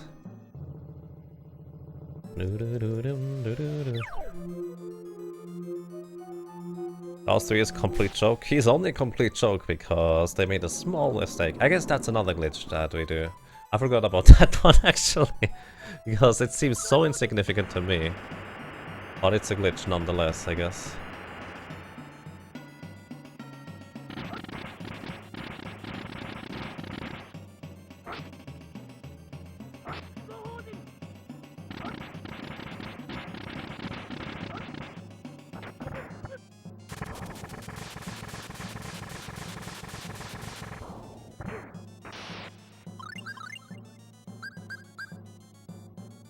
Oh, that's the wrong thing.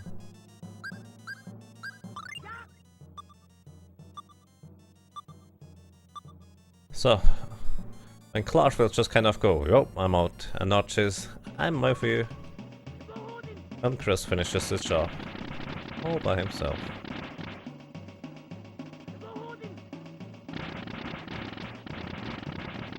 So for anyone curious what is happening here, dolls number 3, I will explain that after.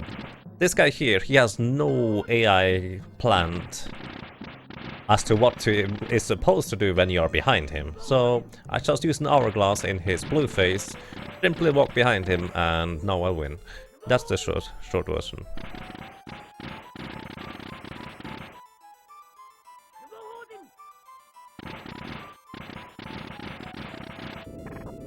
And there we go. Dolls number 3 has been defeated, including new dolls. So what happened to dolls number 3 is... Oh boy, what's the short version to explain that? The short version to explain what happens in the dolls 3 fight is that we easily defeat him just by using the fact that he heals. He heals by a certain amount based on how much physical damage you dealt last to him since his last healing. Technically I did not attack this guy here, but I attacked dolls number 2 with purely physical attacks. He healed for the exact amount of HP dolls number 2 had in terms of how much HP he had total, which is 16,250, and well, that was actually just enough to overflow the HP value for dolls number 3 here, to have him overflow past 65,535, and in the end he only had about 7,000 HP left. And that was that. 405 is good. Yeah, that's actually quite decent. Can still come down by a fair bit, but at least it's not terrible anymore. So that's a good one. About 7,000 I can't call.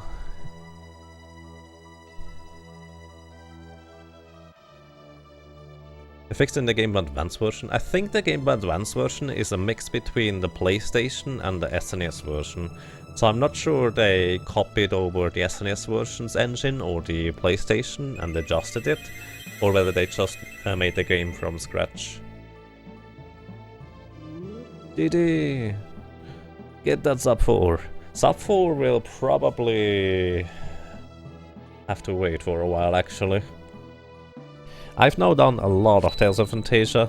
I will want to do a full commentary run tomorrow and the day after, before I do the SNES Superstars marathon run. But outside of that, I will likely start focusing on Diablo 2 now, because I need to get better at that. Thank you guys, I appreciate that. It was a modified version of the Tales of Destiny engine. Oh, interesting.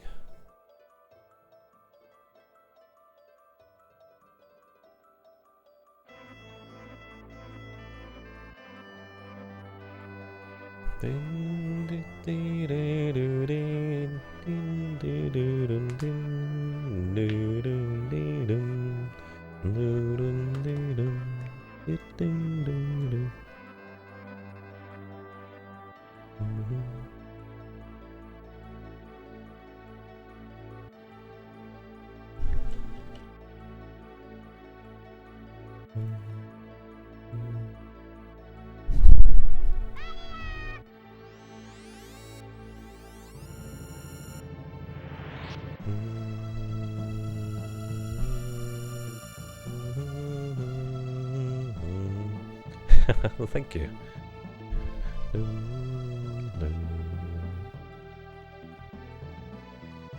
You think you can get sub 4? Sub 4 is definitely possible. Let's put it this way. I lost about a minute just by slow menuing before the Dark Eye. Approximately. I lost about... how much?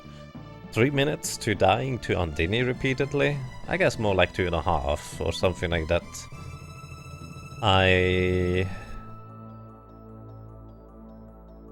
I'm reasonably sure everything can be at least somewhat faster by quicker decision making. and more straight up execution. So sub 4 is not even that difficult if you want to focus on it. Ah, this music, it's so nice.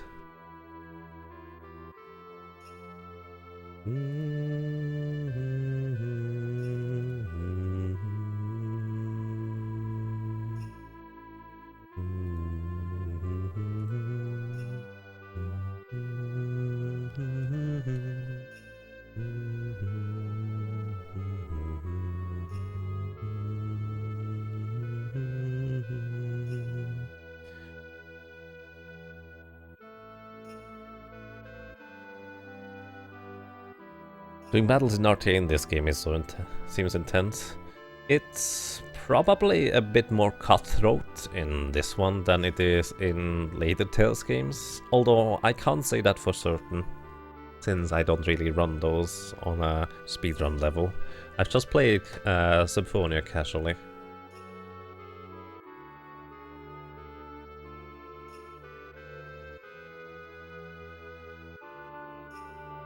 Like, in the sense, Super Nintendo version is so cutthroat because it is very rough around the edges.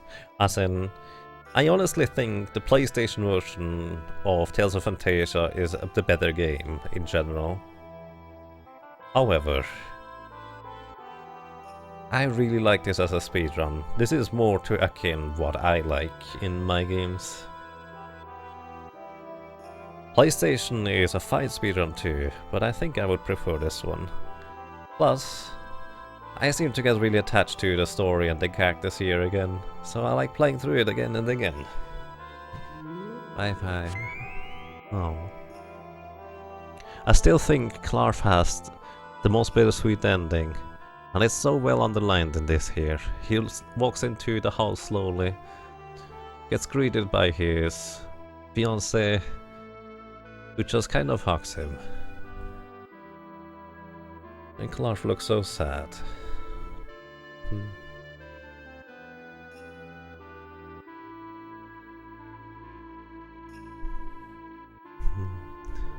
Also, I actually like Archie's character there in the end. She just kind of goes, well, no one can stop me now going back to my mother. I'm the most powerful wizard in the world, whatever. And just goes there.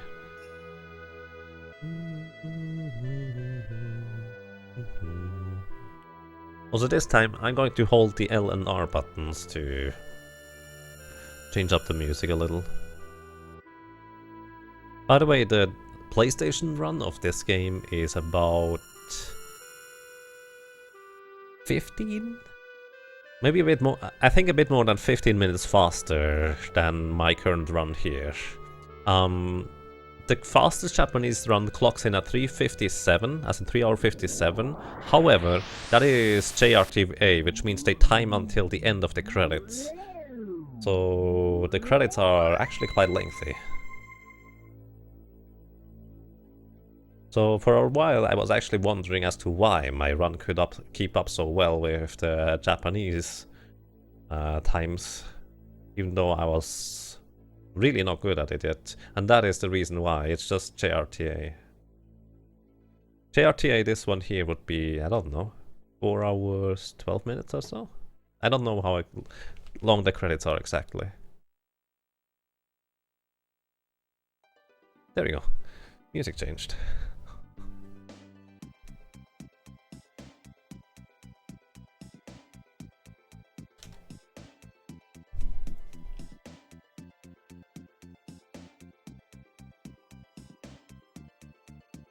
JRTA is Japanese RTA. RTA stands for real-time attack, and essentially means it is a speedrun. You try to go for time and use including resets and saving and resetting. RTA stands in contrast to single segment, which generally is without saving and quitting, as in just single segment, no saving, quitting, go all the way through. So RTA is with saving and quitting essentially, and JRTA is timing from console power on until the end of the credits. What a step up. I mean, that's the PlayStation version. They have a pretty big advantage with a weapon they can get from the Gnome's Cave. And I have to make a detour to get early Midgard weapons. I guess I don't have to. I just don't necessarily know how to do that efficiently in real time without that. Yeah, 350 sounds about right. Yes, there is no Super Nintendo runner. No. It's Super Nintendo. It's PlayStation, excuse me.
I really like this music, it's so sweet.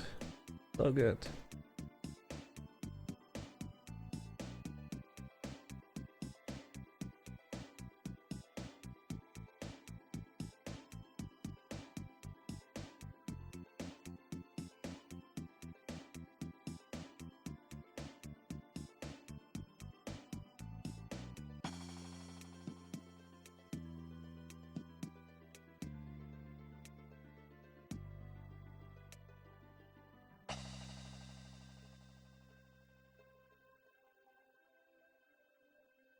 The Japanese TAS of the SNES is 257. Yeah. I think realistically this... Wait, 257?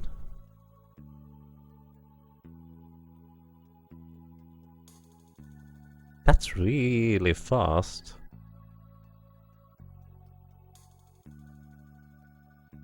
Really? 257? Are the cutscenes even that short altogether? Realistically, you can probably, if the task is 257, you can probably get this game down to, I don't know, 3 hour 40? Maybe 3 hour 40 if you really want to go for it. I think that is realistic, but someone would need to be investing time for that. So, alrighty. That was Tales of Phantasia. As mentioned, tomorrow going to be a full commentary, full